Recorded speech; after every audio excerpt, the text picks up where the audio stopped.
2016 has been a fantastic year for what has been iRacing. We have seen so many different additions, so many different drivers come in, so many different tracks, and well, 2016 brought in Le Mans, and well, it's certainly been very interesting in that respect. We now find ourselves in a fantastic position to say that tradition will also be there with addition as well. This will be a fantastic event to see. This is your Petit Le Mans, and this is 10 hours next on iRacing Live.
The time for waiting is over. New stars and old will be made here. We are going to see a fantastic showcase of what the iRacing endurance is all about, and steeped in tradition, this is your Petit Le Mans. We are here at Brazelton, Georgia, for what will be 10 hours of non-stop action. Good afternoon, ladies and gentlemen. Jake Sperry, joined alongside by Connery Maddock and Alvin Nieves Rosario. And well, Connery, 3 classes here today for what will be 10 hours of great racing. Certainly going to be interesting. Going to see our Daytona Prototypes, our GT3 classes with the Audi, the BMW, and also the Mercedes as well. And we're also going to see ourselves some fantastic work with our Rouge C-Spec class, if I can get it out correctly. Our Rouge C-Spec class, our final class of the 3. Yes, of course, it should be 10 hours of enthralling racing, and I'm just looking at this GT3 field currently. There are some absolutely massive names in and amongst that field. We have 2 Pure Racing Team cars, we have a Coanda Sim Sport car, Glacier Racing, Radicals Online, Gecko Vortex as well, so massive field in that GT3 field, and of course Team Jim Thrustmaster, who gained quite a following at 24 Hours of Spa. Yes, most certainly they did. This qualifying, this practice session even, you could say, is over. These cars are now going to line themselves up then onto the grid. There will be a pace lap before they get themselves underway on a rolling start. And while Alvin, this certainly proves to be a traditional race where we're going to see maybe a few casualties early on. Lap traffic will certainly be a factor, especially on a tight circuit like this. Yeah, good morning, good evening, and good afternoon to everybody watching. Yeah, this track for us, endurance racing enthusiasts, is kind of like our short track version of what you can find in NASCAR's Bristol, for example. It's a short track, and when you can buy multi-class racing, and with these class of the field that we have here, we will unfortunately have some incidents here. We will have some casualties, even though we will not like it to be seen. It will happen unfortunately, so patience is key. It's a 10-hour race. Everybody should be on their toes. Everyone should be on their toes, most certainly. 2 minutes to grid up then, here on this official starting grid, and then they'll be rolling themselves around for this one pace lap, and then once that green flag drops, 10 hours get underway. Cars now starting to leave their grid slots. Now What is going to be very interesting is that you don't have to have these cars in position all the time, and actually what we are also going to get is our grid as well. So let's just run yourselves through Daytona to start with, then Friction Racing, the number 15 car up on pole with Thrustmaster Movano Racing DP there in second position. Huge fan following. The Hello Kitty car is up in the third position with that 24-hour MSP Drivers Home 1 machine in that number 95 there in fourth. There you can see row 3 Friction Black Adder Racing with Evolution Racing Australia, the number 223, Trinity Motorsports and Team GT C7 there in 8th position. Scrolling down through, there are also some honourable mentions. Evolution Racing Australia, 2 of those cars even more, the 228 and the 226, they'll be 10th and 11th. And also Team Maya Reddy there in 12th position, I believe. Maya Reddy going on his own. Looking down then onto your GT3 or Pure Racing team, that 111 machine up on pole position with a time of 1:17.2. They're joined with the Radicals Online Pro-Am car in second. BRS Coanda Sim Sport, the number 18 there in third with the number 1 of the Pure Racing team, their second team, they're in fourth. There you can see Venderval Sim Racing White there in 5th position. Black Star in 6th. Gecko Vortex Sim Racing in 7th with the BSR Team Black there in 8th. Looking down in that one, they got the likes of Mad Cow there as well. And looking down into your, what is your Roost C-Specs, Phoenix Motorsports on the front row with huge ass there. Very interesting to say. Last minute racing there in 4th, and the likes of which down at the back of the field, Ace of Spades Motorsports. Well, you can see here just how close these Daytona prototypes are to the front of the car. You can see backing up then further down the field your GT3 class, nothing wanting from them. But very interestingly, your Roof C-Specs are going to keep themselves very close to what is the field going on of the GT3 field right now. So you can say it's very interesting. You have that choice to back up the field as much as you want, but you can see at the front though, these Daytona prototypes certainly going to get themselves very close. Thrustmaster Movano DP in second, just eager to get themselves underway right now, and you can see Carlo Labatti behind the wheel there, but next to him the leader is going to be Marcus Hamilton in that Friction Racing number 15.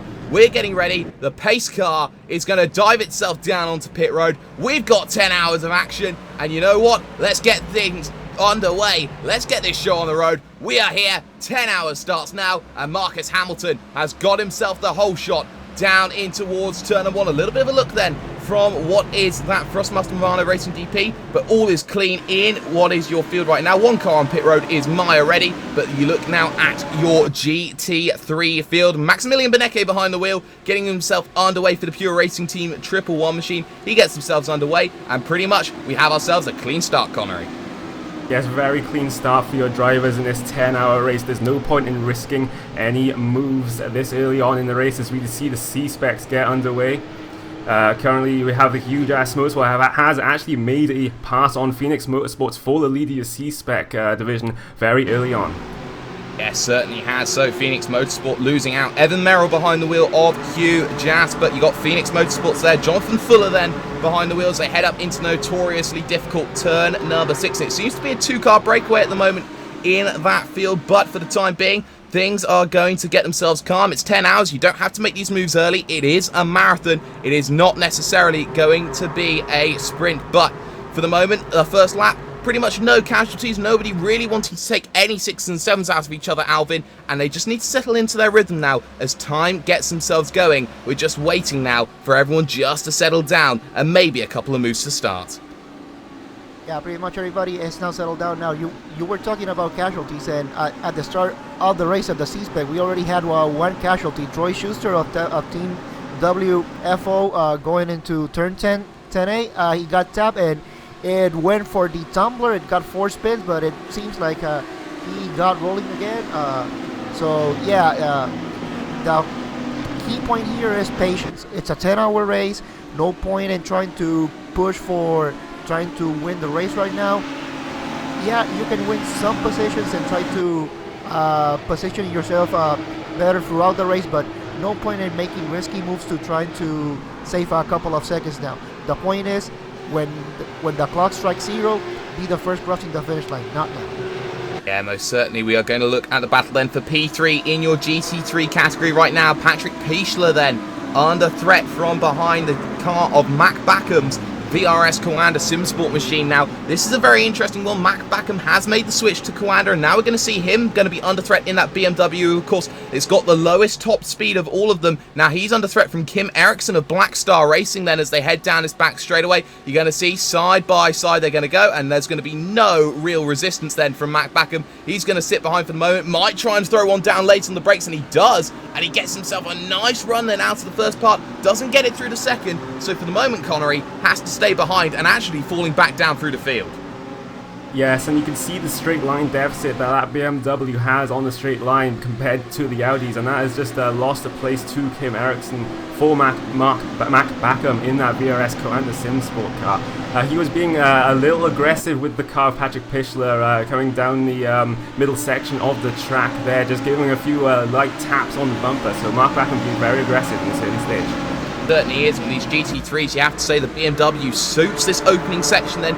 As soon as you hit this left-hander, turn number 6, very difficult. You have to say all its advantage gets wiped as it's 90 degrees from there to the end, and also you have to say it's all about that straight line speed. But we're going to move over then to your Daytona Prototypes because we have ourselves a fantastic battle going on for the lead. Friction Racing then leading this field at the moment by just 0.4 of a second ahead of Thrustmaster Movano Racing DP at the moment. Into turn number 1, Carlo Labate there in second position. Third place at the moment, the Hello Kitty machine of Tim Bertie. Now, Alvin, these Daytona Prototypes very soon are going to come up on that lap traffic, and what does have to be mentioned is it is a tight circuit. You are going to find yourself trying to navigate and thread the needle, but the drivers do get kind of desperate when they're all close to begin with, and you might see a few rash decisions early on.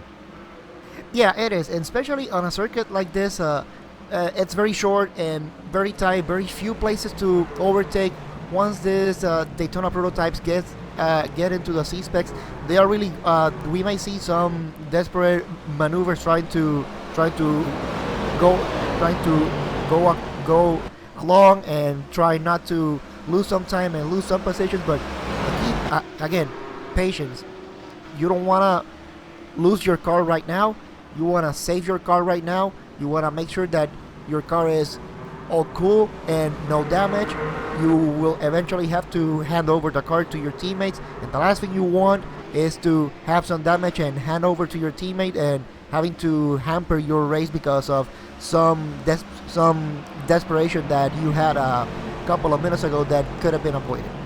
Yeah, most certainly you can, but we're going to look now down in your C-Spec position. Battle for third going on. The number 10 is Last Minute Racing, and the number 255, that's GermanSimRacing.de, the blue car there, and they are scrapping out third position. The leading two in that class have gone away. That's Phoenix and Hugh Jass there in the 338, but for the moment, you can see heading down this back straightaway, these roofs are going to be getting themselves going. Manuel Sanchez behind the wheel of that number 10, going to be under threat then from Marvin Hanker there in that number 255, then getting himself caught into the slipstream, passing that right hand side little bit of strip. That's where the short course comes back on, but you can see here the down into the depression then of the braking of 10A 10B, not close enough, but behind that a car getting himself through then down on the inside. I believe that's Jürgen Frank in that SimRC.de 797 car. Makes a very nice move there, Connery, and already you can see here cars finding themselves in through 2 and 3. Yes, and we just saw in the back of the shot Justin Hoop in that reactive sim racing car just making the move on Cal Modig and KRT Motorsport. This C-Spec division hasn't really spread out. They're still pretty much all in one big train with 10 minutes gone. Yeah, certainly one big train, but we do need to talk about here the driver in the number 8. This is Team Maioretti, and it's Maioretti himself now behind the wheel, and he's making his way through here on some other problems, and we do have ourselves a bit of a problem. That number 18 machine, VRS Coanda SimSport, is on pit road. Mac Backham behind the wheel. Coanda are out. Let's get a replay up on screen, and he has done it down at the very difficult turn number 6, Alvin. Well, yeah, it wasn't actually at turn number 6. It was going into turn number 3. There's that curb right there on the inside of that turn. You can use it, but you gotta be really careful on how to use it. If you take too much curb, you are definitely going for a spin, and that is unfortunately what happened to Mac Backham here. Really unfortunate in his could have been what we could say was his debut race here for Coanda Sandsport in a big endurance race. Really unfortunate what happened. Most certainly unfortunate. You definitely can't win the race in the first 10 minutes, but you certainly can lose it. And for VRS Coanda, arguably you could say one of the favourites to take this in this field. That one has certainly got themselves in trouble, but we do also need to look at this number 17 in your field right now, because that is Carlo Labate coming down onto pit road for the Thrustmaster Movano Racing DP team. Now, this is incredibly early, and you have to say there has to have been an incident somewhere here, as we also have a battle for your GT3 lead here, Connery. Yes, currently the GT3 field is Maximilian Beneke in that Pure Racing team. Audi, he is being chased down by Alexander Manea in the Radicals Online Pro-Am car. These guys have been very close for the past couple of laps. We will look to see if maybe Alexander Manea gets a little bit impatient and tries to make a pass, but I do not think he will. It's still a very early stage in the race, and making sure your car is on the grey stuff is much more important than potentially gaining a place but then wrecking it in the process. Most certainly. Now, Alvin, when we have talked about Pure Racing all throughout this season in any form of endurance race, you've had to talk about their counterpart, which is Huntsville Core Motorsport. Now, they don't actually run a car in this one, so do you have to say that maybe Pure have the pressure off of them and maybe might have a lazier mentality here at the Petit Le Mans today? I don't think so. Even with Core Motorsports, which we can say in a way their counter partners, their nemesis, their main rivals, even though they are not here, you cannot let go.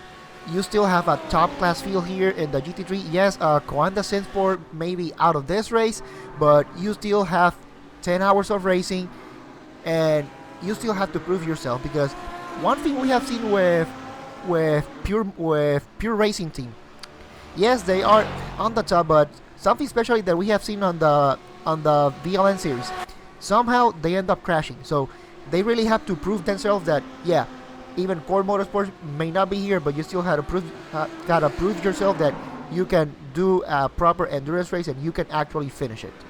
Yeah, most certainly, but look at your Daytona prototypes right now. The number 2 driving Revolution, Giuseppe Curry behind the wheel, got himself stuck quite a bit behind Justin Hopp in the reactive sim racing roof right now. You can see traffic already becoming a fact. We're not even 10 minutes into this one, and you can see the car streaming down that back straightaway. You can see all the problems going on with that, but for the moment, Friction Racing now have themselves a little bit of a buffer here, Connery. Here, that gap has, though, come down in the last lap. That number 15 has lost himself a little bit of time compared to the Hello Kitty number 5 behind. And also Friction Racing Blackadder there in the fight. 3-car train fighting for the lead right now here in your Daytona prototypes. Just what you want to see. It is exactly what you want to see. The top 3 in the prototype division are very close together. You'll actually want to be the Friction Racing 15 at this point up front there, because you basically have a rear gunner in the other Friction Racing and Blackadder Racing 69 car in 3rd place. So maybe there's a little bit of team orders going on. Maybe the Friction Racing 15 is asking the 69 car to maybe try a few moves on the Hello Kitty number 5 to try and get them a little bit of a gap.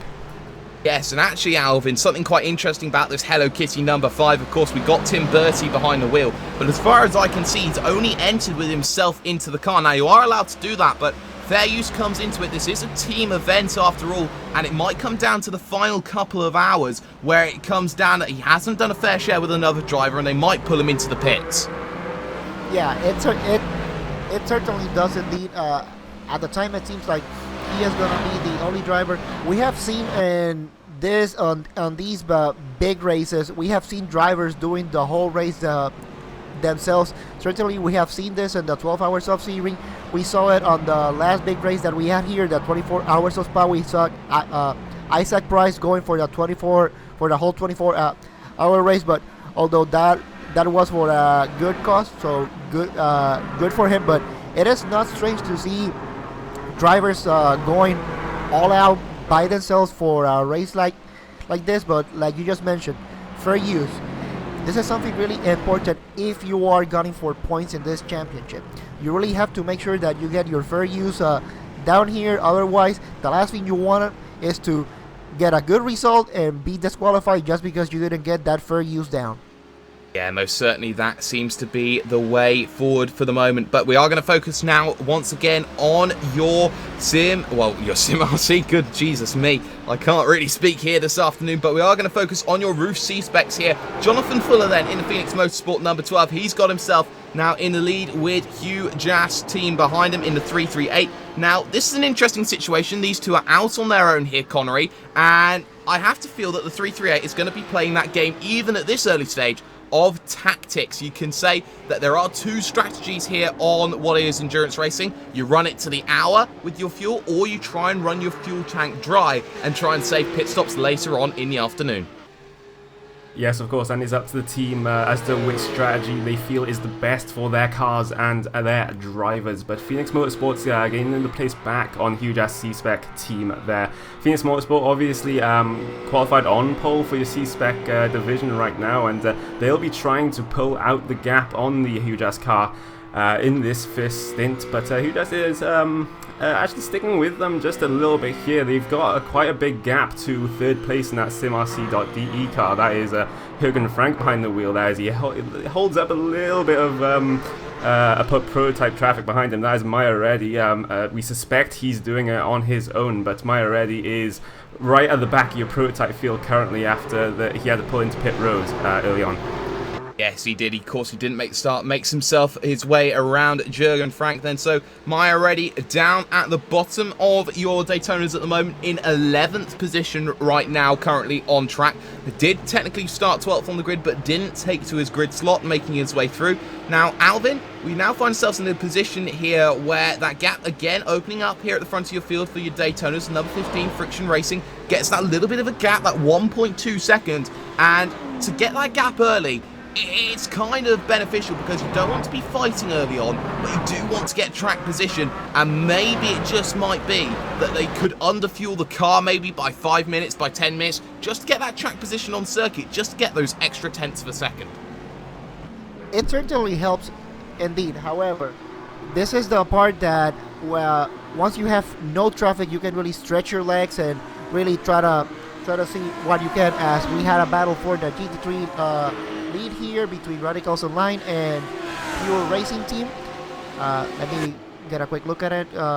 Looks like a change of position. I got it. Here. Yep, there's a change for position as the Radicals just got in front. Now they're going here, and let's see if Pure Racing Team try to do an overtake going here into turn number 3. Nope, they decide to stay here. Now this is a really important part of the track, that you try to stay single file. This is the essence. Really no point in trying to do an overtake, as they just get into some C-Spec traffic. Now they're going into this kind of relatively long straight here, going into turn 6 and then turn number 7, and then as they going side by side, going and see if Pure Racing can go. No, they got boxed, but this C-Spec here, some contact hit. Yep, yeah, really fun. Yeah, they're starting to fight him. Yeah. Pure Racing just starting to flash their lights at Mayhem and kind of sort of disagreement here, but hey, it's a 10-hour race, so you gotta be patient here. Maximilian Benecke then starting to take a few liberties, then loses the position, wants to get it back, was using that lap traffic to his advantage, but 2 into 1 doesn't go, thought he had enough room, didn't in the end. So Maximilian Benecke, we've seen it before in quite a few series, we see it quite a bit in the VLN. He just makes that one small error, and then maybe the red mist starts to descend, maybe the issue starts to force itself, but for the moment, has to stay behind in second position. More lap traffic ahead, 2 more of those roofs, and well, you can see one car's going to make its way through. That's the Radicals Online Pro-Am, getting past 1, getting past 2, but now Benecke's got to be careful here, trying to stay out of the way as best they can as the traffic, but they negotiate it very well. But all this traffic negotiating is pulling everyone else back in here, Connery, and now this is turning into a dogfight more than an endurance race. Yes, it's an absolute train of traffic for your GT3 cars coming through. Yes, it's down onto the straight now. Maximilian Benecke trying to catch right back up to Alexander Manea in that Radicals Online car. But as you say, this is allowing everyone else in the GT3 to try and catch back up. You have Patrick Pichler in that Pure Racing Team 1 car, so that's a teammate that Maximilian Benecke could perhaps work with here if he catches back up to these top 2. Yeah, certainly can, and this back straight is going to be so crucial. This is the main overtaking space for lap traffic. This could be the big overtaking opportunity you have on circuit down into what is this left-hander of turn number 10. You can see a little move to the left-hand side from Manea, just making sure that he gets himself through, and he keeps flashing his lights here. He really wants this traffic to get out of the way, and I can't blame him here, Alvin. He really wants to get out of the way. He wants to be in clean air. He wants to try and break away, and all this traffic early on, they're not always going to comply with you. It's very difficult to keep looking behind you. You have to be incredibly aware, but at the moment, Manea really taking a lot of liberties here to try and get past all the lap traffic as quickly as he can. It certainly is a huge hassle, especially early on the race where pretty much everybody still really stacked up. As the race progresses, the whole field is going to open, and it's going to be relatively easier to overtake slower classes. But this is the part where the dynamics of multi-class racing comes in, as Alexander Manea just keeps flashing his lights, telling people to get out of his way. He is on full attack mode. But this is one of the dynamics here. You got the Daytona Prototypes and GT3s. In terms of downforce, they got the same amount of downforce. So for the DPs, the most important thing, power. They gotta make sure that once they got that chance for a relatively long straight, go for the overtake. C-Spec is a totally different story. They don't have the power of the Prototype. They may have the power of the GT3s, but they lack that downforce. And really important for everybody to understand these differences. Otherwise, there may be a misunderstanding end of the race, and in a 10-hour race, that's the last thing you want.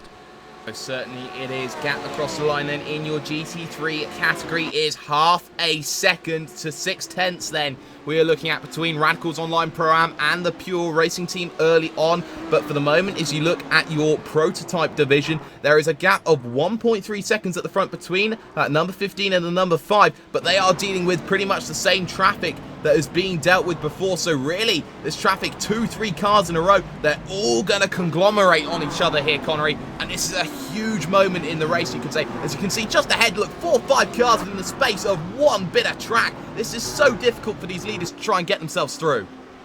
Yes, and we just saw the car of Carl Modig in that number 80 KRT motorsport car just getting off the track a little bit, trying to let the leaders through. You got to remember, if you're in one of these slower classes, you don't have to compromise your line to let the faster class pass. It's the responsibility of the faster class to get past you. You don't have to move out of the way. As 3 different classes go 3 wide down the straight. This is getting a little bit crazy, Jake. Oh, it certainly is. You've got to make sure that you keep yourself on the straight and on the narrow. This is one where you just have to use your wits about you. You can see just everyone just closing themselves right in. And actually, we are seeing a scrap here. Daytona versus Daytona right now. That's Friction Racing Blackadder all over the back of Hello Kitty in the midst of the traffic, in the midst of the melee. And you can see just how this traffic has affected Hello Kitty. They're now 2.2 seconds back and 2 laps to go, Alvin. You have to say, they were right next to each other, 0.2 of a second. It just shows you how difficult it is to pass all these cars as you head into this really tight and twisty section. It certainly does. This is, again, this is kind of like a little bit of patience, a little bit of aggressiveness. You really have to strike that balance, especially early in the race, when you got the whole pack stacked together. As we see the Team Hello Kitty and Friction Blackadder just try to go at it and try to overtake traffic, while at the same time trying to fight for that position as well. But yeah, it's just one of those that you really, if you are a faster class, there's really nothing you can do about it. You really have to strike that patience. Yeah, Friction Blackadder is now going side by side, going into this back straight, and let's see if they mount a move going here down into turn 10, and yeah, they have it. So key use of using the traffic here, patience, aggressiveness, that balance. As it stands right now, the Friction Blackadder racing car seems to have found that balance, and well, they got that second place. So now let's see if they can play like the backup car to the main car here, the number 15, and see if they back up the whole field for the number 15 to get a better advantage now. Yeah, most certainly that could be the opportunity to move forward. The gap, though, at the front to your Daytona Prototype, that has increased to 4.7 seconds then out on circuit. Just shows you how much they were getting held up then. And Tim Bertie in that Hello Kitty car, number 5, really paying the price for not being able to follow his man through the traffic and then just having to deal with the difficultness of the situation. You could see on the last lap he got stuck here down on this straight trying to get past traffic. An opportunity arose for the 69 Friction Blackadder, and that meant that they got themselves through the traffic in the end. We're still seeing loads of battles though going on side by side. Carlo Labate back up and running then for that Thrustmaster Movano Racing DP. 7 laps down though, so we have to say here, Connery, incident for them has really put them out of the race. Yes, all they have to do now is just run their laps and try and gain perhaps a couple of positions for other people who crash out later on in this race. But yeah, bad luck for them as we see 2 of the Evolution Racing Australia cars try and get around some traffic. They are running in line as a team right now, both of those Evolution Racing Australia cars. I do not think they will start to fight, especially at this early stage. No, I don't think they will. The 2-2-3 and the 2-2-8 Evolution Racing Australia cars line astern then as they head themselves up through the S's section, now getting themselves up the hill into this very difficult turn number 6. So easy just to spin the car around here or there. Of course, in this 10-hour race right now, side by side, they're going to go past the lap traffic there ahead. That is the car of what I believe is the Gecko Vortex Sim Racing 112 machine. Joel Guez there behind the wheel, getting themselves through the traffic there very, very calmly, very clean and very precise. And in the end, no real dramas, Alvin. Yeah, pretty much. It seems like things are starting to settle down, especially with the Daytona Prototype field. Now that they are pretty much spread out all over the field. So now it's just a matter of getting your places, as we just had a pass for second place. The Hello Kitty number 5 just got the second place back, but for the most part the rest of the field pretty much it's all spread out. So now it's just a matter of picking your places, taking those overtakes, and yeah, just relax. Yeah, just relax. We're just seeing a replay then on screen of the Hello Kitty machine making its way back through then on Friction Blackadder here in this battle for second place heating up. It has opened up a gap to 7 seconds now, and what they're actually letting here happen, Connery, is they're letting that number 95 back into play right now. That's Lucas Jedsat behind the wheel of the 24 Hours MSP Drivers Home number 95 machine there, their first team, and that's going to be really crucial. The more cars that are brought into the fight, the slower that you're going to be, the more chance that Friction Racing are going to break away. Yes, of course. Cars going too wide into a corner is obviously slower than just taking one car through there, so you're just going to lose a lot of time if you're battling, and as you say, the cars behind can catch up and make it a 3, 4, even 5 car battle. But the 24-hour MSP Drivers Home car, we haven't seen much of them so far this race. They've just been running their own laps clean and consistently. We will have to see what they can do later on. Yeah, certainly will. There has been a change, though, for your lead in your GT3. Maximilian Benecke, then, is through again on the driver of what is going to be Alexander Manea there in that Radicals Online Pro-Am car there, having to deal with traffic as well. That's not going to be helping right now, but what does help in a battle is if you can shadow that traffic, shadow the quicker car just enough here, Alvin, you can get that position just good enough. You can follow the line, they move out of the way, there's an overspeed difference, and you can maybe just nick a position where normally you couldn't be able to. It certainly does. However, there is one thing when you are the car that is following that you really have to be careful. Yes, you said that you try to shadow the car that is right in front of you, try to mimic what they do. However, you also have to be careful not to fall in a trap of just following him for the sake of following him and doing all the moves that he does, because at one point you kind of get hypnotized for the moves that he does and you totally forgot what you are capable of, and then all of a sudden something can happen in your mind and something snaps and you will end up spinning because you just totally forgot how to drive the car, since the only thing you were doing is following. So very important. Yes, try to keep pace with the car in front, trying to follow what he does, but keep your skill, keep your technique. Don't fall into the trap of just shadowing and getting hypnotized, because once it snaps, you will find yourself out of this race. Most certainly will. Evolution Racing Australia then trying to find their way past that Radicals Online Pro-Am traffic ahead. And this is just going to jolt up the field a little bit. It's just going to open up positions right now. You can see battles going on with that. Benjamin Smith in the 228 having to deal now with Carlo Labate, who's 7 laps down behind. And that's going to be really crucial for Carlo Labate here, Connery. Just tags onto another of these Daytona prototypes, can run that pace, and despite being 7 laps down, come the end of the race, 7 laps isn't going to sound like very much. No, of course not, especially not in these long endurance races, 10 hours, 12 hours, 24 hours. 7 laps down isn't actually that much in the grand scheme of things. So Carlo Labate and that Frustraster Rivano team, they just have to run their laps now and see what they can get by the end of the race, since they probably won't be challenging for a win.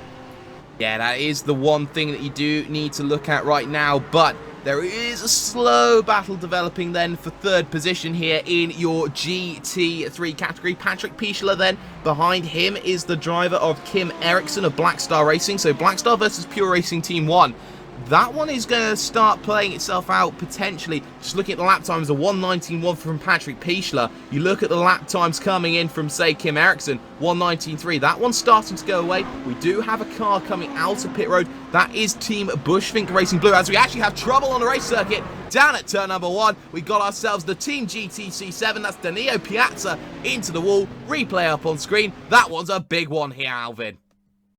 Yeah, it certainly does, especially just about 30 minutes into this race. Yeah, there's I was saying that the traffic was open, but we can see here that this is a little bit of a gaggle here, and yeah, a little bit of a misunderstanding, unfortunately. And well, the person that pays the price, Danilo Piazza, unfortunately.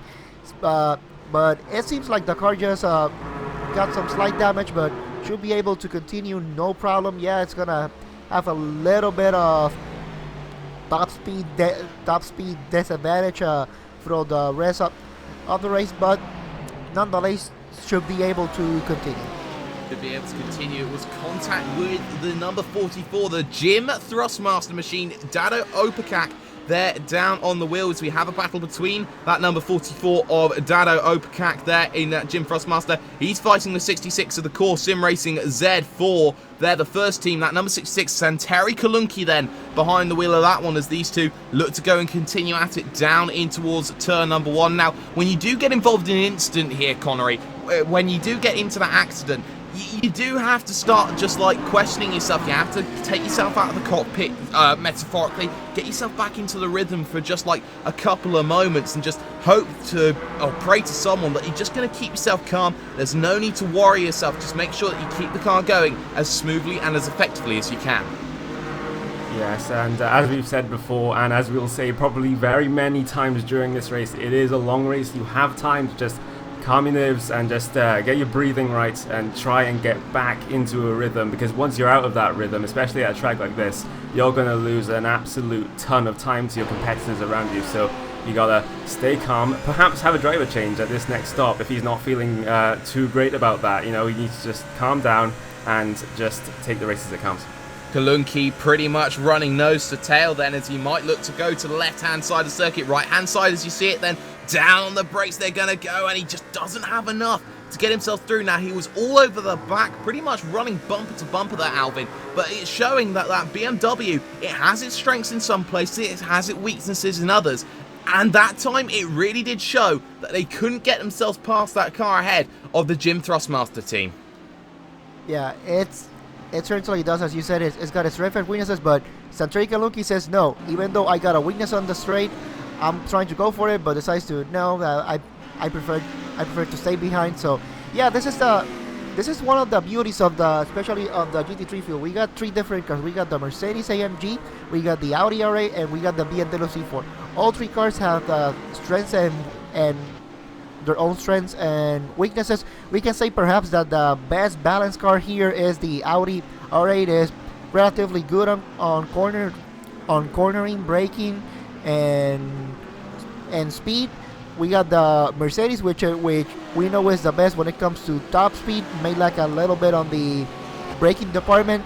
And then, well, we got the BMW C4, which It's pretty much a car that great amount of downforce, great braking, great cornering, but when it comes to the top speed, that is the part that it really hurts.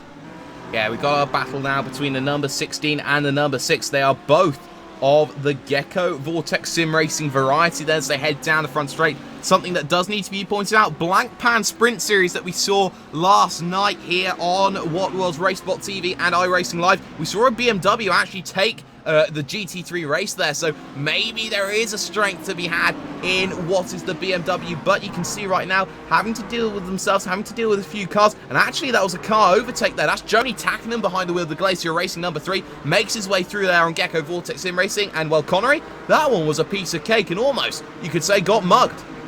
Yeah, it was a very easy pass for that Glacier Racing driver in Joni Tackinen in that Mercedes AMG. I think Joe Guez in that Gecko Vortex Sim Racing 112 car just let his teammate pass and actually just lost him the momentum down the straight and actually allowed Joni Tackinen to try and get past him, and now he's coming under pressure from Dado Opkak in that Team Jim Thrustmaster Audi.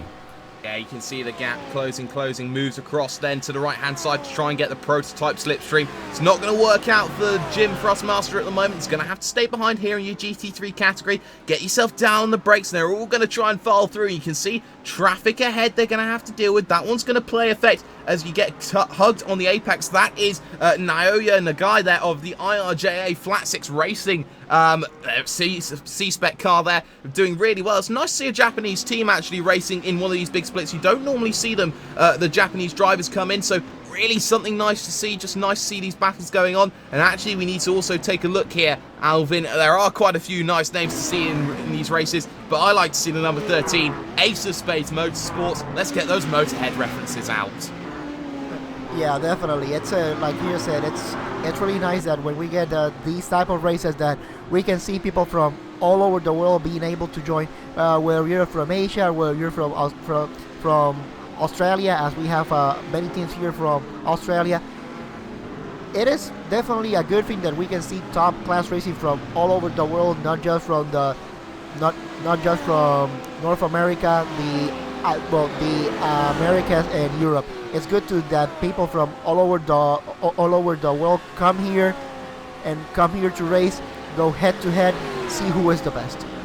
Yeah, certainly do, as we do need to look right now at your Daytona Prototype division right now. LJ Garnett then, behind the Friction Black Adder racing car, has lost complete contact with the Hello Kitty number 5, but now starting to worry a bit behind of that Lucas Jedsat man there in what is the 24-hour MSP driver's home car there, the number 95. So, Connery, you have to say, when you go from attack to defense, it is a difficult thing to transition into. You have this mentality of, I need to make this position, I need to make this position, but as soon as that position starts to go, then you start getting yourself into a little bit of trouble. Then you start questioning yourself as a driver, and then when you get those negative thoughts, maybe things start to fall away from you, and maybe you might get into a little bit of trouble later on down the line.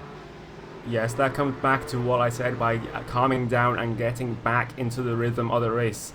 As I said before, many times before, it's a very long race as we see Lucas Jedstat in that 24-hour MSP driver's home car still trying to chase down that Friction Blackadder racing car of LJ Garnett there. I believe he is closing the gap as LJ Garnett has to deal with a little bit of C-Spec traffic.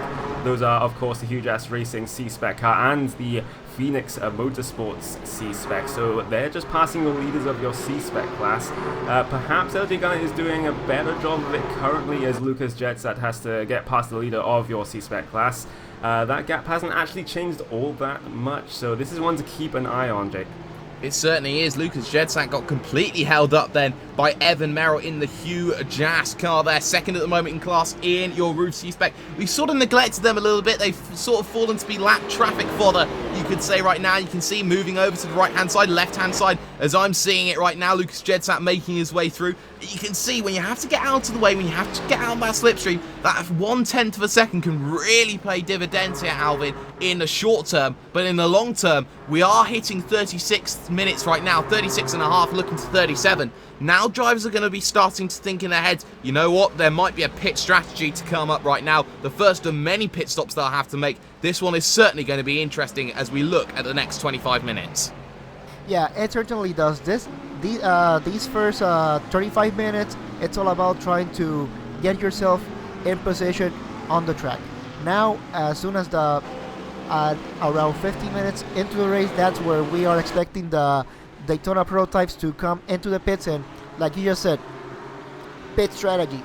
That's gonna change everything. Some people may go for full tank of fuel and tires. Some may decide to try to double stint tires. So really interesting strategies that we may see all over the board here. So let's see what teams go for once the pit stop cycle begins. Yeah, we're just looking right now, though, at this battle going on in your C-Spec division. This is the German SimRacing.de Blue 255 fighting with that number 80 of the KRT Motorsport. That's Carl Modig there behind the wheel, trying to get himself back in the ribbons. Had a couple of incidents here and there, but getting himself back into form right now, as you can see, having to deal with all that traffic as well. This one is going to be about patience here, Connery. You can see just trying to get a slipstream here, trying to get a run there. Everyone's just trying to think, you know what, get behind that fastest car, you can get that moving. At the moment, it seems Carl Modig certainly in range here down this back straight. Yes, indeed, he is, and he will sit in the slipstream of the C-Spec car ahead of him. We talk about prototype cars using lapped cars to their advantage, but you can actually do the same if you're in a slower class. If you can get the prototype car behind you to try and pass you quickly and not pass the car ahead so quickly, as Carl Modig looks down the inside of Marvin Hanke going down into the chicane. He will take the inside. Marvin Hanke will have a little bit of a lockup on his left front, but Carl Modig through on Carl Modig through on Marvin Hanke and that German SimRacing.de team. Yeah, they also had to deal with traffic after the overtake as well. That's also something very interesting to see with traffic. That's Patrick Pichler in the PRT number 1 car trying to get himself through. If you are up ahead here, Alvin, you do get these cars battling for position. It's a nightmare for you as a driver trying to get yourself through the lap traffic, because they're not going to be paying attention to who's around them. They're only going to be thinking about the short gain and the material track position that they're going to gain. Yeah, it is indeed. If you are in a battle for position, usually the last thing you care is if a faster class comes in, especially when they are on their own, as Patrick Pichler is at the moment. The last thing you are thinking is to give him that position, even though you are on a faster class. What you are focused on, the cars that are behind you, the battle that you are in. So you are certainly focused on what's going on with you. What happens with the faster cars? Well, tough luck. You decided to come in. At this time, you will have to wait your turn. Yeah, certainly does. And actually, something to note in your Daytona Prototypes, Friction Black iRacing fastest driver out on circuit there was a second quicker than anybody else there on circuit. 2 seconds quicker than Friction Racing. So you are going to see these shifts in momentum, Connery. You're going to see some drivers sometimes being quicker by as much as 2 seconds a lap, and then you could see the swing come the other way, just because traffic around this circuit, there's 43 cars all trying to circulate the circuit at the same time. There is always going to be a moment where you're not going to get that clean lap. Of course, and Road Atlanta is actually one of the shorter circuits on the endurance calendar, so they'll be hitting traffic pretty much almost every 1 or 2 laps, as we see the Friction Black out of car still trying to catch the Hello Kitty car. Hello Kitty was about 3/10 faster that time by, but Hello Kitty has also been catching Friction Racing 15 at the front of the field bit by bit. About 10 laps ago they were 7 or 8 seconds behind, now the gap is 5.7. Yeah, certainly is showing up, but we do have a battle in your GT3 division. Kim Eriksson in Black Star Racing having to deal with Ricardo Silva in the BSR Team Black, and also the driver of Miko Melkia there in that Gecko Vortex Sim Racing 111 machine. You can see 3 line asterns. They head down towards turns 10A and 10B, and it might be Gecko Vortex that'll start making the move. There's the defensive line to the left-hand side, all the way over to the left-hand side. To the outside he'll have to go as they go side by side into 10A, 10B. Not going to happen for the moment for Gecko, though, and Gecko just waiting behind BSR Team Black. Not happening at the moment, but patience is certainly going to be a virtue in this battle here, Alvin. Yeah, it certainly does. These 3 cars are battling really hard for P4, 5, and 6 here, but for the GT3 cars, in terms of strategy, it's a totally different strategy when it comes to pit strategy here. These cars, unlike the C-Spec and the Daytona Prototypes, once you come into the pits, fuel and tires, they are separate. So this is the part that you can probably gain some time if you decide to maybe short field just a little bit and perhaps not go for tires. But it's really something that you really have to think about, especially with the tires.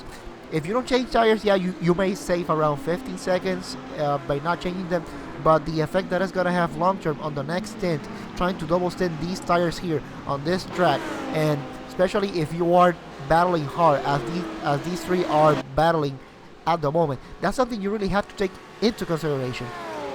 Certainly is, and just a reminder, ladies and gentlemen, the iRacing Grand Prix World Championship Series is showing right now live on iRacing Live as well, down at the Nürburgring. There is a potential that Martin Kroenke could become champion in that one. Make sure that you pay attention to that. Join Will Vincent and the gang for that one, but staying here with your Petit Le Mans, heading towards the end of the first hour, 2/3 of this first hour complete right now, as we're actually going to see some side-by-side, going to go 3 wide. Down your front straightaway here, side by side. Ericsson then on the outside, trying to deal with the car ahead. They're dealing with all of that going on, and I believe then that BSR Black with the inside for turn number 3. Can he get the car slowed down? There is contact between the two. Ericsson's going to lose 1 position. Ericsson's going to lose 2, and that one there is a little bit hasty, Connery. That one a little bit too desperate from the pair of them. Yeah, some very aggressive fighting going on between those two cars, and they have to be careful with that turn 3, because it is pretty much blind as you come into it. You can't see the curb before you're pretty much almost over it, so you just need to have that little bit of spatial awareness, and the spatial awareness was kind of lacking from both cars there. Yeah, and you can see just how this traffic now affects Ericsson right now. He's also let Joni Takkanen go through, which is a really interesting one now, having to deal with all this traffic. Benjamin Perron there in that Team GTS number 2 car there, just really showing exactly what's going on. And now we are going to see these battles continue to go on, as actually the BSR team black car of Ricardo Silva then, he's lost the position to Gecko Vortex. So Vortex, the big winners in this one, Alvin. 2 positions in the space of the lap, all on opportunistic driving. Yeah, it certainly does. We have been talking throughout this race about the importance of having patience, especially on a 10-hour race and on a short track like here we have. This really, you have to time your moves. What we saw on that last lap was just one of those moments that there's a lapse in patience, and what we saw there, just that little bit of contact unsettles your car and you end up losing 3, maybe 4 positions there. But in a race like this long, you may be able to recover. Yeah, you may be able to recover then, but we do have a battle between the 16 and the 66 going on. Gecko Vortex Sim Racing 112 then having to deal with the car ahead. That is Dano Opak there just ahead. That's Jim Frostmaster, but behind that, you have to say Santeri Kalunki Core Sim Racing there having to deal with it. There's also cars trying to find themselves through. The leaders of your Daytona Prototype struggling to find themselves a way through. And I tell you, the biggest struggler of all of that one on that last lap was Marcus Hamilton there in the leading friction racing number 15 there. Connery, it's so difficult. We can keep stressing it all that we like, but you get held up by a second, 2 seconds, and we saw that gap was opened up to about 8 seconds at one stage to the Hello Kitty number 5. It did come down to about 3.5, a 16.7 that last time from Marcus Hamilton. You look at the Hello Kitty car, that number 5 does a 16.4, closes the gap back down to 3.7 seconds. Yes, Tim Beattie in that Hello Kitty prototype car is currently reeling in that friction racing machine in the lead right now, and whoever's going to win this race, Jake, is the one that's going to be the best at managing the traffic, plus also having the pace. You can't just have the pace but be absolutely terrible in traffic. You have to be good at both. Yes, and the number 69 then, Friction Blackadder Racing from 3rd position, comes down onto pit road quite early, you could say. It's only 45 minutes, so a 45-minute stint it is for LJ Garnett there down on pit road. Gets himself back out on the way, doesn't change driver, but keeps himself going. Now, this undercut, Alvin, it's an interesting one. Might be just looking to try and get track position, was running himself about 9 seconds off the leader's pace, and now with a bit of clean air in front of him, he can really exploit that with new tyres as well, and get himself that big advantage into the second hour. Yeah, it certainly does. When I'm looking at just the moments before he was coming into the pits, he was in some big traffic. So it seems like this pit stop even though it's 5 minutes before what we anticipated, it's pretty much a matter of trying to get clean air. And like you said, this is the trying to do the undercut. Maybe not what we are used to see in Grand Prix racing, where you do the undercut and just in terms of trying to for faster pace. This is the undercut trying to be faster, but also trying to guess where you will fall once you get out of the pits. No traffic, and so you don't have to worry at all for anything. Yeah, the Trinity Motorsports number 60 will also follow. Was 5th position net at the time, so coming in quite early as well. So you have to say, pit stop window for your prototype class has well and truly opened. And Connery, this is going to start playing effects later on into this race. We are going to see some more fuel saving going to happen. We've also seen Evolution Racing Australia 226 of Timothy Jackson come down onto pit road. So already we're seeing quite a few drivers say, you know what, I don't want to be in that traffic. I want to just go and play the game as I need to. I'll save it. I'll even make an extra stop if I need to, just to make sure that I keep that car on the island. Yes, of course, as you see the leader of your prototype division, Marcus Hamilton, in that friction racing machine, he is also down onto pit road, so this might trigger the rest of your prototypes to try and come down pit road this time or next time by. But yes, you can actually do strategic pitting here, especially if you have a bunch of slower cars ahead of you. Perhaps it's beneficial to come in a few laps earlier than you usually would to try and not get into the back of that traffic and lose time and try and get into some clean air. Yeah, that is going to be the key benefits moving forward. Marcus Hamilton, time ticking away then in the pit box. It's just going to be interesting to see where he comes out on circuit here, as we also see the driver there of Joni Backman for the Glacier Racing 2 car there going down onto pit road as well. So that one's a very interesting one. Seems like a longer stop then from Marcus Hamilton. Gets himself out and away, gets himself actually losing time to LJ Garnett, so gets the jump. So maybe there, speeding on pit road could have potentially been a factor. Quite a few things there. Marcus Hamilton losing a lot of time, Alvin. Yeah, but we also have to consider that his teammate just came in a couple of laps before, so he also had to put in less fuel than Marcus Hamilton have to put in, so that certainly does play a factor in this pit stop gain. But as it looks at the moment, this is like we have just been mentioning, this is a 10-hour race, so just this is just a matter of trying for patience, as we just got the times here, and it seems like there was a 5 second difference between the pit stops of LJ and Marcus. So yeah, coming in early, yeah, you have to put in less fuel, less time on the pits, but it also kind of messes your pit strategy. So let's see how this whole race unfolds with these two going on. Yeah, it certainly does, and we also need to pay attention to Tim Bertie in that number 5 Hello Kitty car up in your lead right now. Of course, we do need to question fair use at the moment, but having to deal with traffic then, has himself Daytona Prototype traffic there just ahead of him as well. That is Danilo Piazza, of course, involved in an incident earlier on in this race down at turn number 1, but navigated quite nicely there by the number 5. Will the number 5 come in? You can see cars steaming themselves down into the chicane there, trying to get past the Ace of Spades Motorsports car, and your race leader then comes down to pit road. Connery, this one is going to be the big one. Indeed, it is Tim Bertie onto pit road. He's just gone a lap or so longer than his competitors in those friction racing machines. So he has basically run the tank dry at this point. He's perhaps going to try and miss out a pit stop at the end of this race if he can manage it. Yeah, that could be the way forward, looking for the box, trying to stop it down, and it looks a little bit slow there. Angles it to try and get the best exit possible out there. But it does cost him maybe a second or two here, Alvin, just trying to get that car slowed down and angled correctly there. Didn't seem the cleanest of ways to get into the pit box. Yeah, it certainly does, even though you try to position yourself to try to get a better exit. But as we got a spinner on the track here, it seems like the number 95, who was temporarily leading the Daytona Prototype class, just had a spin there. Trying to have a look. Looks like it was contact with Patrick Pichler in that Pure Racing Team GT3 car. Yeah, tried to look at it. Yeah, some contact there. Yeah, some impatience here, and we were talking about the dynamics of these three classes, and something that I forgot to mention.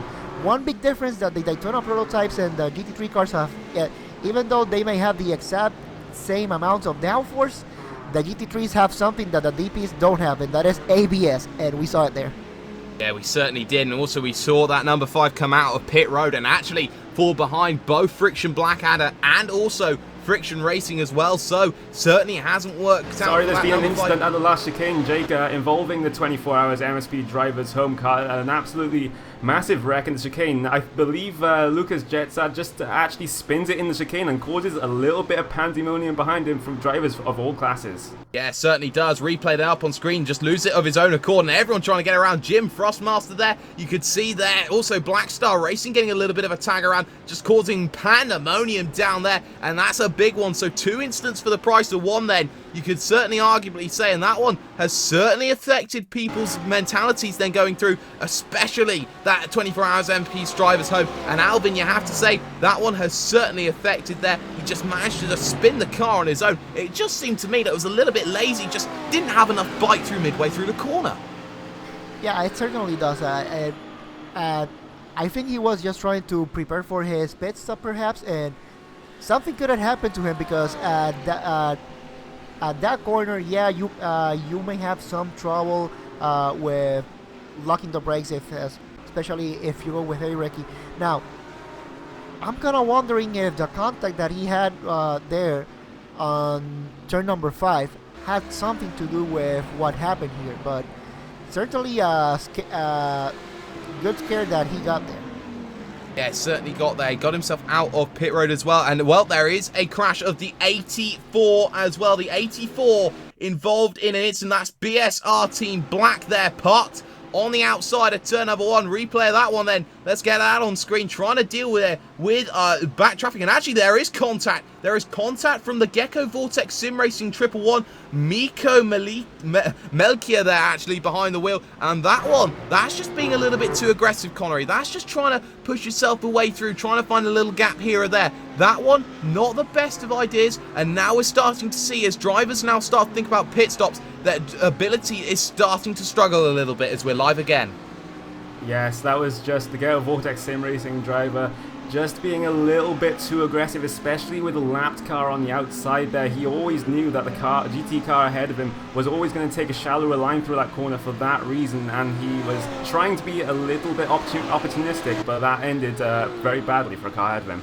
It certainly did, as we are looking at the battle between what is that 84 trying to get back going again. That's BSR Team Black going side by side with number 44, Jim Thrustmaster, getting himself very cleanly through there, down into 10A and 10B there. Of course, having to deal with that incident with that spun Daytona prototype of Lucas Jetsat earlier on. Now, actually going back to Jetsat right now, it is a very interesting situation. I would be in the situation to say, you know, Lucas, come out of the car. We need you to try and get yourself in towards the end of the race. It's actually looking down onto pit road. We've got Vendaval Sim Racing White there down on the lane right now. So maybe we're starting to see the opening parts here, Alvin, of what is the GT3 pit stop window. But going back to Jetsat, maybe it's a situation where you could have taken him out of the car and maybe we won't see any more problems going forward.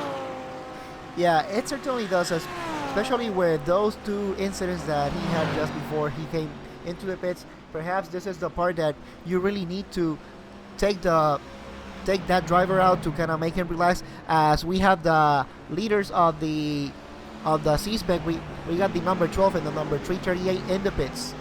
Yes, we do. A battle of pit crews then between Phoenix Motorsports and Hugh Jas there, having to stress that one a little bit more than I normally would. And it seems that all the roofs coming in at the same time, and it's going to be a battle out. And it seems that once again, Phoenix Motorsports are going to take that lead right now. So you have to say they're running those tanks, and there isn't too much of a diversity of strategy here, Connery, moving on forward as we look at the Proto lead battle as well. This is your battle for your overall race win as well. The 69 machine getting into a fight then with what is the driver of that number 15 Friction Racing, and they are going to be going at it down the front straightaway.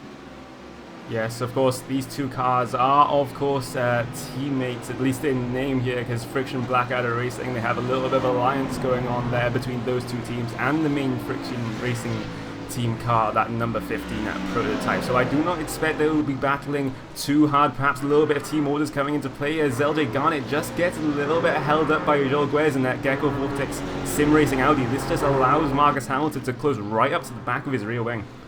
Yes, it does, and that was very nearly a very scary instant there, trying to find himself a way through. Now, Joel Guez trying to get himself in. He's got himself a position there, and he has to let the car through now. And it just seemed to be one corner a little bit too early there, one corner too late, I could say, to let him through. Could have moved out of the way, but trying to keep his lap times going as well. And Marcus Hamilton getting held up there had arguably the best opportunity possible so far here, Alvin, to make that position. But one lap car can be all the difference. Yeah, it certainly does. This lower traffic, this dynamic here, they got 9 hours to go pretty much for this race. So this is something as Joel Guez just goes for a little landscaping excursion here in 10 and 10A. But yeah, really patience.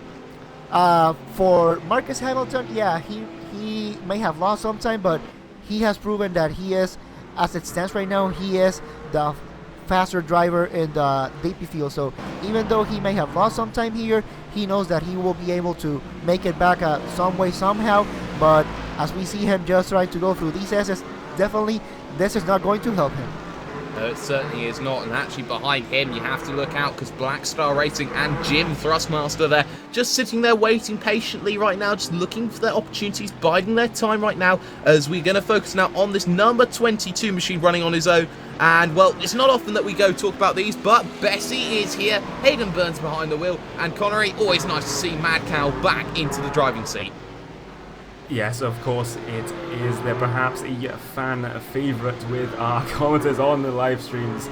They are currently running at the bottom end of your GT3 division, but they haven't been in any trouble so far this race. So perhaps as this race goes on a little bit further, a few more hours, maybe they can start picking up places. Yeah, it's all about trying to stay quiet, trying to make sure you get yourself through, as we're looking at Joni Backman right now in the number 4, trying to get himself through traffic. We'll have to be very careful because Evolution Racing Australia sitting very pretty behind, just doesn't take the corner nicely though, which is going to compromise the run down this straight for Timothy Jackson, their big lockup. So Alvin, you have to say, when you are getting through this traffic, when you do have that driver ahead that you're trying to stay with, is it a case of just trying to run your own race from there on in? Or are you in a position where you really need to start thinking about, you know what, I need to copy this guy ahead of me as much as I can? Well, this will really depend on what strategy you are trying to follow. This is pretty much now a matter. Now we are almost 1 hour into this race, but now you are starting to think. You're starting to plan ahead. Now you pretty much know what you did. You pretty much know what you have, what your opponent have, at least with one driver. Now it's just a matter of trying to set up your whole strategy for perhaps the next 8 hours and see where you are standing at the last hour. And on one separate note, we had a comment with Mad Cow Racing since we were talking about them being always good to have them. We got a sign of approval for the Phoenix Motorsports paint skin from Mad Cow Racing. They said that it looks like a cow that just rolled through grass.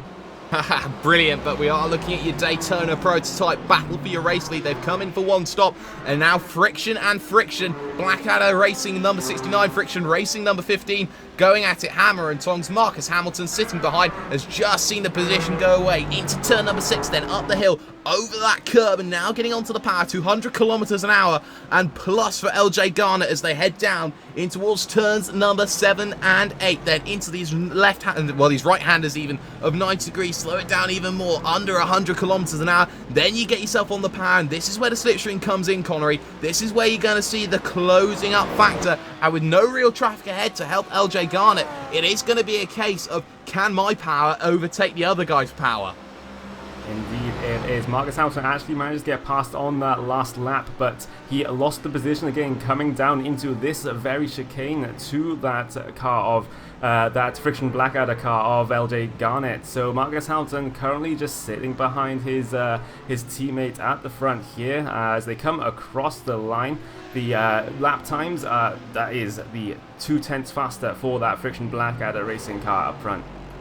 Yeah, it certainly is right now, so you have to just stay calm here as we look at the battle between the number 60 and the number 223 machine. This is the battle for 4th place on circuit. That's Simon Grossman in the Trinity Motorsports car having a real big scrap with the driver of Ian Ford in that Evolution Racing Australia number 23 machine, heading themselves through turn number 1. Traffic to deal with ahead there. That's a roof that they have to try and get themselves past, and that is, I believe, Yusuke Takahashi there in that IRJA car there of that roof C-Spec. But heading through these S sections again, Alvin, just that traffic, just playing that factor again, just opening it up, chopping and changing the field, and again, just losing time a little bit. And they have to be careful because Evolution Racing Australia 228 just sitting very pretty behind.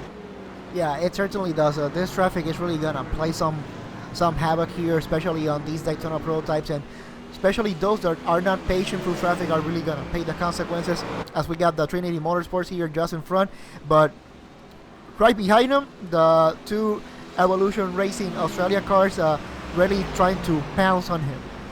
Yes, certainly is, and well, this one is certainly going to be continuing to go on then in the next few moments, but for the time being, we are going to step aside for a couple of moments, and when we come back, more action from your Petit Le Mans will be here next, live on iRacing Live and Racebot TV. Don't go away. The 2016 iRacing World Championship Grand Prix Series is all about change. New teams, new drivers, new tracks, even a new logo. And oh yeah, there's a brand new car. After 5 years of competition, we say goodbye to the Williams FW31 and we say hello to the McLaren MP430. But this isn't just a brand new car, it's a whole new ballgame. And with it, we bring new excitement, new strategies, new technology. For example, energy recovery and drag reduction systems. There's a new way of thinking about racing, and for all the drivers participating, it's back to the drawing board, wiping the slate clean in the ever-consuming pursuit of perfection. One little slip-up, one wrong move on track, one poor strategy call, and it's over. That's the difference between coming up short and becoming champion, and being $10,000 richer to boot. So yeah, change is in the air, but we're going to start getting answers on the 27th of February as the 7th year of iRacing World Championship competition kicks off. And you won't miss a thing, with every single race live on iRacing Live, coverage brought to you by Racebot TV. So join us fortnightly from 1:30 p.m. GMT.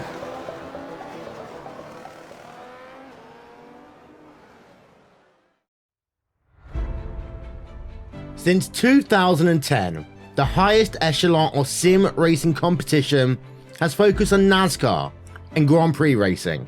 50 of the best drivers in the world doing battle for championship glory. Each man for himself, and even though there may be teammates on track, each driver is in command of his own destiny. Until now. 2016 sees the start of a new era in World Championship competition, with team racing getting its chance in the spotlight. No longer can one driver rule supreme, but you must rely on those with whom you share a car, a setup, a strategy. Endurance racing can be very different to other forms of motorsports, with races in this series lasting either 3 or 6 hours. Teams of 2 or 3 drivers, perhaps on opposite sides of the world, will share seat time, each having to collectively work towards one common goal. Crash out, and it's not just you who you let down. Officially sanctioned by SRO, it will be teams of drivers who will go head to head, car to car, rival to rival, in the pursuit of a championship. And there's over $25,000 in cash and prizes up for grabs. Some of the world's biggest sim racing teams are represented. There's also a group of teams who haven't seen this stage before, who want to make their mark and say we can hang with the best. The team racing revolution is here. It's loud, it's exciting, and it lives on iRacing Live, starting April 23rd.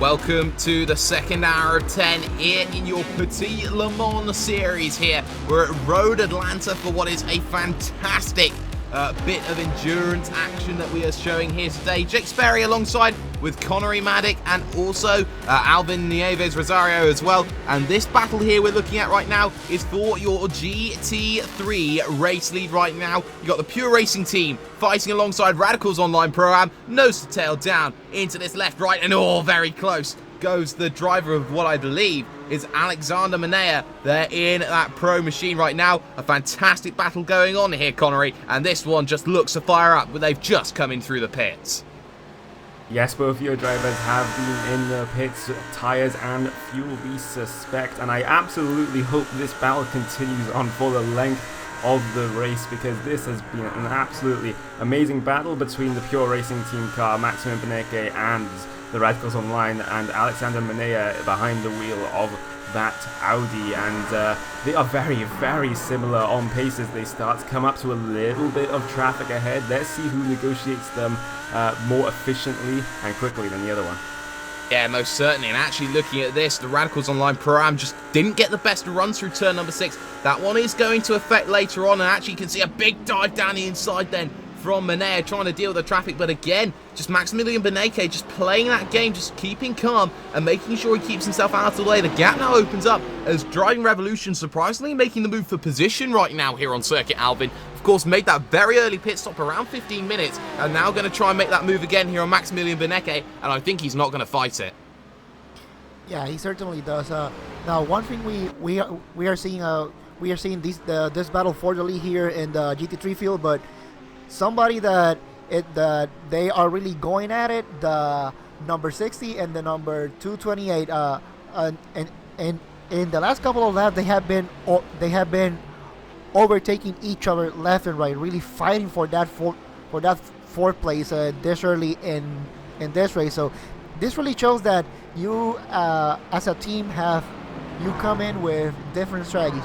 You may come with a really fighting strategy, trying to fight for every position as soon as the green flag drops, or you may also have that strategy of, let's just sit behind here, let the race develop, let's see how many positions we can get, let's lay low, and once the final hour comes in, crank in the pressure to 11 and go for it.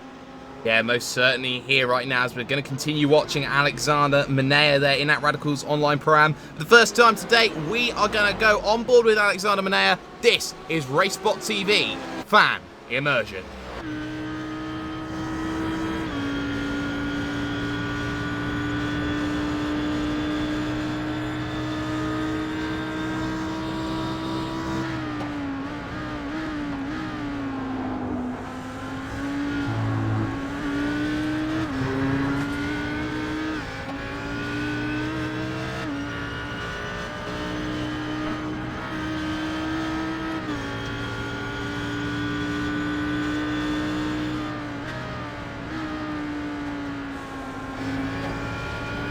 Manea certainly close, but not close enough at the moment to make that one big move to get themselves forward. Of course, we have got ourselves through an hour, so let's run you through your classes right now. We're going to start with your Prototype division right now, and well, the number 69 has himself in advantage at the moment here. A small advantage at that, but it is just enough as they are going to fight for your race lead right now. LJ Garnett in the Friction Blackadder Racing with Marcus Hamilton of Friction Racing just behind, right in the toe, looking for the move right now as we're going to completely abandon it because here comes a change for the race lead. Potentially, no, not down the inside there, Connery, but this one, we got two fantastic battles for the leads of two classes here. Yes, and this is exactly what I want to see as we look back to Alexandra Manea. There are some prototype cars coming through on this lead battle in GT3. They're going to go 3 wide coming down through the big dip. There's some prototype cars trying to make positions as almost a pass for position there from Alexandra Manea. He took an opportunistic move trying to dive down the inside, but look ahead of them. It's Trinity Motorsports and Revolution Racing Australia, who are also having a bit of a battle in your prototype field. Yeah, certainly are. Ian Ford then has got his way through the number 60 then, and that's a fantastic move there in between the traffic. Potentially could have ended in tears for Beneke and also Alexander Manea there. So already we can see all this battling going on. It's certainly affecting quite a few drivers left and right. You can see here in this battle for the top of your class, you can see that Evolution Racing Australia 228 machine, Alvin. That's Benjamin Smith behind the wheel, and that's Benjamin Smith getting held up a lot as they all scrap for position around them. Yeah, it certainly does. This part, yeah, this is pretty much the part of this race that we said that traffic now is pretty much open, so you can pretty much pick your places. But there are some places that you really don't want to be held up because as a faster car, you want to use your downforce as much as you want for your advantage. Now, something we haven't been talking about, and I wanna just talk about it for a second. This lead for the C-Spec. These two cars have been battling since the drop of the green flag. The Phoenix Motorsports C-Spec with Jonathan Fuller and the huge class C-Spec. These two have been pretty much from the drop of the green flag. They have been battling. Yeah, they have been minding their own business here and there. Not really much drama there.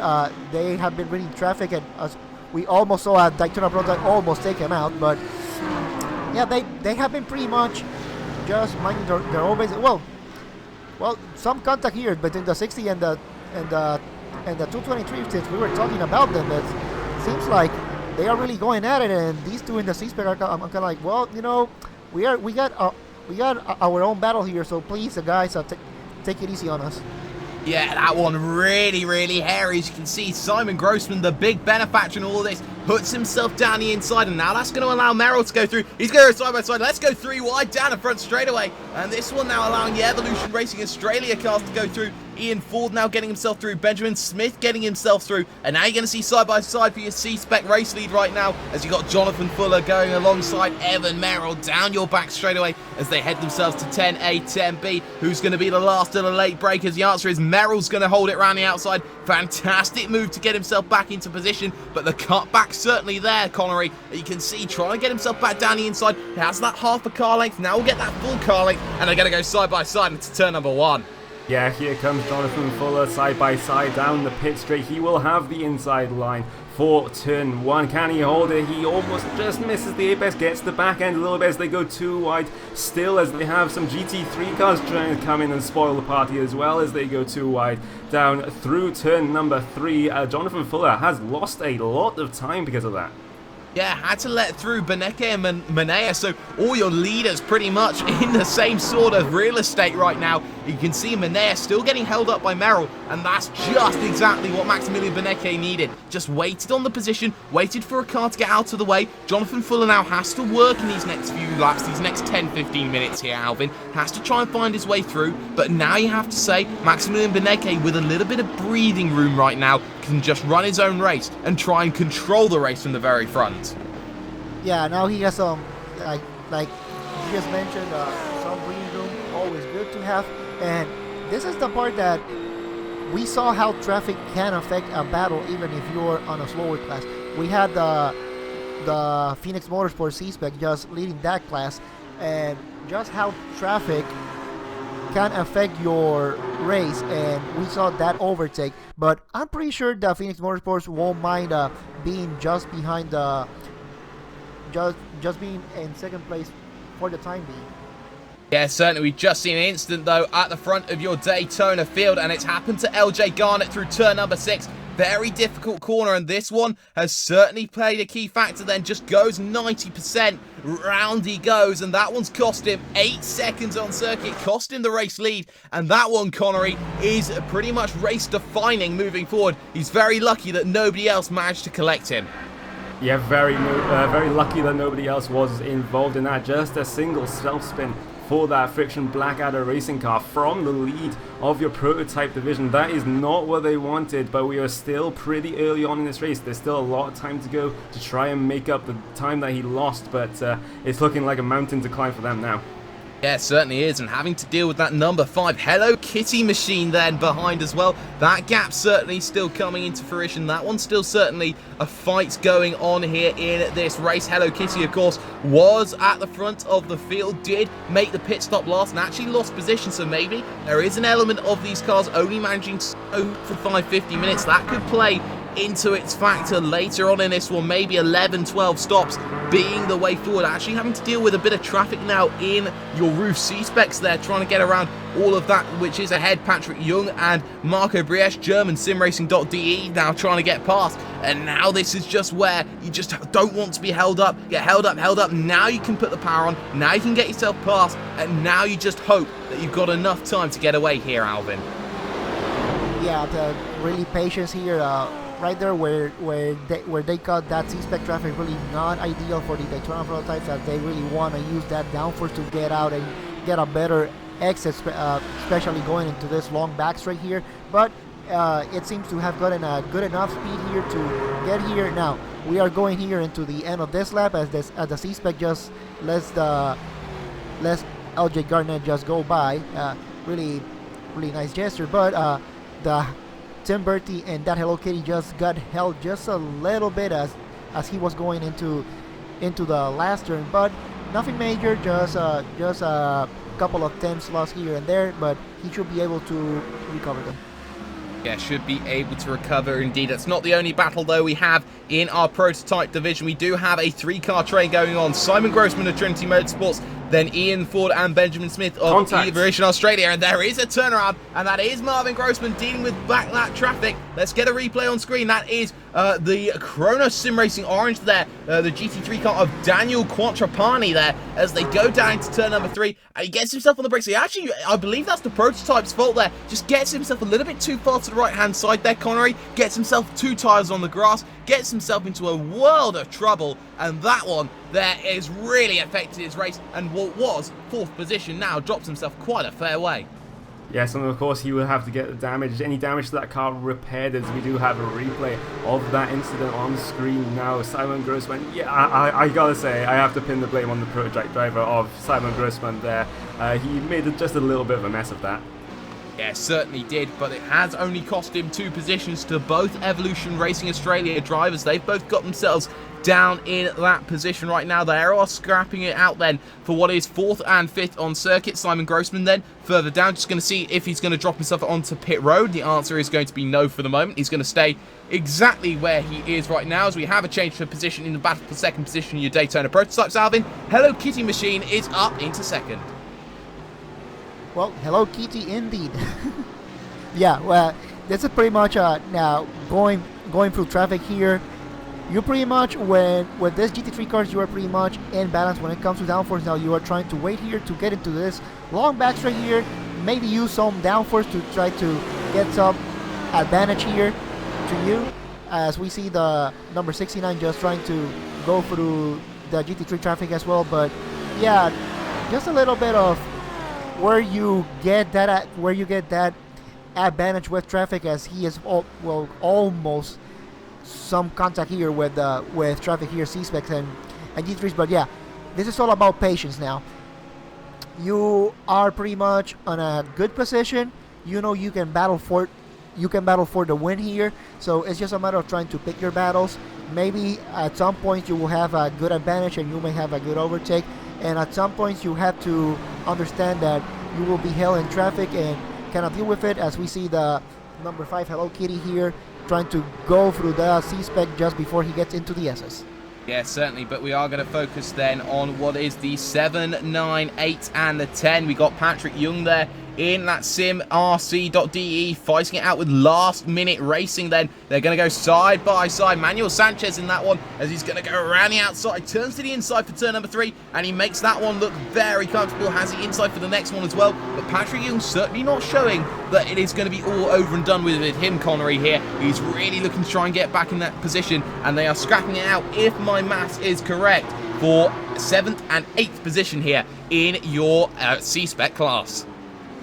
Yes, and that's the team of Patrick Young. That is the simrc.de team. They have been traditionally very, very consistent and very, very good in these GT sort of spec cars in these multi-class races. So simrc, they are doing relatively well right now. They're currently mid-pack in your C-Spec field, but Patrick Young trying to get into the draft of Manuel Sanchez in that last-minute racing car, but I do not believe he'll get enough of the draft to try and make a move down to the chicane. He is just a little bit too far back.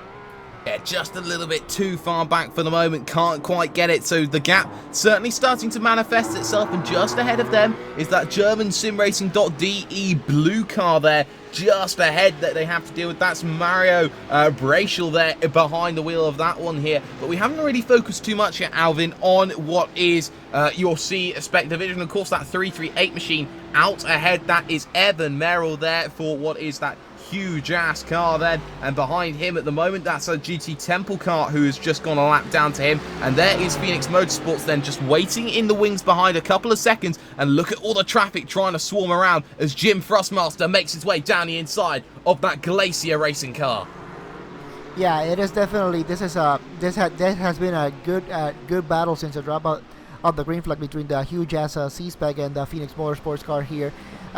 We just saw that how the C-Spec was able to use the traffic that was coming in to his advantage and go into the lead now, but Jonathan Fuller has pretty much not let this battle go out yet, as he's pretty much trying to stay behind, perhaps go through the next cycle of pit stops, and we do have to see here after the next cycle of pit stops, I'm pretty sure we are going to see some driver changes here, especially in this C-Spec class.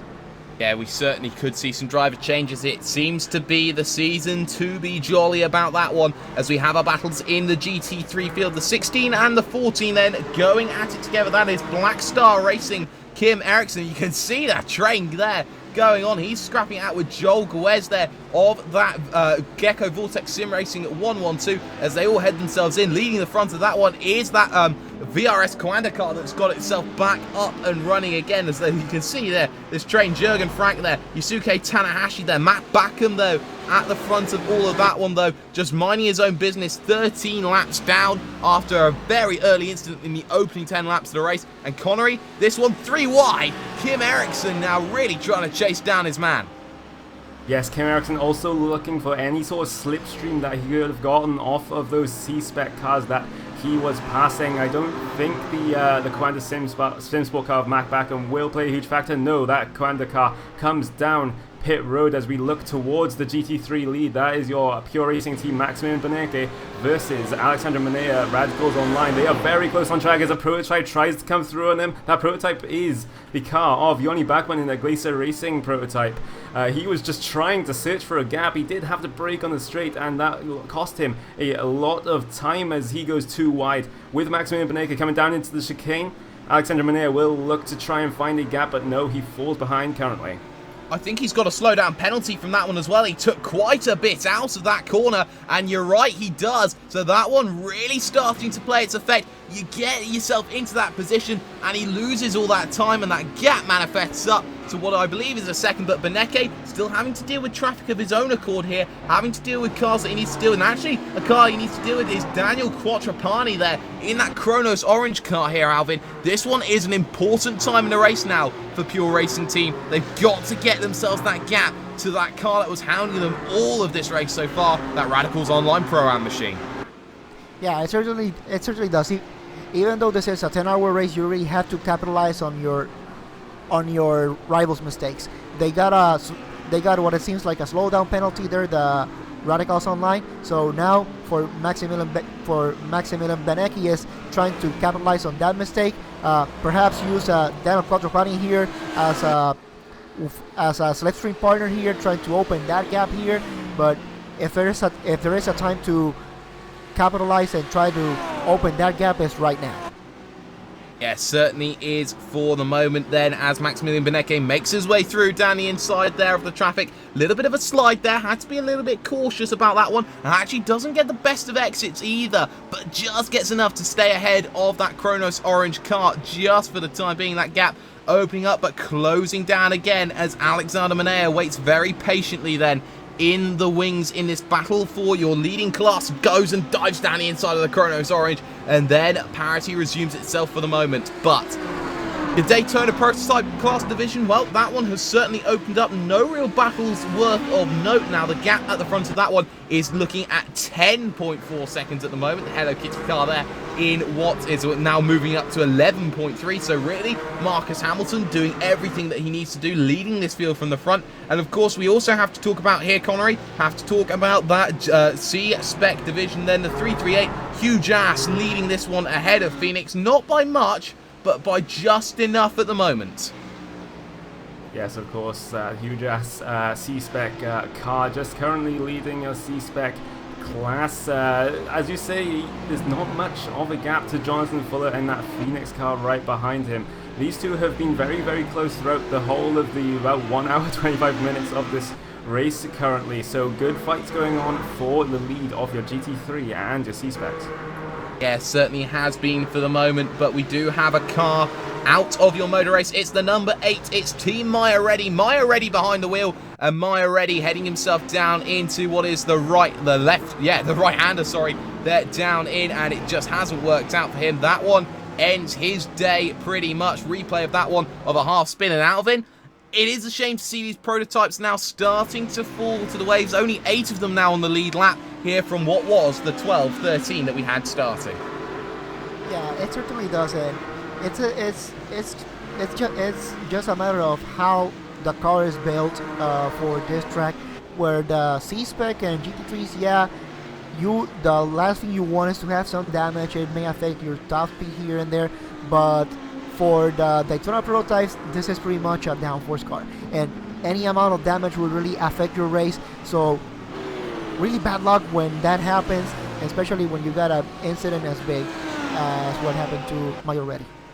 Yeah, real shame by that respect right now, but we do have ourselves traffic trying to get through. Core Sim Racing then starting to hold up here. The car of what is Evolution Racing Australia 228. That's Isaac Price behind the wheel then of that Core Sim Racing Z4 there. BMW then moves across to the right-hand side. Connery makes that one look very simple to get past, but now it's all about staying calm here. You start getting into that rhythm. Isaac Price, of course, a driver new into the car, then in that past stint, so sharing stints for some drivers. For other drivers, stay out for a 2-3 hour stint at a time. Yeah, that's really a judgment that the teams have to make. Some of your drivers willing to do 2 or 3 hour stints, some of them willing to just do one and just stagger that out over the course of the race. These are just things that the team managers and the teammates have to work out between themselves. As we see also a dark streak starting to appear over the past 20 or so laps. That is going to be very interesting because the marbles are going to start ripping off the tires, ripping off the track, and starting to collect on the outside of the track. We already have some marbling going on as we look towards the GT3 lead. Alexander Manea again closing right up to the back of Maximilian Benecke, as Maximilian Benecke has traffic in about 3 C-Specs right ahead of him. I believe he will get these passes done on the straight here, but here comes Alexander Manea. He was sitting in the slipstream of those C-Spec cars as they will try to go a little bit 3 wide. Not this time, but Alexander Manea just closing.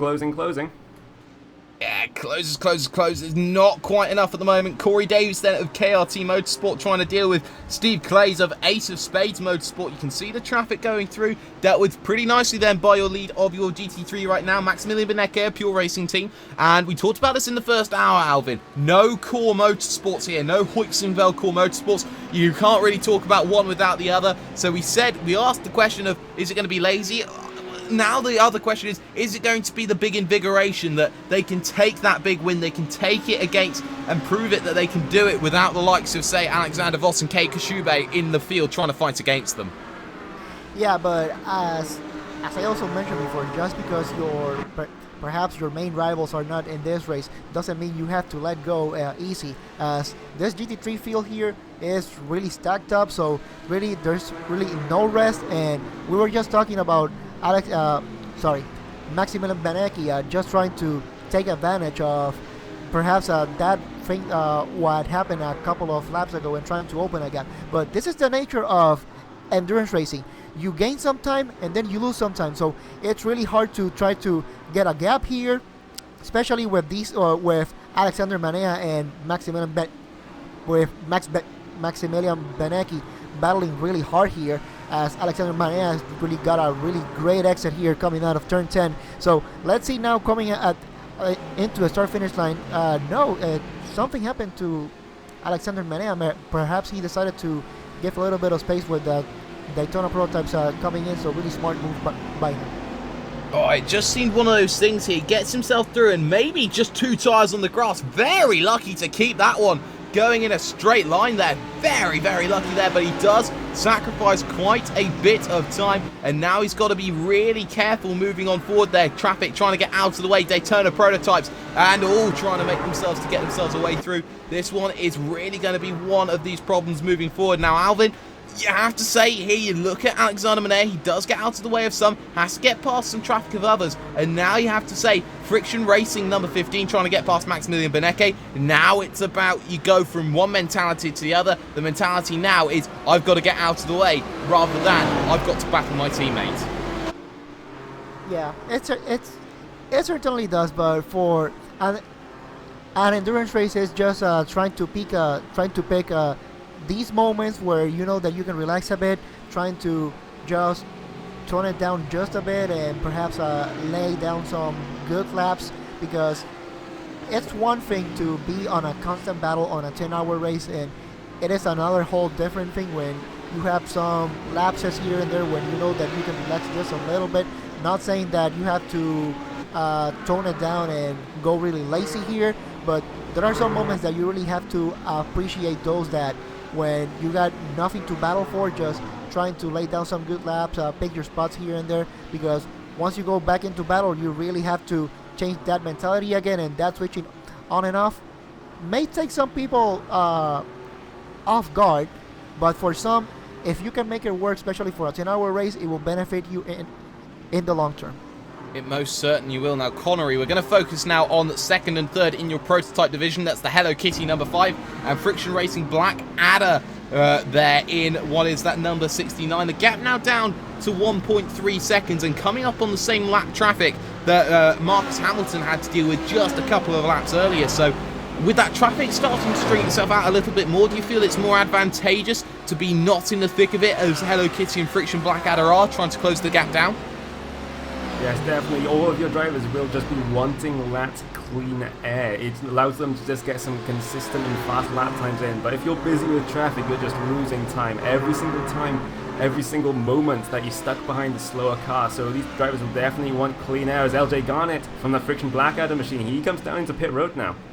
Yeah, he made that pit stop quite early in the first essence, and now he'll do it again. So maybe we're now starting to see that second iteration of windows here from these Daytona Prototypes. They can only really go 45-50 minutes a tank here, and LJ Garnett now trying to play the game here, trying to get that undercut sorted once again, trying to get back out ahead of the number 5. Worked the first time, can work again here as he gets himself down onto his box. Very nice and calmly he's done that one as they go and continue forward. Driver change it will be though for that team then as we go and continue ourselves forward, Alvin, into the next lot of laps.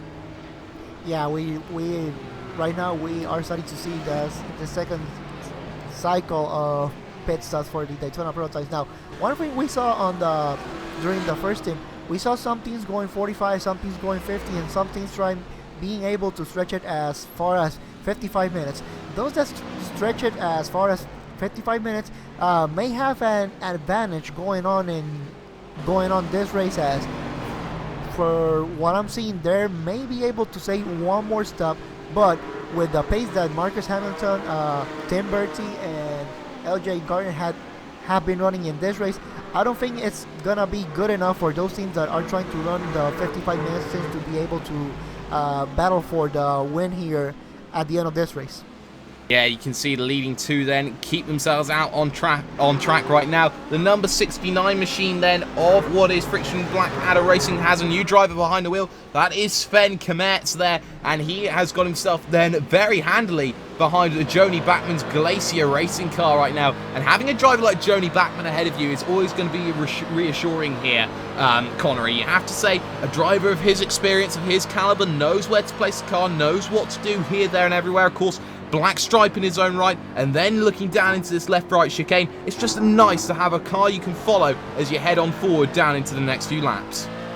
Yes, indeed it is, especially if you've only just gotten in the car, which is what Sven Kamertz has done, just taking over from LJ Garnett in that Friction Blackadder Racing machine. He will just be following in the tyre tread slightly of Joni Bachmann up here. Joni Bachmann yet to pit, I believe, of course, unless he has pitted. It looks like the timer suggests that he has, but Sven Kamertz, yeah, he just has to put in the consistent laps now, try and find his footing, because this track has perhaps slightly changed since he last practiced it, because that dynamic track is working. You see that black stripe through the track on the racing line where these cars have been laying down rubber, and of course marbles will start to accumulate offline, so that makes trying passes on that outside line very, very difficult indeed, as I just confirmed that Joni Bachmann hasn't actually pitted yet, so this battle will not be for effective position on track between Friction Racing and Glacier. Not just yet, but we are seeing, though, this battle continue on then in your C-Spec division. The number 338 Hugh Drass and Phoenix Motorsport, that one stays there, as it's going to be Maximilian Benecke trying to make himself through in what is that machine of pure racing team 111, your GT3 leader then, as they all get themselves conglomerated again onto the same piece of real estate now. The gaps have opened up very similar in both your GT3 and your C-Spec classes here, Alvin. And it's not that case of being similar here, as we're going to see 3 wide down onto the brakes. This one might be a little bit hairy, but the one big benefit of this circuit is you can go 3 wide in this section. Just because it's widest part of the circuit means that those overtakes, those 3 wide, hairy, scary moments, they're a little bit easier to deal with than other circuits. Yeah, and not only is the widest part of this circuit, and it is perhaps the heaviest braking portion of this circuit, so you know that you are not going into a fast section of the circuit, which if you're going 3 wide, it's really not beneficial for these C-Spec cars, given that they don't have that much downforce and they need as much track as possible to make things work. So it certainly does to a point, and we have seen how traffic has played a role here during the early stages of this race, especially in these 2 battles for the lead in the GT3 and also on the C-Spec class. But as it looks at the moment, it looks like both the leaders in the GT3 and the C-Spec have pretty much settled down, trying to look really looking forward to this next cycle of pit stops and see where they are after it. Trinity Motorsports then has come in, and actually a race leader then will come down onto pit road. That is your number 15 Friction Racing car. Marcus Hamilton then gets himself nice and calmly under that Yokohama and Advan bridge, makes sure he gets himself looking for his pit box down at the very end of the straight. Will he be joined by Tim Bertie? Answer is no. Hello Kitty will stay out for more laps. Now Hello Kitty stayed out longer again here for the second consecutive time here, Connery. So this one, a clear strategy. They're going to try and save that pit stop compared to Friction, who are looking to try and play that game in the here and now. Yes, indeed, Tim Bertie in a Hello Kitty car. He will actually be running a little bit heavier on fuel as a result of pitting later. But if he can save that stop right at the end of the race, that gives him an absolutely huge advantage. That's if he can make it. If he needs to make a splash and dash at the end, all of that advantage that he's trying to work towards has pretty much been squandered. Yeah, and you can see right now here just how these battles continue to go on here at this circuit. No real chance then of catch up from what is that car. I believe that we're looking for is, hang on, I believe we are missing that number 69 machine of Friction Blackadder then. He has gone and dropped himself a multitude of time by that respect. Sven Kamertz then, what should have been only 10-15 seconds is now looking like half a minute, Alvin. Haven't quite seen what's happened to him previously. Just trying to look at his lap time, see exactly what has happened with that one. But for the moment, that one is a really weird one. Maybe just in the stops wasn't quick enough. There's nothing really to suggest that the lap times haven't been too bad. Yeah, it's really kind of weird what has happened to him. I'm trying to go back and see if there is something that happened to that number 69, but from the looks of it, it looks like, yeah, maybe some time that he lost during the pit stops. We just had a battle in the GT3 field between the number 16 Gecko Vortex and the number 14 Black Star Racing here. Yeah, going into this back straight, Black Star Motorsports trying to see if he can go inside, outside, and he said, yep, I got a space here. Let's see if he can go for it, going into this heavy braking zone, going into turn number 10. Now let's see if the answer is will overtake. No, outside to stay behind him and go for another lap here. Yeah, for the moment, Black Star Racing and Gecko Vortex, number 112 in the 16 machine, which is going to be incredibly confusing going on. They can't keep the same numbers, can they? But moving forward, you have to say, Kim Eriksson has just been sitting patiently, waiting to bide his time. Has had an incident here, an incident there, just waiting just to stay calm here. Their pit stop is going to be keeping themselves closer. And, well, Friction Blackadder here, Connery, you say have had a 5-second slower stop, but that one, they've lost themselves about 20 seconds here or there, and that one really does affect you in the long run. As actually you got your race leader on pit road as well. Yes, of course, we have Tim Bertie down onto pit road on that longer stint strategy. We will have to keep an eye on how that one works out for him later on in this race, but we're still very, very early on. We haven't even reached the 2-hour mark just yet, so still a long way to go. Still a lot of things can happen. Yes, and actually we've just seen Ian Ford miss his pit box ever so slightly. Hamilton goes past then and re-inherits that race lead, passing the leader of your GT, of your C-Spec category, even that is Evan Merrill. But you can see right now, trying to get themselves back out onto pit straight, back out there. There's Tim Bertie in a world of his own in second position, having to deal with the Kronos car just ahead of him. But you can really see here just how missing your pit box does play that strategy out. Benjamin Smith losing a lot of time though compared to Timothy Jackson then, who has taken the car off of Ford. Just enough though to just say that he's got enough of a gap, Alvin. Yeah, there's really, the pit stops here are really important, especially on a 10-hour race. Yes, you want to get your strategy right, but you also have to make sure that you hit your marks. And what we saw there, those couple of seconds, yeah, it may be early in the race, so it's easy to recover, but you don't want to do that going into the last 2 hours of this race. Those mistakes can cost you 2-3 seconds, and that can be the difference between being ahead or being behind your rival here. Yeah, it certainly does, and you have to make sure that you keep yourself calm and you keep yourself in that right position to keep going forward. And you can see all that traffic there in the middle of the road as we look at the 84 and the 44 going at it. The 44, of course, Jim Thrustmaster then, as they head themselves down in towards turn number 8 on circuit, and looking to try and get himself through then on that BSR Team Black car. Of course, has already been involved in an incident today, a change of driver then in the cars for both of them. You got Roberto Gutierrez there in that BSR Team Black, and then looking across then to what is Jim Thrustmaster. They got Guillem Escuder Heredia, try saying that 10 times fast then, as they all head themselves through the traffic. And Connery not dealing with too much at the moment, but again, you can see close is going to be close, but close will never be close enough unless you make that move count.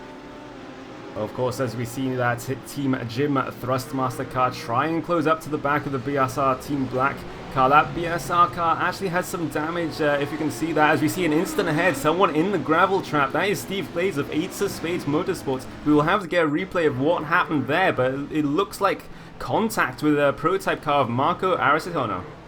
Yeah, it does, heading himself down the front straightaway. Replay then up on screen, and that is the Driving Revolution car of Marco Aristotano then trying to get himself through. A little bit of contact, of course, trying to fight his way through the field. 2 laps down on your race leader at the moment in the prototype division, so you have to say a little bit of desperation, a little bit of a misdemeanor then, as we're going to get ourselves going back live once again. Not really something that you like to see there, Alvin, but it's just one of those things. You try and go for a gap, 2 into 1 in the same real estate, really doesn't go, as your MSP driver's home car gets himself down onto pit road.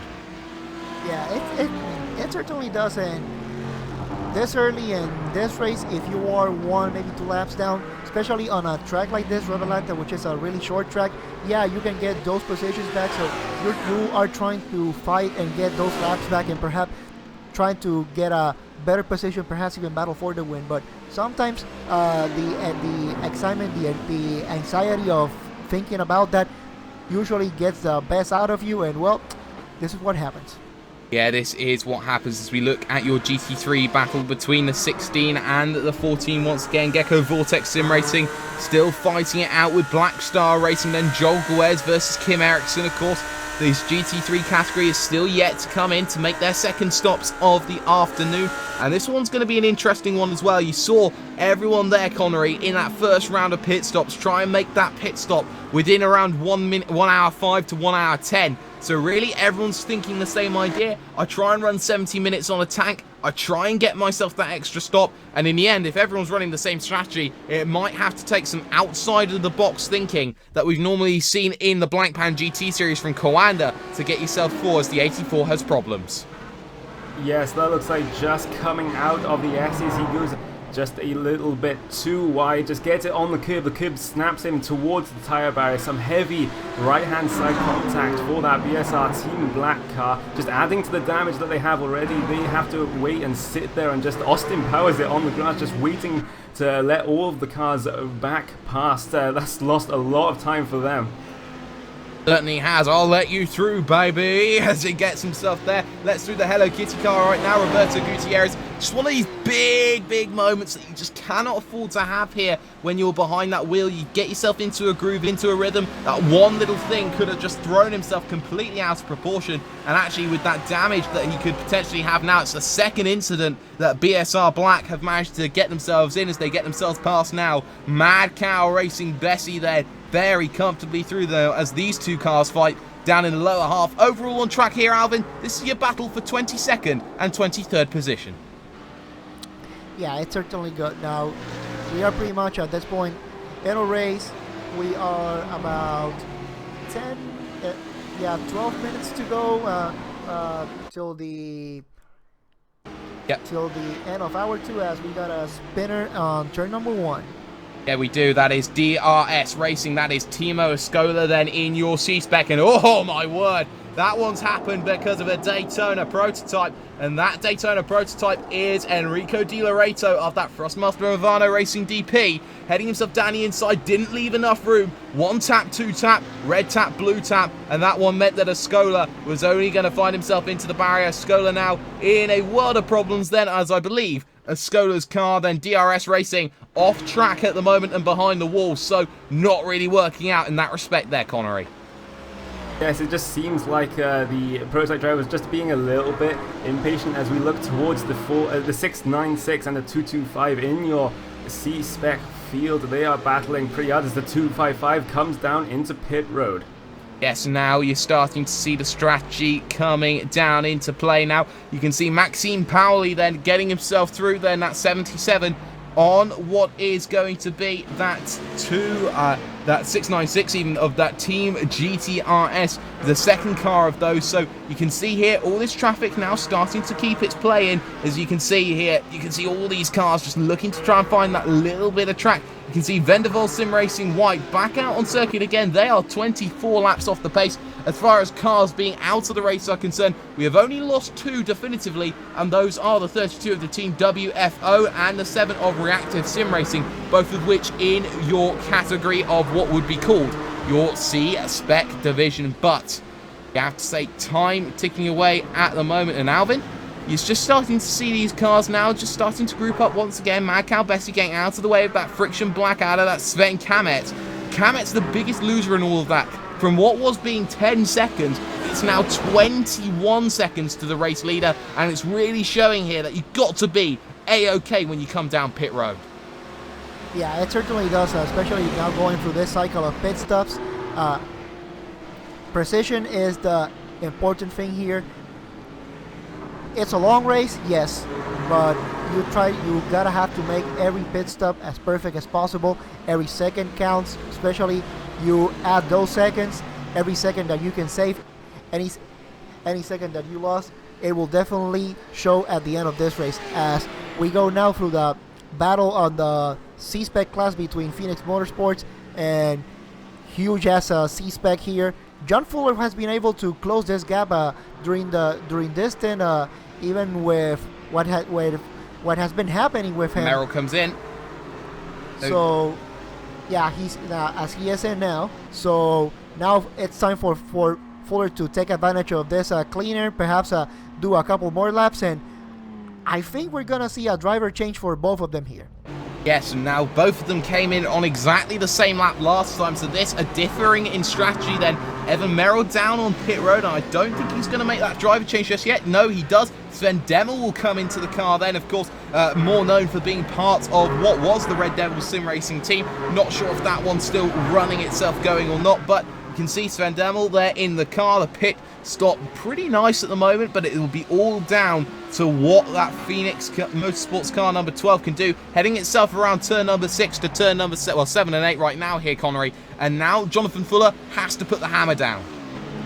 Yes, this is one of those points in the race where your competitor has pitted and you will be pitting also very, very soon, so you have to get in those very, very fast, very, very quick and consistent laps to try and negate any sort of undercut that your competitors are trying to do, as Jonathan Fuller comes down through the big dip, coming down into the last chicane. I wonder if he's going to pit this time by, or he's going to go one extra lap. He's just coming under the Suzuki bridge now. Yes, he is going to pit this time by. Where is the huge C-Spec car of Sven Demmel? He's just coming out of the S's here.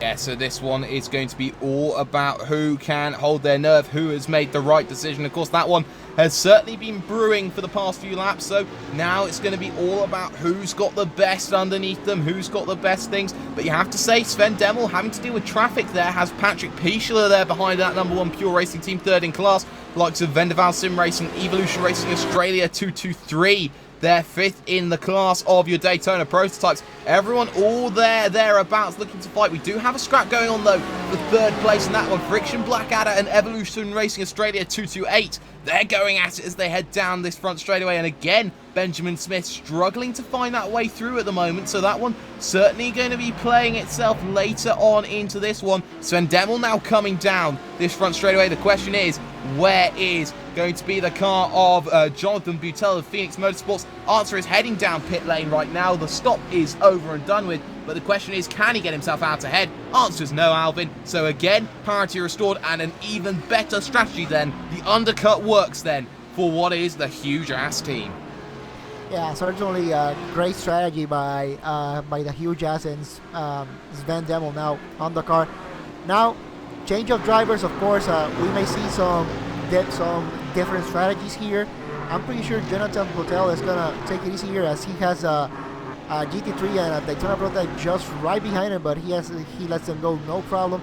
Now, Jonathan Butel, I'm pretty sure he is gonna be happy in 4 or 5 weeks time, as we will be racing at the 24 hours of Le Mans. So pretty sure that he's just taking this as a good test drive, because in 4 or 5 weeks time he is gonna have fun.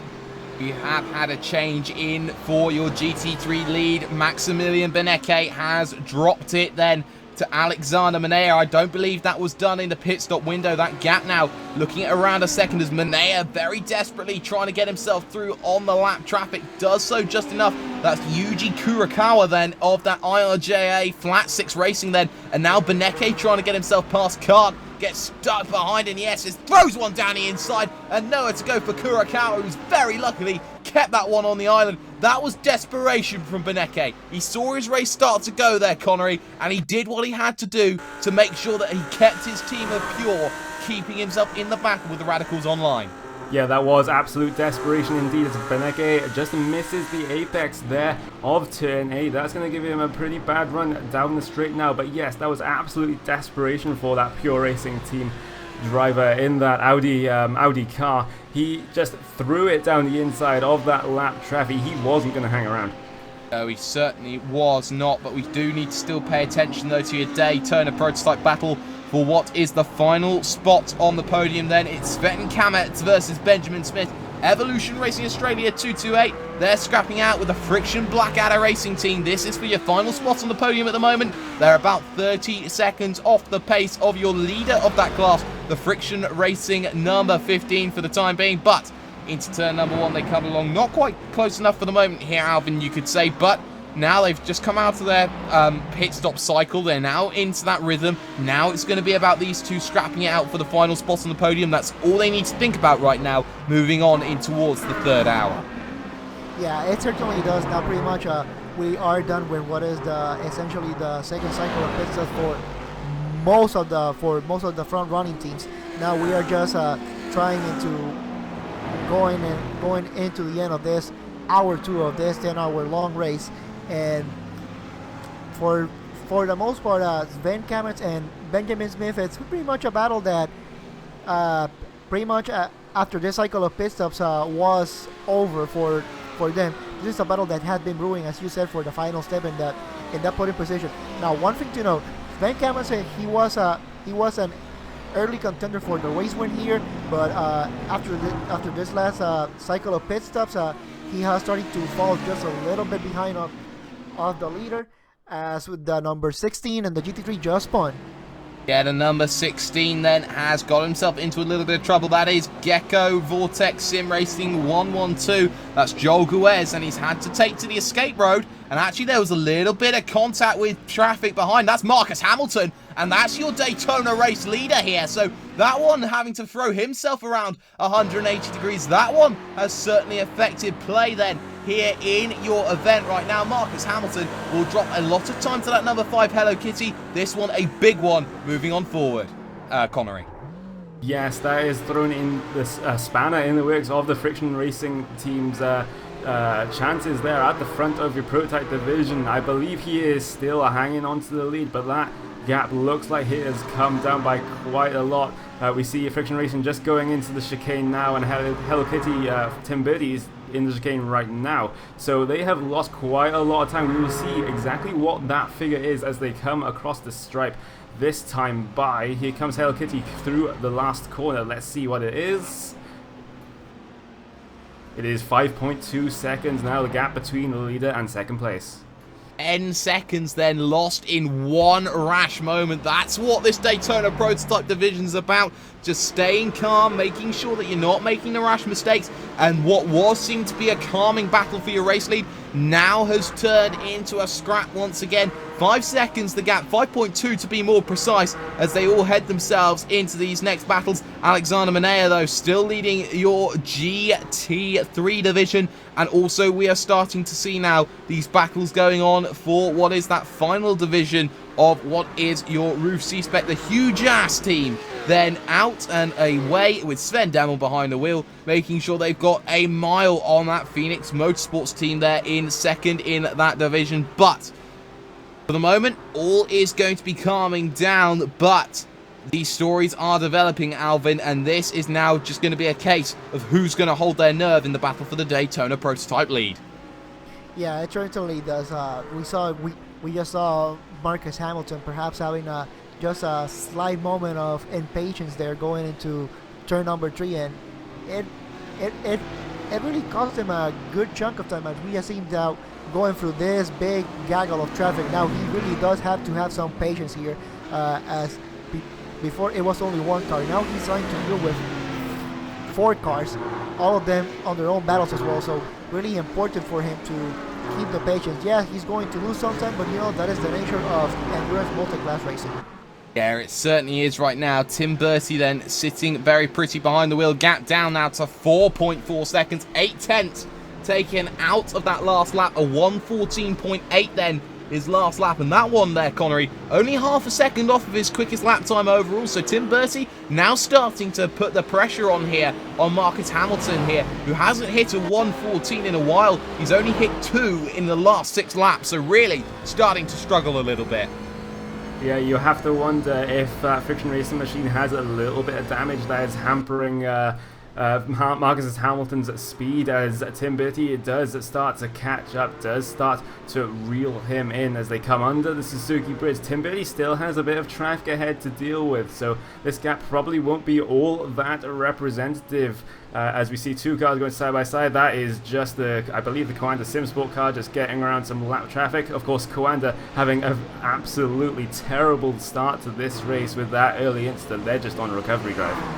Yeah, and this is certainly going to be one of those things moving forward. The story of what is VRS Coanda. If you've only just joined us, we're going to tell you after this next ad break.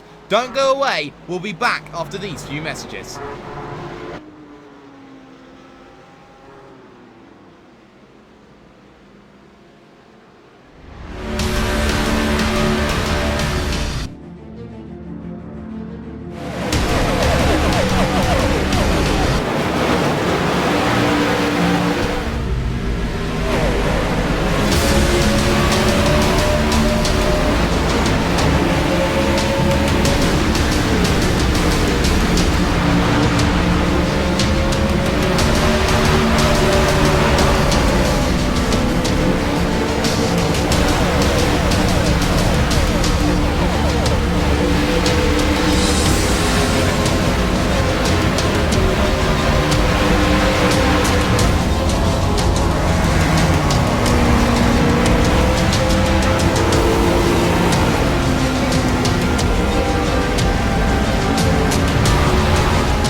A mountain of problems then for Friction Racing at the moment. Hello Kitty are closing in the gap here at the Petit Le Mans. We are 1/5 distance through here in this 10-hour endurance race. Welcome to hour 3, ladies and gentlemen. Friction Racing then leading this one ahead of Hello Kitty, with Friction Racing Blackadder scrapping hard with the Evolution Racing Australia cars in 4th and 5th. Looking further down there is Trinity Motorsports, Glacier Racing, Evolution Racing Australia there with the 24-hour MSP Drivers Home, Team GT and Driving Revolution.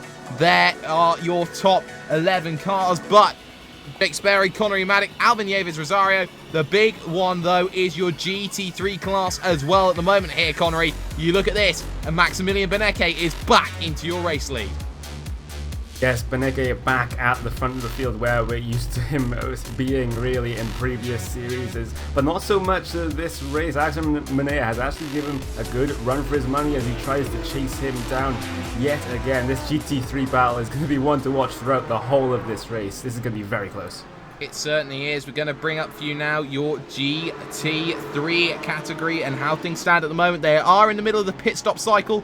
Pure Racing Team ahead of the Radicals Online, and then there's Pure Racing Team 1 there in what is third position right now. Gecko Vortex Sim Racing 111 there. That number 6 is in fourth in class, with Glacier Racing now dropping down. Core Sim Racing there, as we can see, pit stop window certainly into play. But if you are looking to wonder what has happened to that number 18 machine, well, they had an incident in the opening 5 minutes of this one. Mac Backham, their newest acquisition, making that spin. Not the best way to make your name in your debut race, but those things happen, they move on forward. Alvin, this one's very interesting. Also, it's quite interesting in what is your C-Spec class.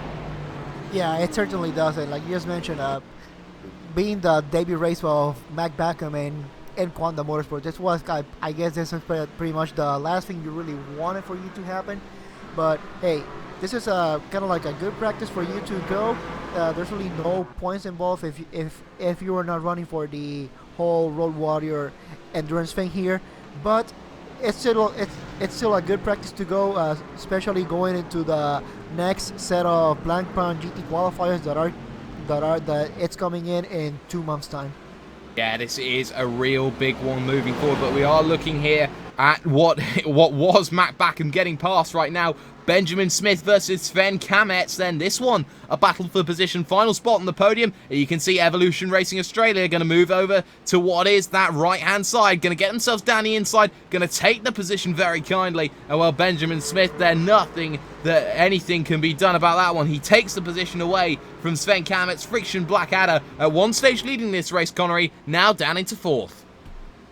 Yes, they are struggling in this second, coming into the third hour of this race. Sven Kamets perhaps not as on pace as LJ Garnett was earlier on in this race, and that has just allowed Benjamin Smith in that Evolution Racing Australia through during the chicane. And Benjamin Smith, if you go back and look at it, he was very, very, very late on the brakes. He actually locked up the inside left front tyre, but he managed to make the corner and make the pass. Yeah, it certainly did. Right now, your battle for your front, that has opened up to about 3 seconds. Tim Bertie in that Hello Kitty machine has had to deal with quite a bit of traffic there. Andy Gorton in that Gecko Vortex 112, he's had to just let through his teammate there of Miko Makila there in what is that 111 number 6 machine then of Gecko Vortex as they run line astern. I believe one's coming to pit lane and the other one hasn't for the moment. That one then is going to develop over the next few laps, but for the time being, we have ourselves a very calm situation as Maximilian Beneke now is on pit road, if I'm correct. Not quite too sure. Yes, he is. He's on pit road. So is the Pure Racing Team, but the answer is, where is Radicals Online Pro-Am? That 114 machine here, Alvin, he stayed out another lap. Yeah, pretty much the pit cycle going on now. This is pretty much where the pit strategy comes in. Pure Racing Team decided to come in early for this cycle of pit stops. Now we are I'm following here Alexander Manea. He's coming into turn 10 and 10A. So let's see if he decides to come into the pits this time, and he's coming into the pit. So let's see if we're also gonna see a driver change here.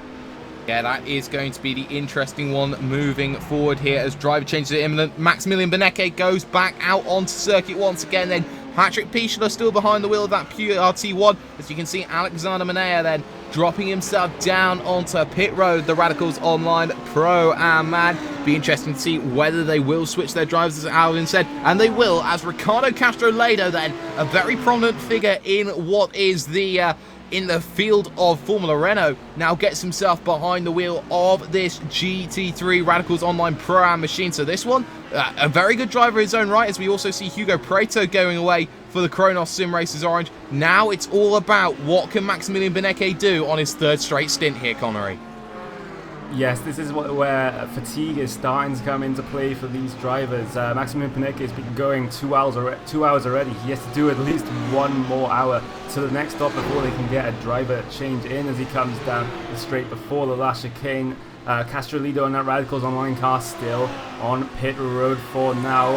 I believe Maximilian Benecke actually slightly slid through his box last time by. He was very, very close to the pit line, his pit box line, so that will have to remain to be seen if he lost any time as he comes through the last corner now. Where is Radicals Online? They're just getting going. Ricardo Castrolido behind the wheel of that car, but Pure Racing Team are just coming to turn 1 now, and it looks like Maximilian Benecke has made the pass on the Radicals Online car. But it's not decisive. That's the crucial fact. He may be ahead and may have track position, but the crucial factor is that gap is still close. It's within what is around a second and a half. So Maximilian Benecke not going to have everything his own way. And traditionally, Alvin, that third or fourth hour, we've seen it in VLN all the time. Maximilian Benecke gets into trouble later on when he gets a bit more tired. So maybe now's the time to put in that new driver that Castrolido is in, and the new blood can certainly bring in new challenges.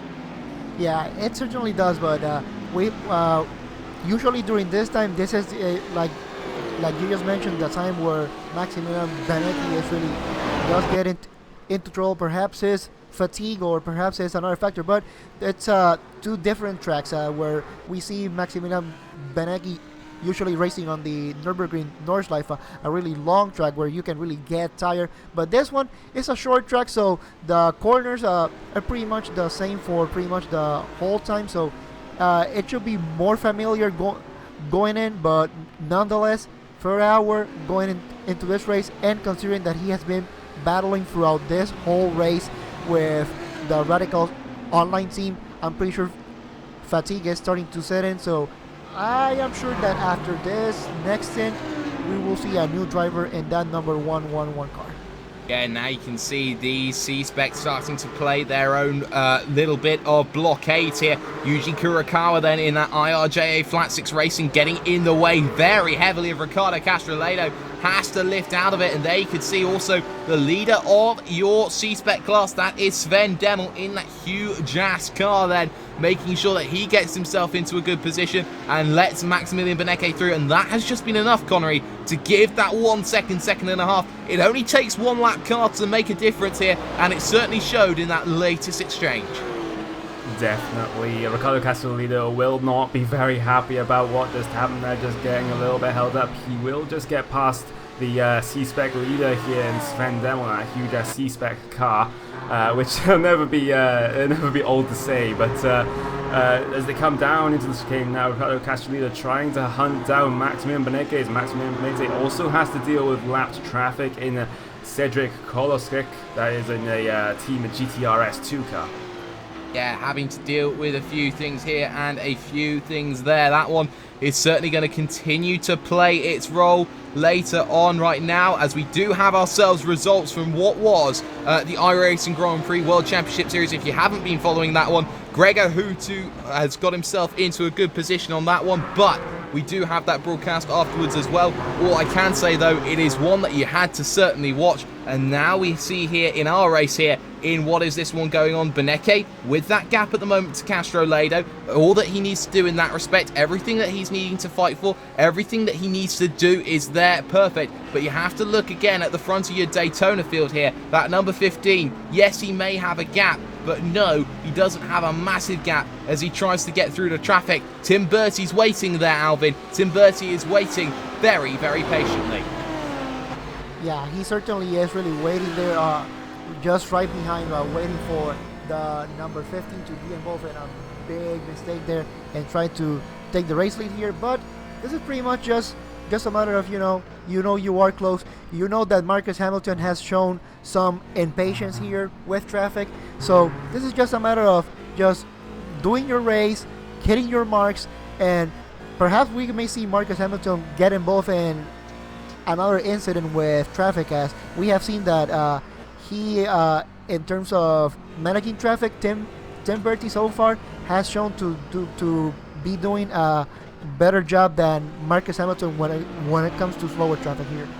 Yeah, it certainly does show that you just need to stay calm here. We've already seen Marcus Hamilton in that last hour. He had that tangle with lap traffic, and that one has certainly been a cause of concern for what is friction racing. Did have themselves up to a 15-16 second gap here. That one closed down now to just 2.4. As you can see, Maximilian Benecke trying to get himself down the inside of Marco Briesch, and then behind that, Tim Bertie waiting patiently in the wings, and Ricardo Castroledo as well. You can see everyone on the same piece of real estate once again, everyone looking to try and get themselves in that best possible position. But right now, you have to say the 228 here, Connery, doing a fantastic job in third. He's managed to open up a 3-second gap here. And actually gets turned around and he gets up on his side. And as soon as you say that, curse of the commentator, you bet there is. Benjamin Smith loses all that time momentum and potentially damaged the boot, Connery.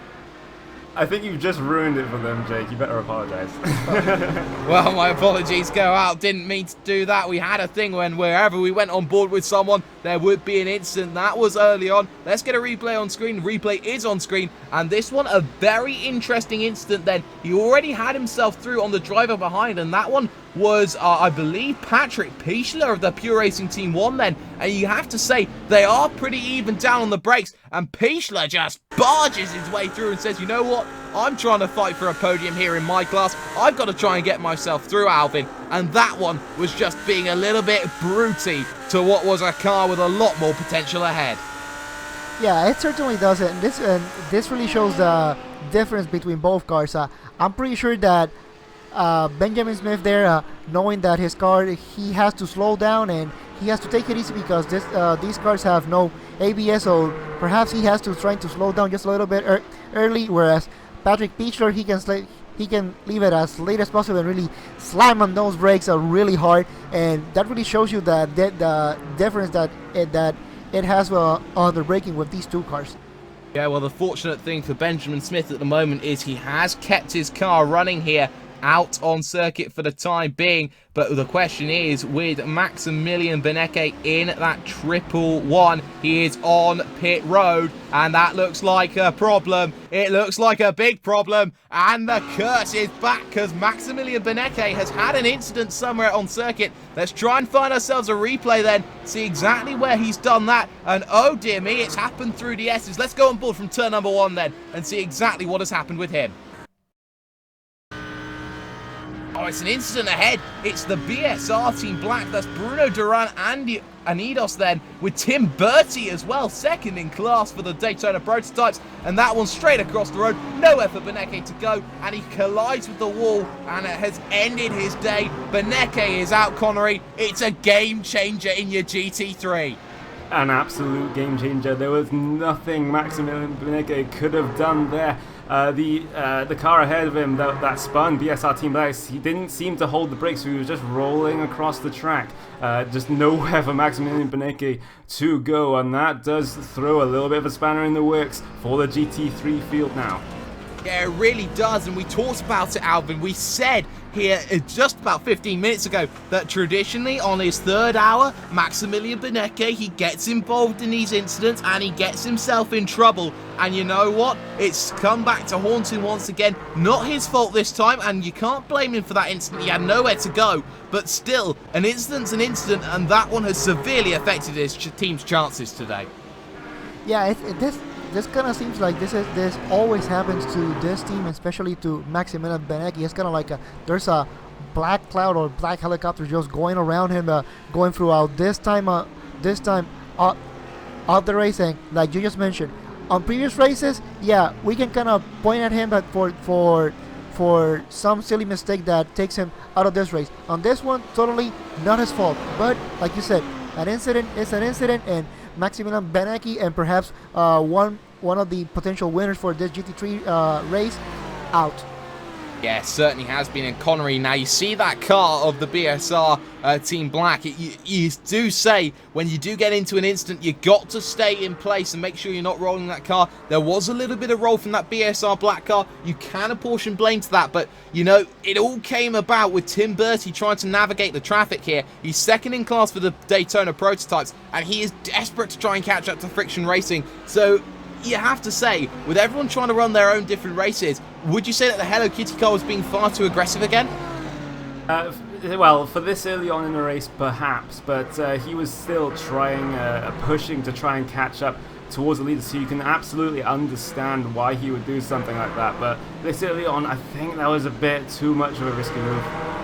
Yeah, you do have to say that. The gap, though, back down to 2.5 seconds, and now passing Anti-Pajala of Black Star Racing. Then Tim Bertie just waiting in that Hello Kitty machine there with Marcus Hamilton just there ahead of him. The gap was 2.5 seconds. I believe that one has opened up just a little bit more, but that one has to be going down as one of the big ones. Benjamin Smith, though, closing that gap back down in again. Did last time a 15.7 to the 16.1 of Sven Kamet.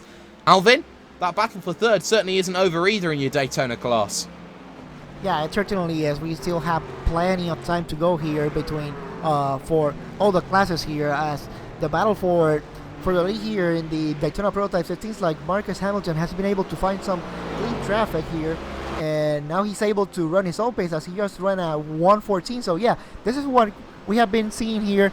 If you are able to get a good clean lap, then you can run your own pace here, as we just saw with Marcus Hamilton, and certainly with Tim Bertie just having that little bit of traffic there that he just found. It did affect his lap time. But yeah, the battle for third place here in the Daytona Prototypes certainly not over. We will definitely see these battles going through the end of this race. Now, one battle that was really close that we were paying attention, and as this first in for most of the teams has started, the C-Spec class. As it stands right now, the gap between first and second place is 20 seconds. Yeah, that one has certainly increased between the huge-ass team then, the 338, and Phoenix Motorsports then of the number 12. That one has happened through a collection of just lap traffic trying to get through and being a little bit worse for wear trying to get through it then. You have to say that Phoenix Motorsports car, one of only 2 cars at the moment on the same lap, you could say, compared to the leaders. But for the moment, this one all starting to calm back down once again. It just flares up in fits and starts this one here as we look at ourselves then going forward. We look to try and find ourselves a battle. We're now looking here at the 14 and the 44 here in your GT3 category. That is Jim Thrustmaster, Dardo Opakak there with Anti-Pajala just ahead. That gap around a second and a half right now. We're going to take you Racespot TV fan immersion. Let's go on everyone's favourite, Jim Thrustmaster then. This is Dardo Opakak.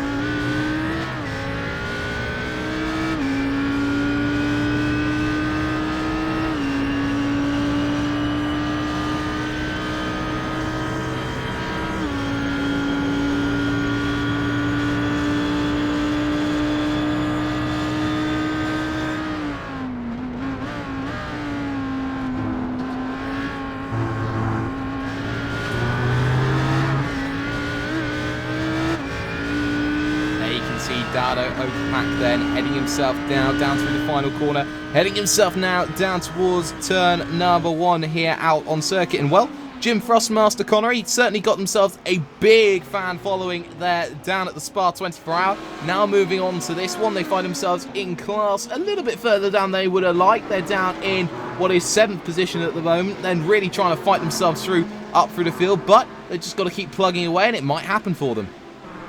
It might happen indeed, especially in these long endurance races. We're not even halfway yet, not even close, so they've just got to run there for consistent laps, keep it on the grey stuff. They've had a few incidents so far with a few other cars, but nothing that has severely damaged their car or lost them a whole bunch of time, so they are running well currently, much to the delight of our viewers.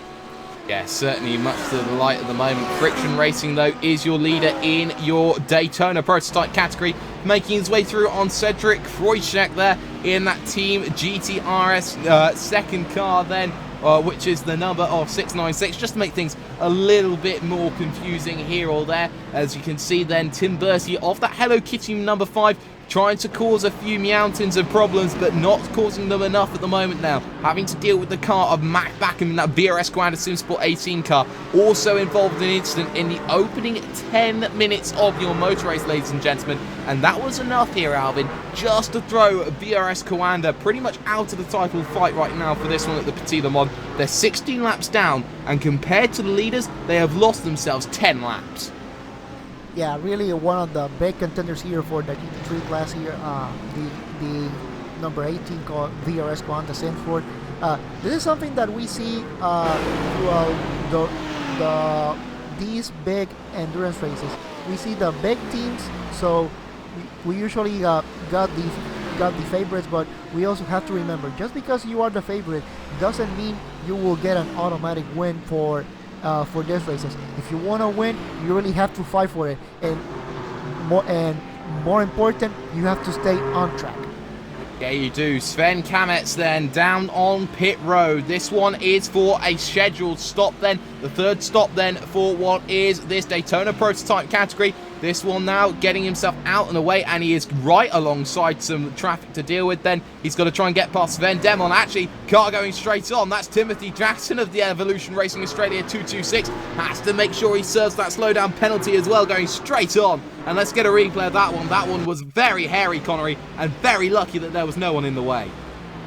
Yeah, that's just coming through that blind turn of turn 3. He has to go a little bit wide on entry because he was trying to get around the C-Spec car of Sven Demel, and then just locks at the brake, doesn't get it slowed down, just takes the escape road. Very heads-up driving there from Timothy Jackson. Yeah, Timothy Jackson doing all that he needs to do. Now has Tim Bertie behind him, of course, looking to try and get the lap then on the Evolution Racing Australia guy. As you can see here, just how the traffic plays itself down this back straightaway, heading towards this corner. This is turns 10A and 10B coming up, and it's a very difficult one. You can see Bertie going to move to the inside, not going to make it very difficult there. The Evolution Racing Australia man down into left and actually locks up quite a bit, which is going to cost him compared to what is that GT3 car that's going to try and go past. That's Hayden Burns of Mad Cow Racing Bessie. If you ever want to say moo, now is the best time to do so, as we do have cars getting themselves onto pit road right now. That's Joni Backman of Glacier Racing, Alvin. Yeah, the cycle of pit stops right now. We got Joni Backman. They're going into the pits. So Missed his pit box a little bit as well by the looks of it there, Alvin. Yep. Yeah, just one of those things that happen here and there. We have been mentioning the very important when you are coming into the pits, trying to hit those marks, trying to save that as many seconds as possible, trying to hit those marks. Save some time here. You don't want to lose time. Early in this race, if you lose time, yeah, you can get it back, but you don't want to do that towards the end of the race, of course. No, you certainly do not want to do that again, but we're going to look at your GT3 field right now. A battle between the 44, that's Jim Thrustmaster of Dado Okapak there in the car against Antti Pajala in Black Star Racing. Over the curb heavy then at turn 6 goes Dado Opapak then of Jim Thrustmaster in towards turn number 7 then. Make sure you get yourself nice and tight, only down to 140 kilometers an hour before you hit the brakes harder again, getting yourself into that tight right. You can see there, you just don't want to run any wider than you do. It's off camber as well, as now you hit this back straight away. Traffic to deal with as well. That's Benjamin Smith in the Evolution Racing Australia 228. Started 10th here on the grid. Now up a massive 7 positions at the moment. And Connery, the gap now closing for Jim Thrustmaster. They're looking pretty much like next lap, there could be a potential move. Yeah, Dado Opapak is certainly looking for it as he closes up to the rear wing of Antti Pajara. That time by during the chicane. I was kind of surprised that Dado Opapak didn't try and gain a little bit of slipstream off of the Evolution Racing Australia car that was coming through there. He did stay towards the outside of the track. I do not think that was a good decision, considering you can actually get a pretty good draft off of those prototype cars if you are a slower class car, but as they come through turn 3 now, down into the S's, it's unlikely that a pass might be made here as the Revolution Racing Australia just gets through on some traffic in that C-Spec car, Cedric Politis. Yeah, certainly does. Klaus Kavekis then behind the wheel of the VRS Commander SimSport 18 down the field. Coming out of it as well, there is Christoph Müller then getting into a little bit of trouble then of the Team Bushwink Racing Blue. Let's get a replay on screen. Has a very hairy moment into turn number 1. Massive slide. Tokyo drifted in that roof C-Spec. Manages to keep himself going there. Christoph Müller in that 237 machine right now. Back live we were going to go. And you can see everyone now just starting to play their dues, starting to take their effects right now here, Alvin. And now you're getting into dopey stage, you could say. It's so easy just to switch off for 2 seconds, make that big mistake. We've seen it happen before. Tim Bertie getting involved in one, Marcus Hamilton getting involved in one, and it's very easy just to put that car just 2 wheels on the grass. Yeah, it certainly does, and now with the whole field pretty much spread out throughout the whole Road Atlanta circuit, it's easier to do the overtakes, but it's also easy to lose your concentration thinking that because you have the clean track, you may not take some traffic into consideration, and some way you go into this hot lap mentality where you are just doing laps for the sake of doing laps, and you perhaps don't take that traffic that may be ahead into consideration, and that's when you get in trouble.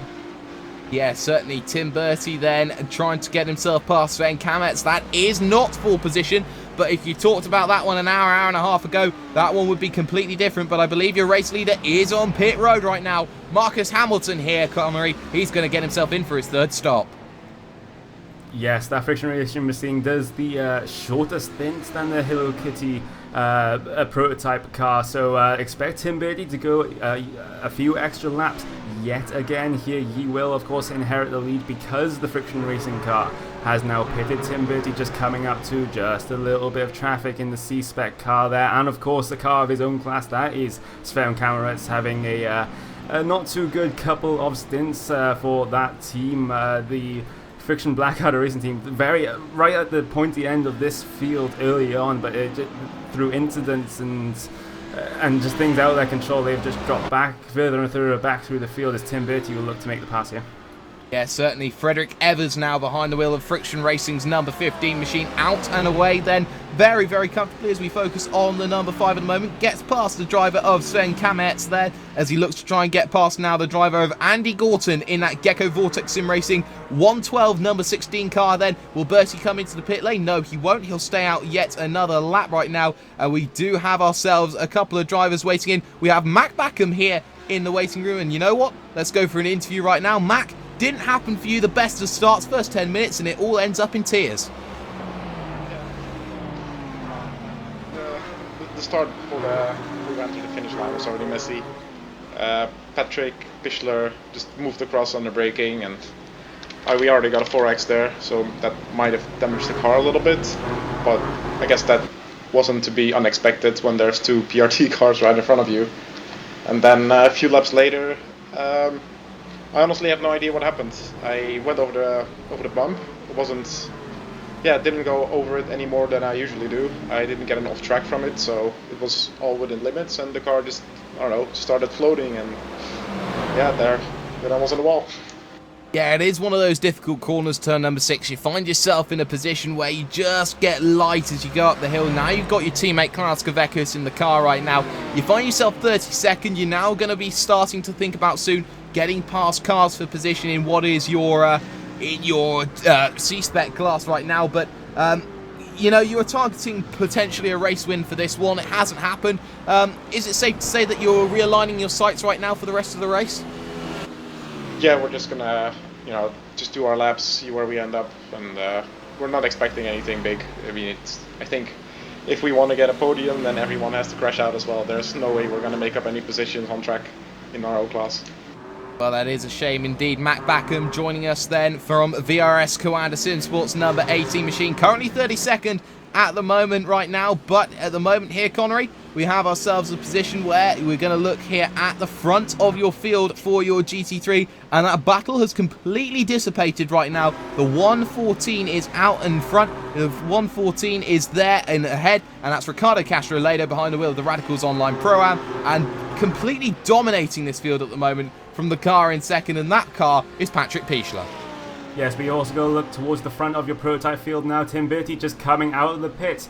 Here comes the friction racing machine of Frederick Evers. So there's been a driver change for the friction racing number 15 car, but I believe Tim Bertie has actually made that pass stick in the pit stop. So Hello Kitty now effective race lead. Hello Kitty gets the jump, but stuck in traffic. Both of them gets out of the way of one as it becomes pandemonium, then gets past Anti-Pajala, has to get past Tatsuro Hashimoto, the Vendaval Sim Racing White, gets past that one very well, does Frederick Evers, and now has to get past your leader in your C-Spec category. That one is Sven Demel of Huge Ass, and now you can see here, Tim Bertie just made sure he kept those laps, Alvin, made sure he had that clean air relatively. Frederick Evers has paid the price for not having the best of stops. Well, we also have to take into consideration that on this Daytona Prototype class, when you do driver swaps, unfortunately, it will take longer than putting fuel and tires in this car. And the number 15 with Frederick Evers, they just had their own driver change, whereas Tim Bertie is still in. It's still driving in the number 5. So interesting to see if the number 5 once he comes into the pits, if he will ever change drivers. Yeah, that is going to be a question of fair use as we look here at the 696 and the 797. Oh, just trying to get out of the way there is Benjamin Smith, who dives onto pit lane. That is the... Yeah, sorry, Jake, they did have a little bit of an incident coming down into the chicane. Just some rear-end contact for that 696 Team GTRS2 car. There was a prototype car just coming through, and he just collected a few C-Spec cars just like bowling. I'm not sure that was the correct move from that prototype. Oh, well, it just looked to me here in this situation, we get the replay up on screen, that prototype just sees it coming, just hits the brakes a little bit too late. You can see already there's a car trying to go down the inside, and that is Patrick Pichler. So already it's very congested down the chicane. There's contact in itself, though, which has slowed both of them down from what was the Team GTRS 2 and Maximilian Scheider's Sim RC.DE 797. And it just meant that there was nowhere to go for the driver of what was Benjamin Smith at the time. So in the end, he has to drop himself down onto pit lane. He is making that pit stop right now, and I think it's a very good time for him, just seeing the scare that he's just had, Alvin. Yeah, certainly. Once you have a scare like that, the best thing you can do is just come into the pits, just take a breather, relax, go back on the track, and regroup yourself. Yeah, I think it's the best way forward here, but our Daytona Prototype battle is certainly far from over. There has always been close there or thereabouts in this field, and now it's Friction Racing versus Hello Kitty in this one. Tim Bertie now trying to get himself past Glacier Racing's Marco Pentinen right now as he makes himself his way through down the front straight. Next up for them is Danilo Piazza, that Team GTC7. Of course, in that first hour that we saw, Connery, we saw the Danilo Piazza get involved in a little bit of an incident with lap traffic down at turn number 1. It hasn't really affected his race. He's there in 8th position in a fight with Glacier Racing 2 there in that number 4 machine, but for the moment, just staying calm in a race of his own.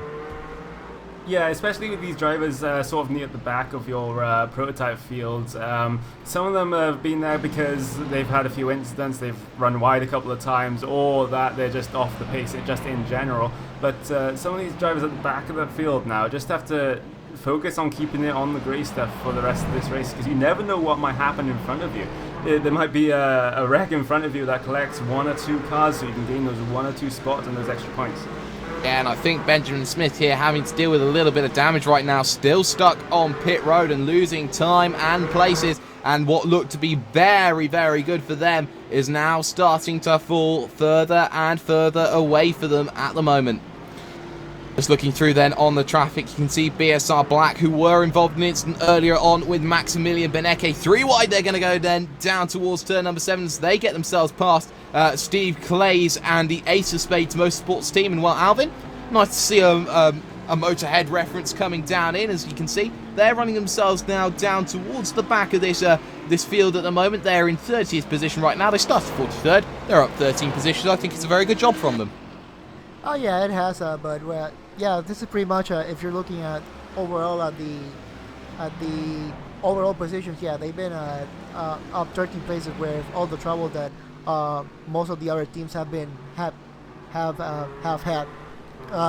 Ace of Spades Motorsports so far, doing a good job being here.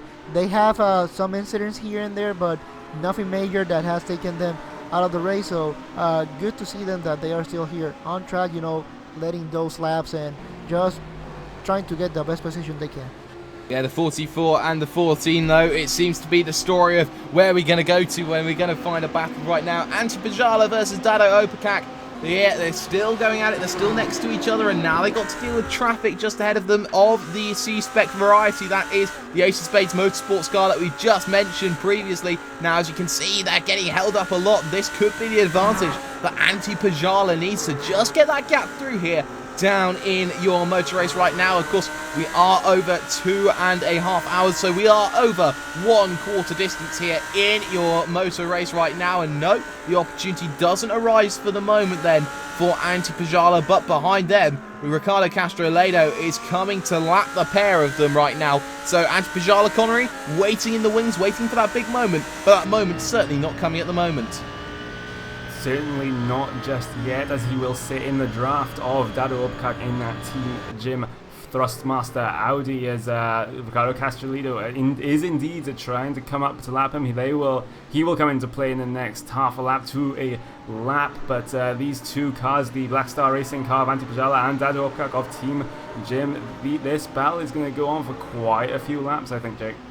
Yeah, I certainly think it will. Antipajala then still waiting for that big opportunity then, as we're going to take a lap on board then with Antipajala in towards turn number 1. They come along here. Now you get yourself back on that power. It's a difficult one, that right-hander. Then you hit yourself through turn 2, blind turn 3, then coming along up over the curves. Make sure that you just keep yourself as tight as you can in through turn 4. Now you hit turn 5, and now you're hitting this SS section moving forward, making sure that you keep the car as nice and straight as you can into turn number 6. Nice little bit of curb then as you head yourself now down towards turn number 7 on circuit. Now you see Ricardo Castro-Ledo waiting in the wings behind, has the potential then to make that move then into 7. Very nice then, 140 kilometers an hour. Down on the brakes again, 94, 85 kilometers an hour they go, as then back onto the power you go. Down this long back straightaway then, as you just wait for time to pass. Around 20 seconds, you're going to spend 15 seconds here just down on this one straight alone.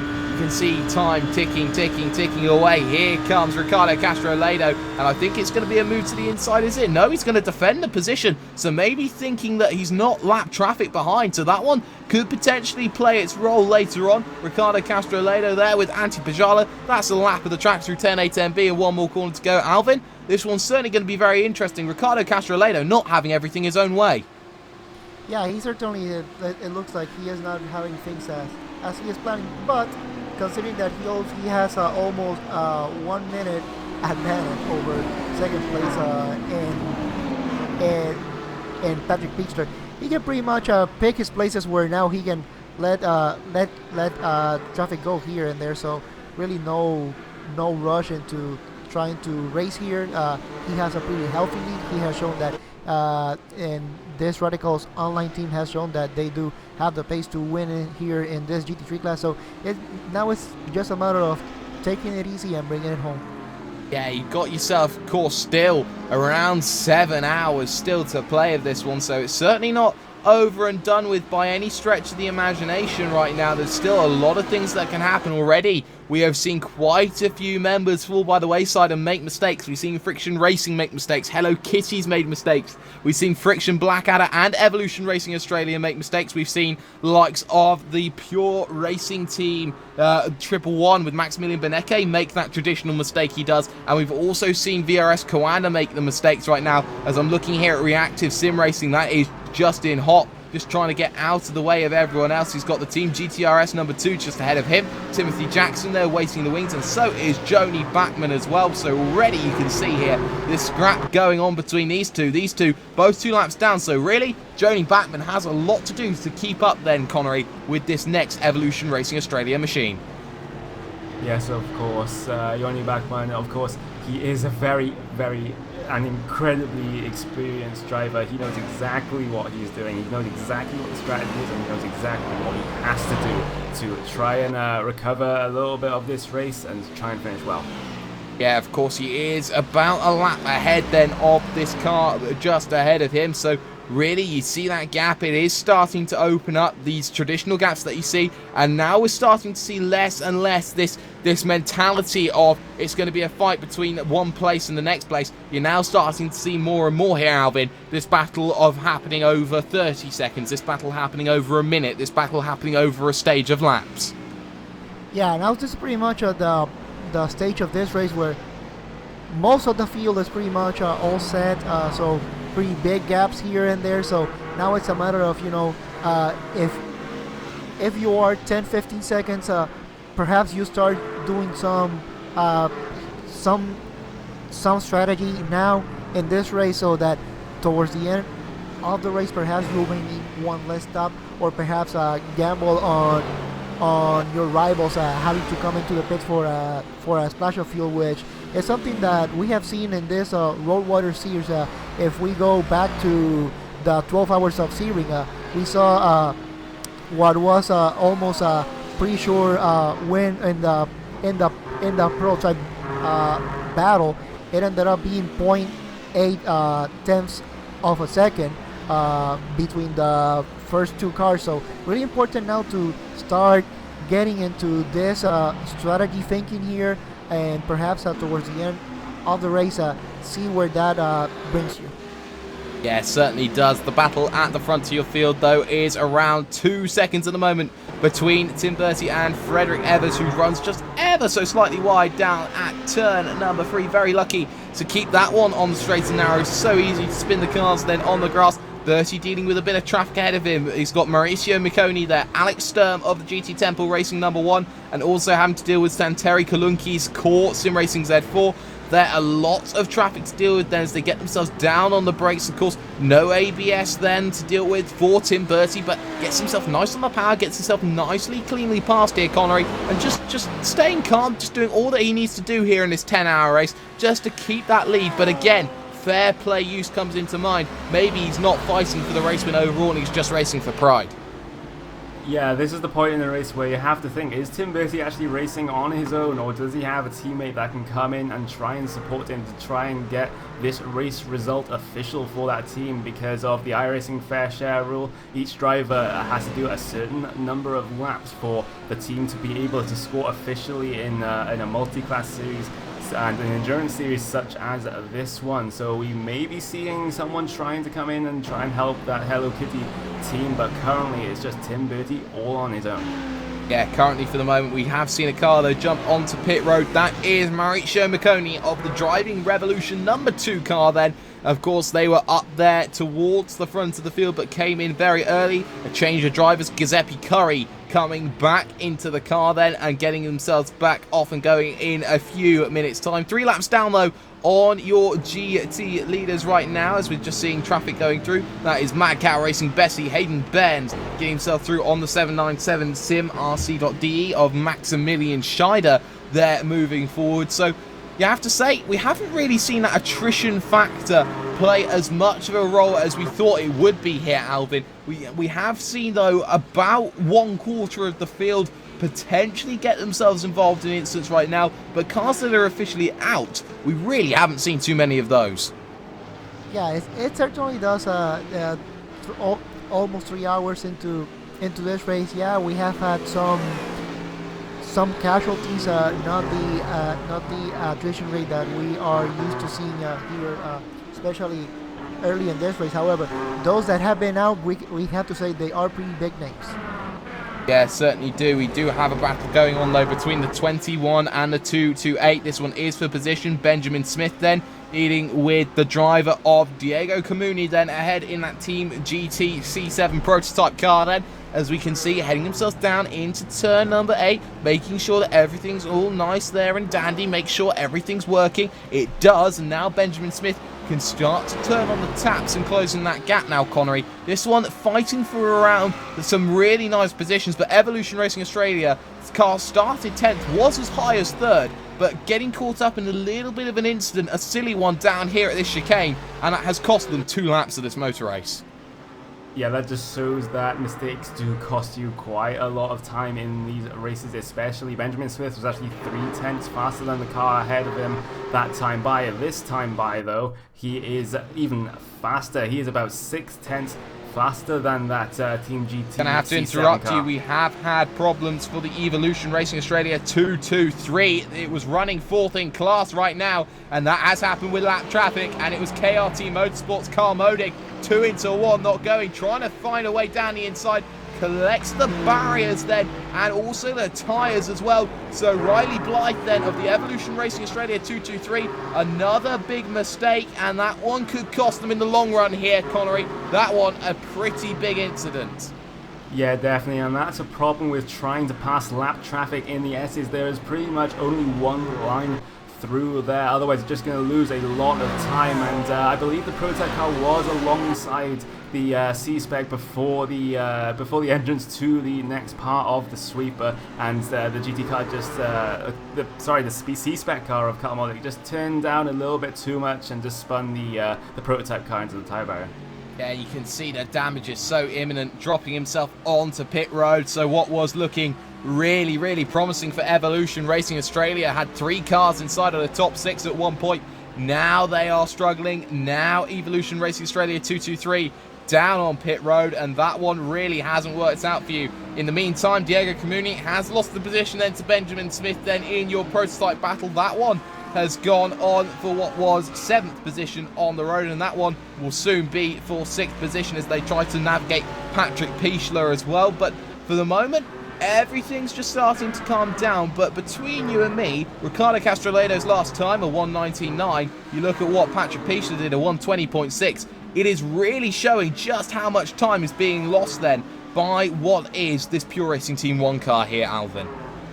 Yeah, it certainly does, and now especially that Ricardo Castroledo, he has pretty much caught us on traffic, which is pretty much, by the way, just in front of him, this battle between James Thrustmaster and Black Star Racing. One good advantage that he can use this track for, they're pretty much almost at the same pace, and he can use that to his advantage, especially on the slipstream, as Black Star Racing just lets the Radicals online car just go by. So I should expect James Trustmaster just have that same courtesy here. So we will see.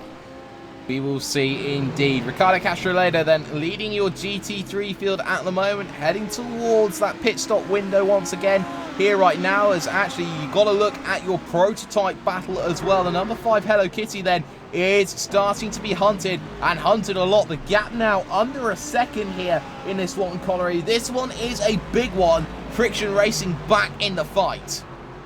Yes, back in the fight for the lead of your prototype division. They are just coming up to the pit window, I believe, in the next couple of laps. But that driver of Frederick Evers in that Friction Racing machine, he is hunting down the Hello Kitty car of Tim Bertie over the next few laps. They have some slight bit of traffic ahead of their own class in the Trinity Motorsports car and the GT3 car of Patrick Pichler.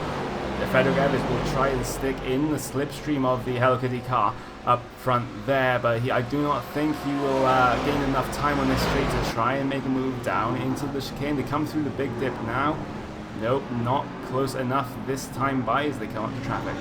Yeah, the traffic ahead of them is going to be Patrick Pichler's Pure Racing team and Dirk Reinhard then of Trinity Motorsports. A very understated team there, Trinity Motorsports, always putting their name there or thereabouts in terms of what is these battles going on. You can see gap across the line, 0.2 of a second. Can't make the move instantly then, can the car of Freddie Evers then, struggling here. The 84 has also been involved in an incident. That's BSR Black once again. They've had a crash down in your field. I believe it was turn number 6 again. Yes, it was turn number 6 that has happened. Let's get a replay of that one on screen then with your number 84, Ricardo Silva, behind the wheel. And up over that curb again, Alvin, enough to just turn the car around into the tyres.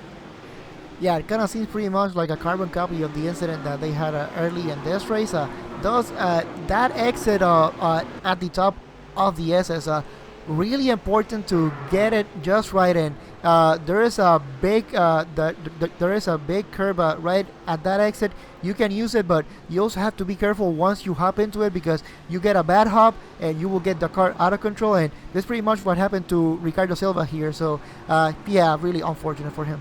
Yeah, really unfortunate. Down on the brakes, though. This battle for your race lead continues towards the end of this third hour. Start of the fourth here on iRacing Live and on Race Spot TV as well. Tim Bertie then gets himself a little bit more of a margin, then gains a bit more time. 0.6 of a second now, the gap.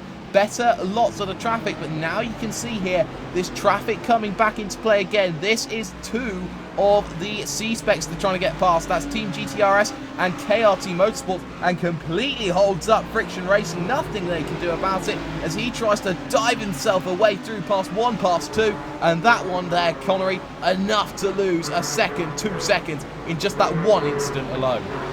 That is exactly what can happen if you catch traffic in the exact wrong place. You do not want to, as a prototype driver, you do not want to catch the traffic in those S's, because once you go offline there, you are just completely and utterly slow compared to if you took the optimal line through there. So Frederick Evers just lost so much time to Tim Bertie here. This is what Tim Bertie wanted as we come up to, I believe it will be our third pit cycle in just a couple of minutes. So Tim Bertie, obviously he is on that longer pit strategy. He is going to be heavier on fuel in the Friction Racing machine, so he's doing actually very, very well to stay up front right now. Yeah, he certainly is at the moment then, as they're going to look towards their fourth round of stops then of the day. 45 to 50 minutes we're looking at, maybe for a tank of fuel 55 if you're pushing it hard enough. Gap is 1.1 seconds at the end of this at the moment, and it's Freddie Evers there in second position chasing down Tim Bertie. There is Antti Pajala in the middle of those for Black Star Racing. If you want to know where Jim Frostmaster's just gone, they have peeled themselves into the pit lane and got themselves back out and going once again. Guillem Escuder Heredia there behind the wheel right now, as we can see here. A lot of traffic having to be dealt with right now, as we can see car going on. But Shuji Aratani then of the IJRA car as the 44 actually spins, and that is Jim Frostmaster just talking about them there, Alvin. A big one down at turn 6. Yeah, it seems like things are starting to get really hairy here, as I'm starting to look to see really what happened here. Kind of seems like a spin on their own here, trying to, yeah, pretty much are going through the S's. It kind of seems like just had the car just a little bit unsettled here.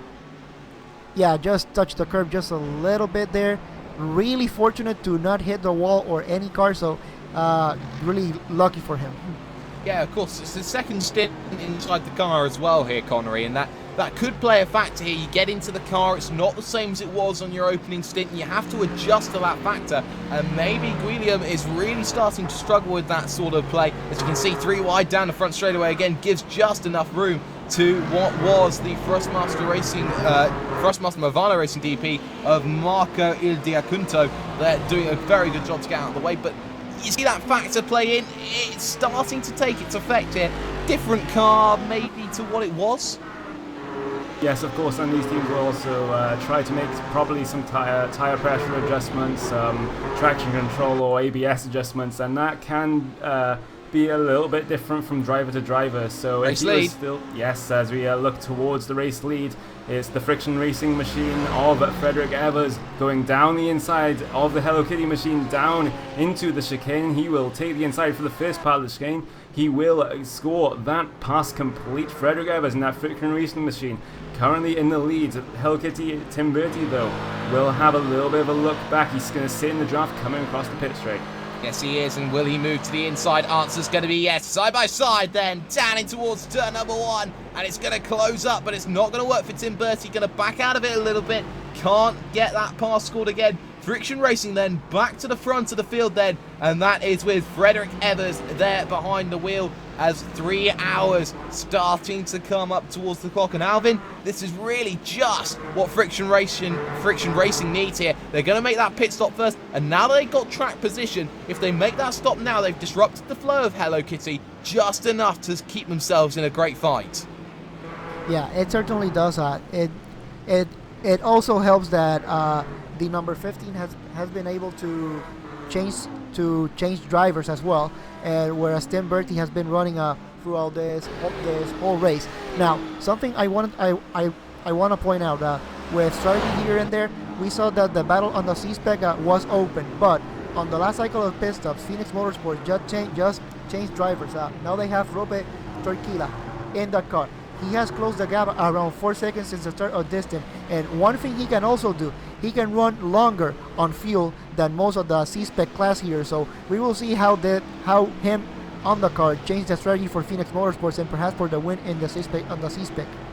Yeah, we're seeing that in C-Spec, but we've seen a change in position again. Hello Kitty ahead once more, but now there's a lot of traffic to deal with. 6 or 7 cars within the space of the S's section, so now it's all about who can navigate this traffic the cleanest, and at the moment, it seems that Hello Kitty is getting the kitty of the litter right now, getting sure he gets himself through turn 6 very nicely. And while you can see Frederick Evers really struggling then to get past that car of what was Rupe Turkula then we saw just ahead, now trying to get past Jürgen Frank and also Alex Sturm then here just ahead of them, and you can see it is really affecting things right now. We are going to take ourselves on a very quick ad break. When we come back, this is how your action's going to go. Let's go for it. This is RaceSpot TV.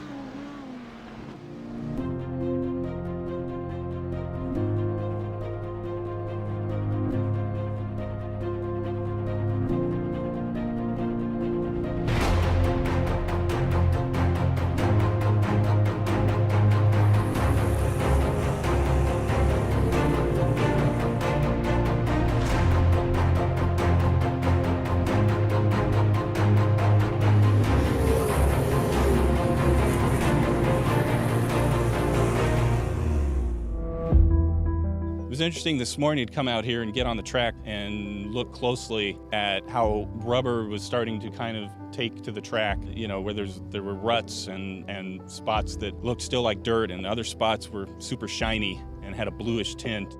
We scanned this track twice because we needed to be able to measure the differences between the track before it's raced and after it's raced. With dirt track racing, the dynamics of the track change dramatically once it's raced on throughout the race. And by scanning it beforehand, we were able to gain a baseline that we're now able to compare with the scan from after the race. Take a look at the cushion, see where it's built up, see how deep it is, and try to figure out some of these variables that we'll have to account for when we create our digital representations of dirt racing and dirt tracks.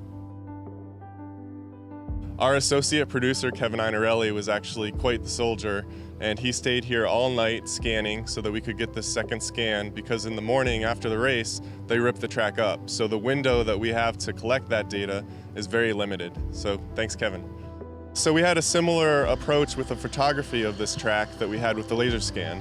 We photographed it twice. So we were able to get in here right before the race started, right after all the trucks had finished running the track in, and take reference photography of the track.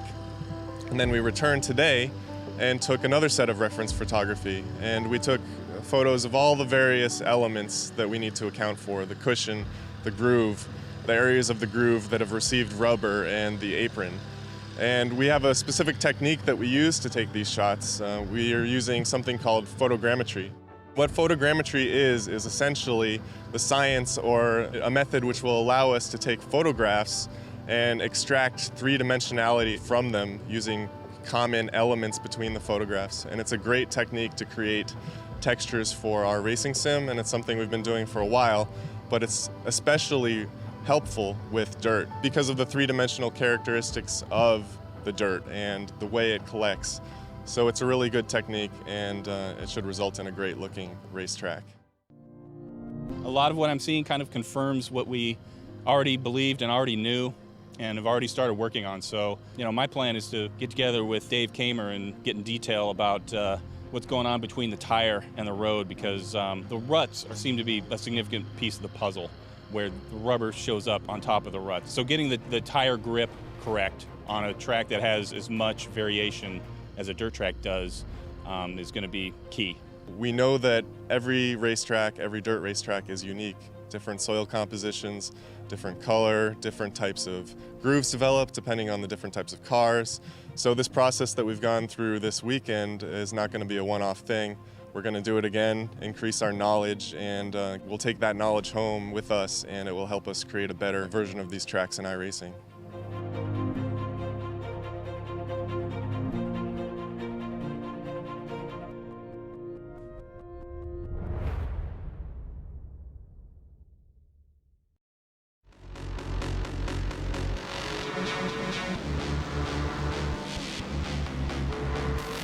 We've just had some drama happen as we are away on the break, and it has involved your GT3 leader, Ricardo Castrolado, in the Radicals Online Pro-Am car. He's collided with the Glacier Racer Marco Penttinen, and Penttinen has bought the heavier contact of what it is. Good afternoon, ladies and gentlemen. If you are just joining us, this is hour number 4 here of what is your Petit Le Mans from Road Atlanta. And well, these opening 3 hours have certainly shown that everyone can fight themselves amongst each other. We've seen so much happen already, and it looks to continue on in through the remaining 6 here around this fantastic circuit in Braselton, Georgia. We've got ourselves Jake Sperry here, joined alongside by Alvin Neves Rosario. We've got ourselves Connery Maddock, and joining us in the commentary box from the WCS, we have ourselves Rachel Whiteford. Rachel, this one's certainly going to be hotting up for the next few minutes. Oh, good afternoon, Jake. It's certainly looking like an exciting race so far. Why don't you, for the benefit of myself and for viewers who've just joined us, run through the major breaking stories the first few hours? Yes, most certainly. Well, we have to start with our Daytona Prototype division, and we have seen an incident here, an incident there, and it has all come down into a battle of wits between 2 different drivers. It's between the number 5 and the number 15 at the moment. The number 5 being the Hello Kitty machine, being driven by what is Tim Bertie, and he is in a scrap now, side by side, battle via race lead down to the inside. Then goes Frederick Evers, the other car there in that number 15. That one's still going on with fuel coming into play. Pit stop window certainly opening up at the moment. We had ourselves a situation where Friction Blackadder Racing in 3rd got themselves in a position to be scrapping it out there, and we also saw the likes of, say, Evolution Racing Australia start to put themselves into 223, getting involved in an incident as well, as they have been battling themselves through the field. Connery, you've been the one keeping the eye most on the GT3 division. Let's, for the benefit of the audience, see how they've been doing so far this race. Yes, of course, and an early incident for the VRS Coanda SimSport team means they are around about 17 laps down on, well, that would be your prototype leaders, but still lots of laps down on the rest of the GT field. Currently the leader of the GT field is Ricardo Castrolado in that Radicals Online Pro-Am Audi, followed by Pure Racing Team 1, that is Patrick Pichler behind the wheel right now. And we haven't seen much of Core Sim Racing Z4, but they have been running their clean and consistent laps, and they are currently running in P3. And we also had a little bit of an incident, if I remember, with the main Pure Racing Team car that was piloted by Maximilian Benecke. He had his little bit of an incident that he tends to have when he's at the end of a very long stint of about 2.5 hours into the race. He was involved in an incident, hit the wall, and is still currently on pit road. I don't think that car is coming out anytime soon. No, certainly not coming out anytime soon. Alvin, you've been keeping your eye on what is your C-Spec glass. How's that one faring? Yeah, it's been pretty much a battle between the huge ass C-Spec and the Phoenix Motorsports car. The advantage at the time being, it's almost 27 seconds, but pretty much since the drop of the green flag, this has been the 2 teams that have been battling for the win in the C-Spec class. Now they have been separated due to different strategies on pit stops, but pretty much this has been the 2 cars that have been battling for the win in the C-Spec class. Yeah, certainly have. We just seen the 797 of Jürgen Frank go straight on at turn number 1. Very lucky then to avoid the barriers then. Let's get a replay on screen and see exactly how that one has come into fruition. And well, for Jürgen Frank there was side by side with Jim Frostmaster then, with Guillem Escuder Heredia then behind the wheel. He just ran out of room there, Rachel. Just enough to take him to the grass. No damage done, but enough to just shake up the driver. It certainly looks that way, and this is going to happen quite a lot around this Road Atlanta circuit, of course, Jake. tricky track, and when you go off, well, you're in the grass for a run to a concrete surprise. Not much you can do about it. The runoff isn't as deep as it is long here, so of course the room really doesn't exist. You tend to see a lot of very fatal crashes here, well, at least fatal for the car I should say, not the drivers, but terminal crashes, we'll stick with that word instead. And well, it seems to be working its way through all 3 of our classes so far. Yeah, it certainly is at the moment. Let's focus then on the Evolution Racing Australia 2-2-3 machine at the moment. That is Riley Blythe behind the wheel. Now, they got themselves into a situation there at one stage. They were really scrapping up for it, now letting the leaders through. They're now 7 laps down here in this race, and really, Connery, something they never wanted to happen.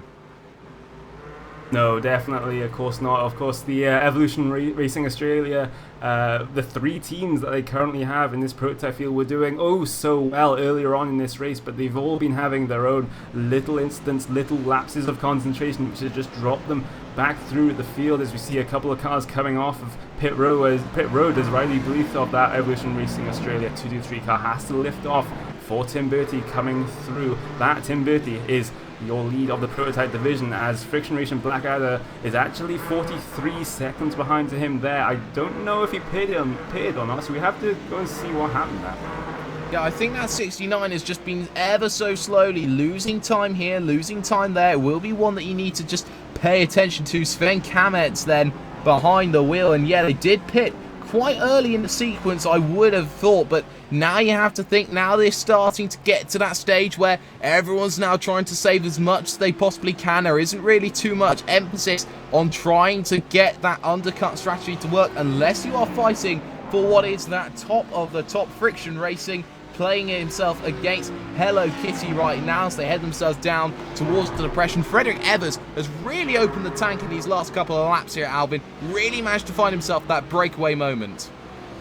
Yeah, he certainly does. Now he is pretty much now taking the advantage of him being just in front of the field, and perhaps also being able to hit the traffic at the best places possible, as he is now going into turn number 3 and 4. And yeah, well, I was saying that he was trying to get some traffic, but it seems like he should be okay with the traffic here, and same with the number 5 Hello Kitty here. But yeah, it seems like he has been starting to hit the traffic at the right time, and that has enabled him to open up a decent lead here of 2.2 seconds. So that should help him now, but 2 seconds in a 10-hour race, that really not much, and still plenty of time to go. Still plenty of time to go, but Rachel, we do need to talk about this thing called fair share. It happens all the time in endurance racing. If you want to win this one and go all the way, you got to have a second driver in, putting in about a quarter of the distance that's needed to be required. And Tim Bertie, well, he's had his stints all on his own, and there's no real indication that he's going to be switching into another driver anytime soon. So maybe, just maybe, playing in the back of everyone's minds, maybe the Hello Kitty car can't make it to the end because of the fair share rule. That could be a factor, because right now we do see other teammates with the other cars. We have other teammates registered. Hello Kitty has had teammates in the past, of course, as I believe he does actually have a teammate actually listed. There is one listed. They're just not actively, break the fourth wall here of commentary, but they're not online. So he does have a second driver who is just not connected. So that is something we'll definitely see, just not right now, of course. As it stands, the laps have not been led, so well, it's actually, I think, counting what they need to do. So should be in the region of about 38 laps as it at the moment would be what the second driver has to do. So over the whole length of the race, double, triple this, we're looking at maybe 90 to 100 laps. So you're talking maybe 2 hours of driving, 2.5. Yeah, something around there seems to be the right way forward, but you can see Frederick Evers getting involved with a lot of traffic there, having to deal with the likes of Rupe Tequila then in that Phoenix Motorsports number 12 then in your C-Spec category then. Second in class at the moment, one of only 2 C-Spec cars to be on the same lap as the leader. That other one is the leader itself, and that one is a certain Hugh Jass racing car then, with Sven Demmel behind the wheel, just being passed by Ricardo Castroledo here, Connery. So Ricardo Castroledo in his own right as well, doing a very good job and pretty much walking away with things as things stand. Yes, of course, both of your leaders of both your GT3 division and your C-Spec division currently had massive advantages on the rest of their classes right now, but currently the front of your prototype division, Hello Kitty has caught right back up to the Friction Racing number 15 machine, as Friction Racing has to deal with a little bit of traffic in Timo Ivanen in that last minute racing C-Spec. Here comes Tim Bertie in the slipstream, but I don't think he'll be close enough. He has to follow right under his gearbox through the turns 7 and 8, coming down onto the long back straight. Let's see if he can perhaps have a little bit of a look at a pass. Yes, you can certainly not win the race from here, but you can certainly get track position, which is going to be the key here. There is slipstream ahead from Tatsuro Hashimoto of the Vendaval Sim Racing white team then, and that's going to play Frederick Evers' advantage right now, with Tim Bertie just waiting patiently just behind, down on the brakes, into the left, now into the right. They've run about an hour almost on this tank, so maybe pit stops now starting to play a little key factor in the minds right now. Bertie still not quite close enough here to Frederick Evers, still not quite close enough to say that one big move here, Alvin, is going to be enough. Yeah, it certainly does. We are pretty much, with 3 hours, 50 minutes, and these two cars have been pretty much battling throughout this whole race, the number 5 and number 15. But it doesn't seem that it doesn't seem like there are no signs of these two really trying to let go.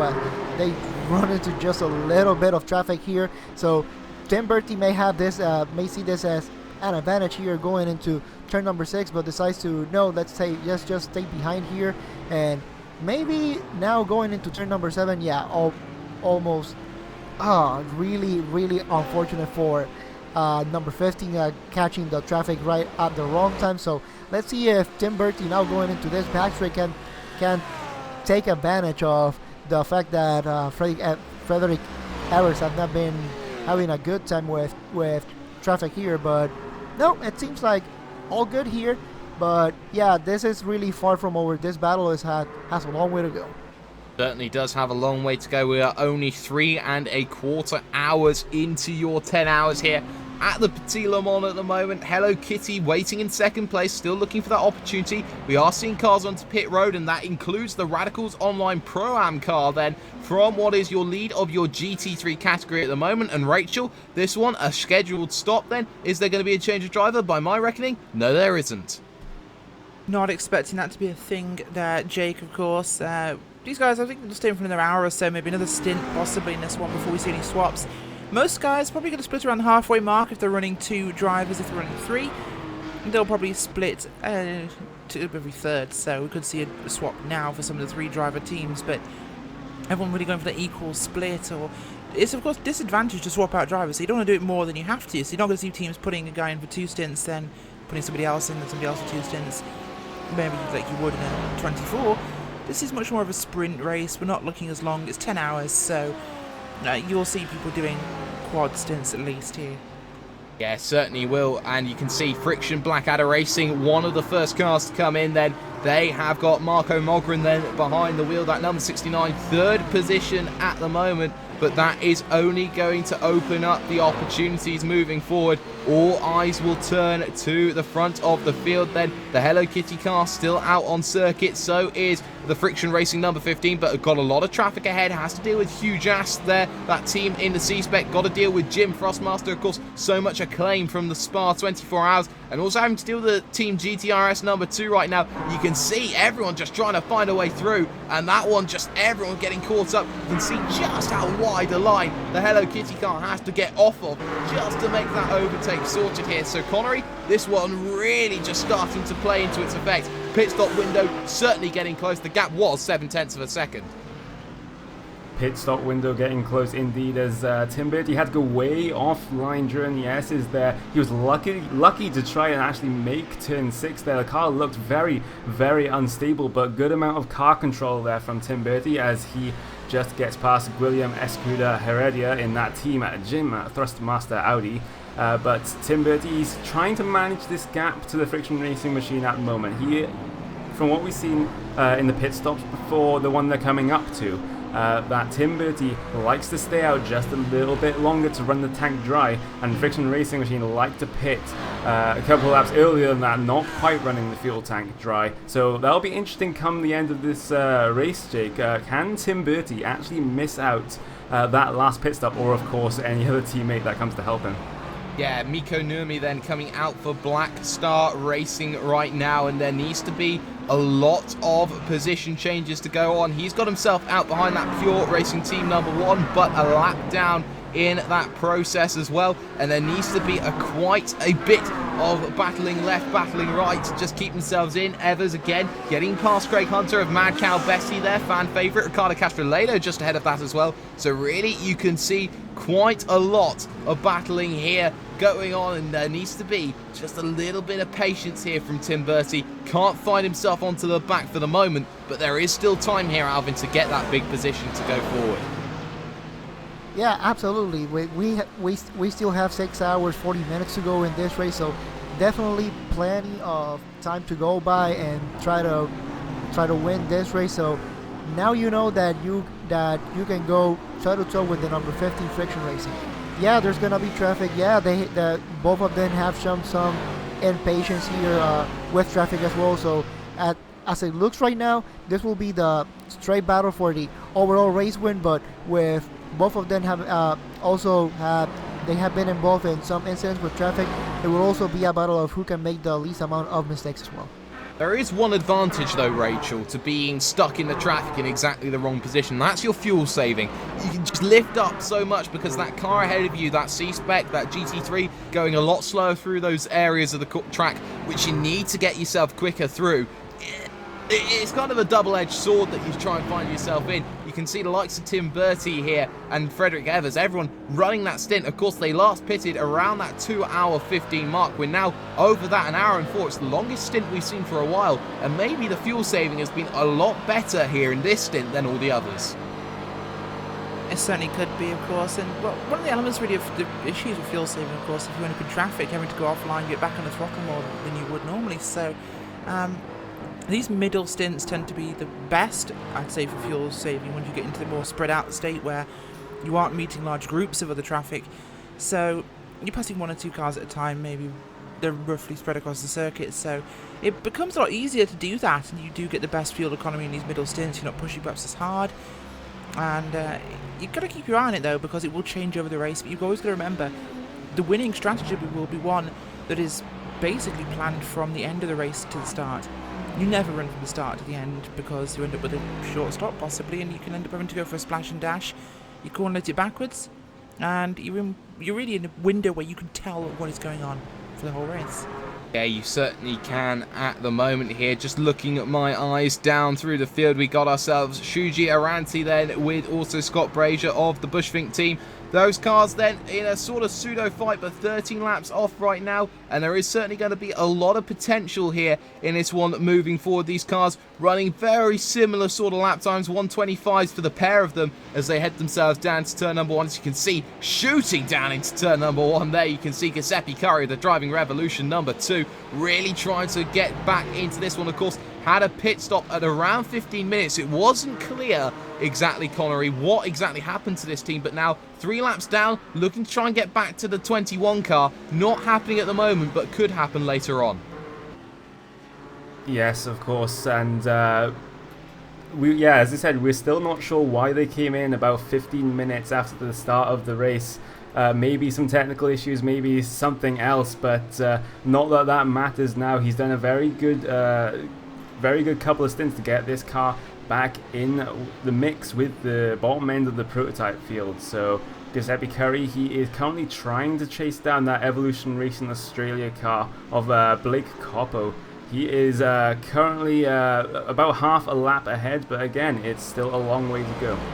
Yeah, there you can see your leaders have come in. That's Frederick Evers then on pit road for the Friction Racing number 15, doing exactly what he needs to do, as we can see side by side then as Glacier Racing goes through on lap traffic. Out and away goes Freddie Evers, and well, he did come in ahead again, so the question is, all eyes to Hello Kitty to see what exactly that's going to do down this back straightaway at the moment, Alvin, and for the time being, it just seems that it's going to be all shades of the similar that we have seen before in this race. Yeah, it certainly it looks like Tim Bertie has been able to run this team a little bit longer as he decides to go for another lap here. So yeah, this is pretty much what we have been seeing between the two front runners in the Daytona Prototype class. Number 15 just comes just a little bit early, perhaps trying to trying to play with that traffic, trying to get some cleaner, whereas the number 15 decides, you know what, once you come in, I got no pressure, I can go for it, and trying to burn the fuel as much as possible and see where I stand after the last pit stops. Trinity Motorsports then comes down onto pit road. That's Dirk Reinhardt then from what was third position. Misses the pit box, has to find the reverse gear, so a little bit of laziness, a little bit of tiredness starting to kick in, and it'll be all interesting to see where the number 4 finds himself at the moment. Down going through, that's Joni Backman also running on his own then, just with the Hello Kitty car waiting behind it. It'll be interesting to see whether the Hello Kitty car will stay here out another lap. Rachel here heading down here in through turn 9, now heading to this big depression as they get onto the brakes into 10A and 10B. Of course, this left-right chicane, which is the prime overtaking opportunity, you could say. Will he come down onto pit road? Answer's going to be yes, Rachel. So this one all about Tim Bertie and how effective he can be in the stops. It certainly is, and of course getting a pit entry, pit exit right here at Rolanta is super critical. This pit entry can be really problematic, so got to make sure you get everything you can out of it, but you can get the entry very wrong and make mistakes. We've seen that in the past. You've got to be careful. Yeah, you certainly do. You can see moving, looking for the pit box, moves across, finds the braking markers, and he gets himself stopped. They're a little bit tentative to get himself slowed down, but he gets himself nice and calm, nice and stops. As we can see, spinner in the middle of the road. That is Blake Coppo, just there in the Evolution Racing Australia 226. Gets himself hopefully back going again, and what a weird one. He's done it all on his own here, Connery. Down that front straightaway, replay up on screen. Blake Coppo struggling with something, and that's a really weird one off the exit. Yeah, that is a very, very weird incident, actually. He just goes a little bit wide onto the curb. I didn't see if there's any snap oversteer. It looks like the brake lights actually come on just after the start finish line. So I'm hazarding a guess that there may be some technical issues or something wrong with the car there. So because it shouldn't be doing some braking just after the start finish line there. Yeah, certainly wasn't. Just trying to correct the slide, but Tim Bertie out and away and has lost a lot of time then to Frederick Evers in that pit stop window. About 3 seconds, you could say, the gap manifested here, Alvin. So Tim Bertie has struggled on that last pit stop. It hasn't worked out for him. Sorry, Jake. We just had Glacier's GT3 car go off. That's the 16. I think we just had the 3. Sorry, we had the cameras on them. They've been battling with the Gecko Vortex Sim Racing number 16 machine, and a massive drift there by Marco Pettinen as he comes through turn 7A. Full chem block mode. Yeah, full chem block, but just manages to keep the car going in itself. Hasn't lost too much time, but has lost that position then to the Gecko Vortex Sim Racing 112, the number 16 car, just to make things a little bit more confusing. So Andy Gorton takes one away from Marco Pettinen. The gap at the front of your Daytona class is 3.6 seconds. So already, Glacier Racing, they've been in the wars today, and they continue to be in those wars as they get that massive slide here, Connery. Yes, of course, he just has to get back into the rhythm right now. Sometimes those slides and going a bit wide can just unsettle the driver instead of the car. You just have to get your head in the right space now to try and recover from that slide. There's still a long way to go in this race. We're not even halfway yet. So, yeah, Marco Pettinen, just calm down and just keep all 4 wheels on the track.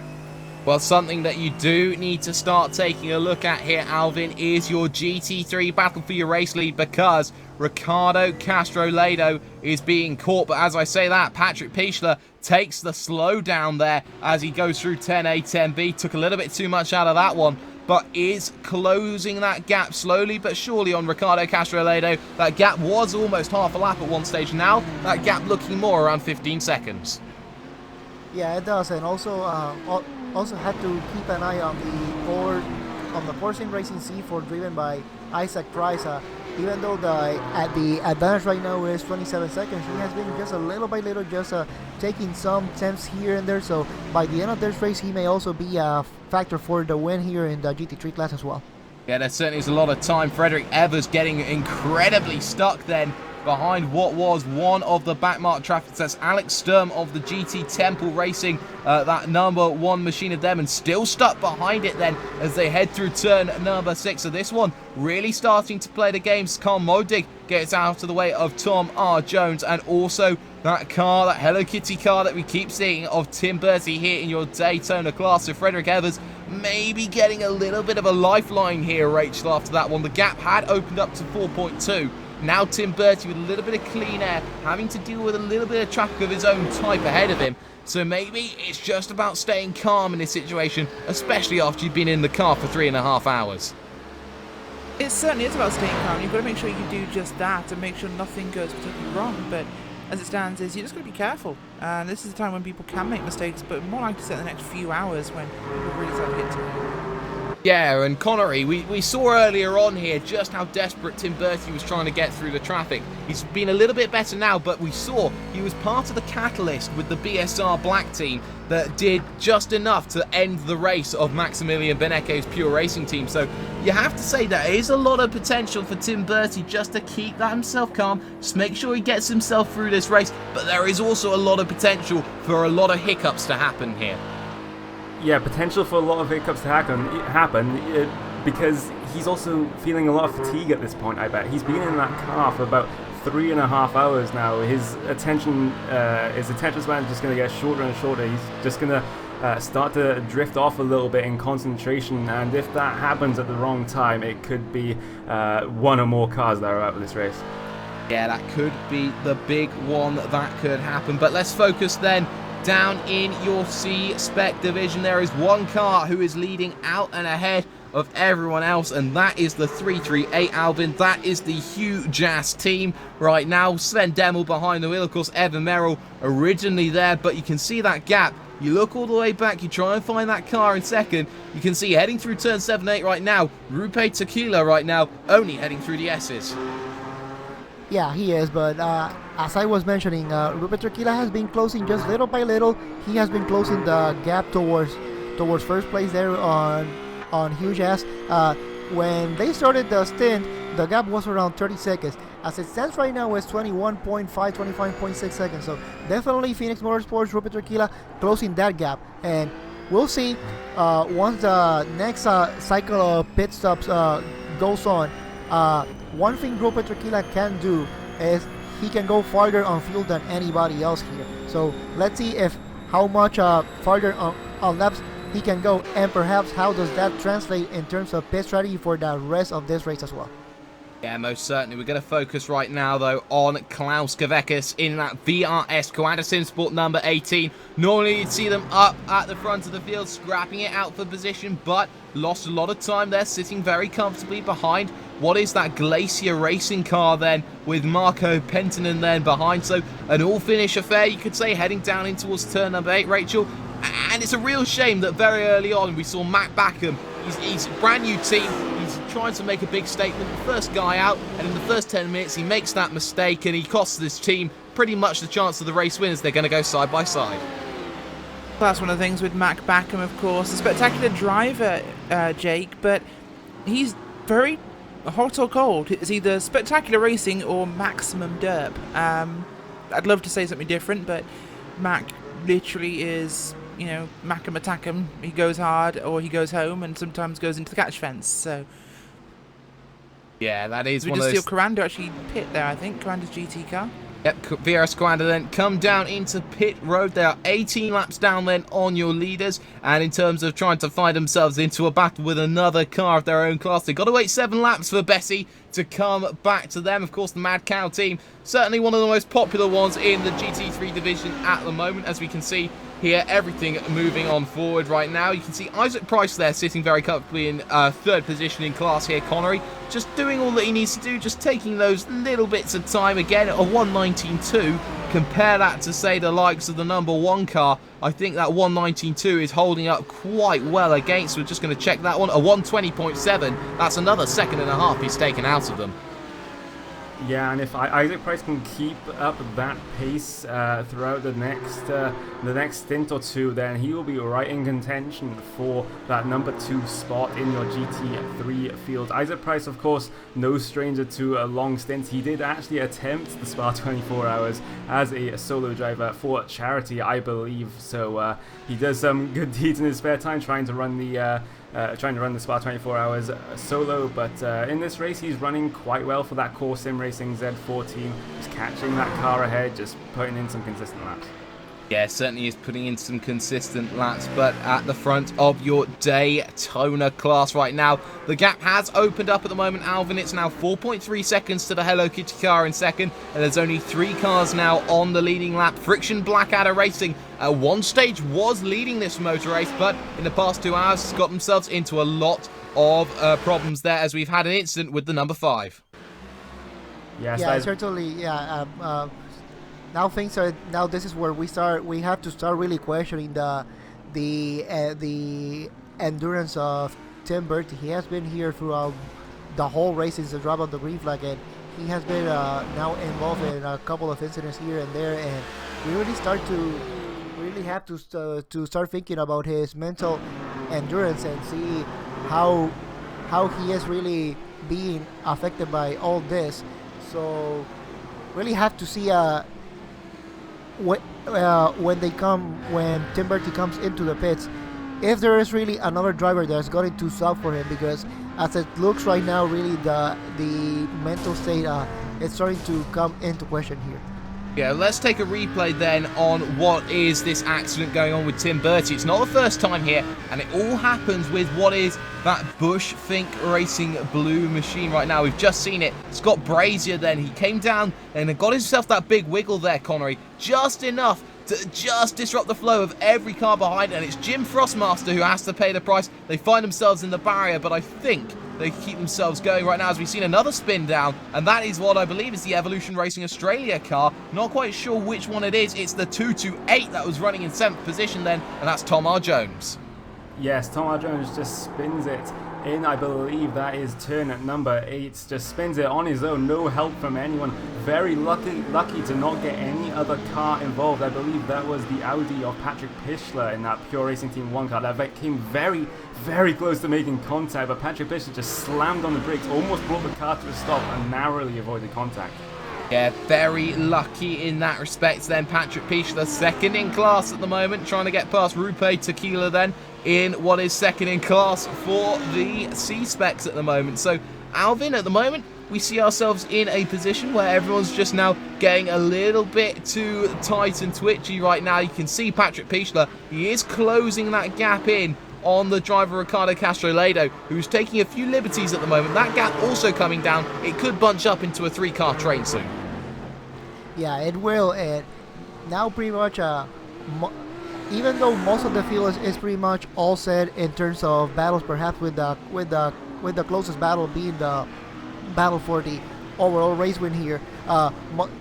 Most of the teams like Radicals Online, Pure Racing Team, Huge Ass, Phoenix Motorsports, they are just going with their own strategy right now, trying to settle this on the pits perhaps, and then once we are close to the end of the race, we will see where all of them are in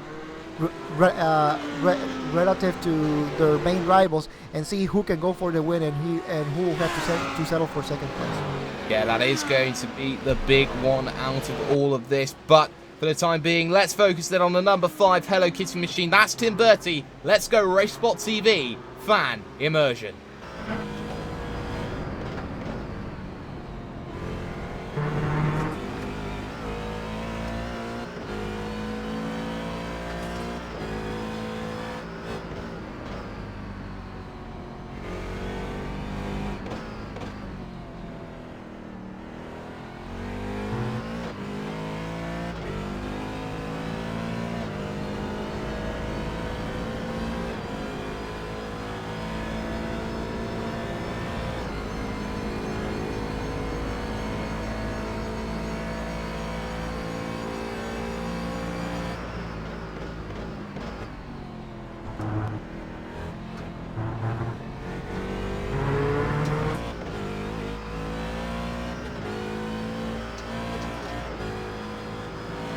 there you can see that number 5 still finding themselves a way through right now, looking here to move a little bit more forward through the field. We're looking now at Black Star Racing's Miko Nurmi then in at number 2 here, Connery, and in a position here to try and find themselves a good fight here, a good fight there, but you know, running themselves very nicely in this GT3 category. 5th at the moment, looking to chase down at number 6 of Gecko Vortex, but for the moment that one not happening here as there's a half a lap difference.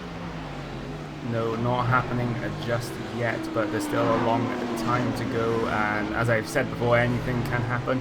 Black Star Racing have indeed been running very, very well so far. They got past that car of Team Jim Thrustmaster just a couple of minutes ago, 5 or 10 minutes ago, and they've just been running their laps so far, just sticking to whatever strategy they have, and they'll see what comes of it later on in the race. Yeah, and just as you say that, Jim Thrustmaster get a massive wiggle out of turn 6. Have to take to the grass there, Rachel. Just enough to keep themselves going, but we've seen a Guillem Escuder Heredia get involved in an incident before. It's not the first time he's been a little bit on the edge. I think he might be pushing his luck a little bit here midway through this stint. Absolutely. I mean, I've talked to so many endurance drivers, and I've said, look, why don't you just back down a little bit? You know, when you're in these positions, you're in a good spot. You know, you're just cruising now. Why 100% attack all the time? And they seem to say that that's all they can do. They can only attack as fast as they can, and if they back off, they crash.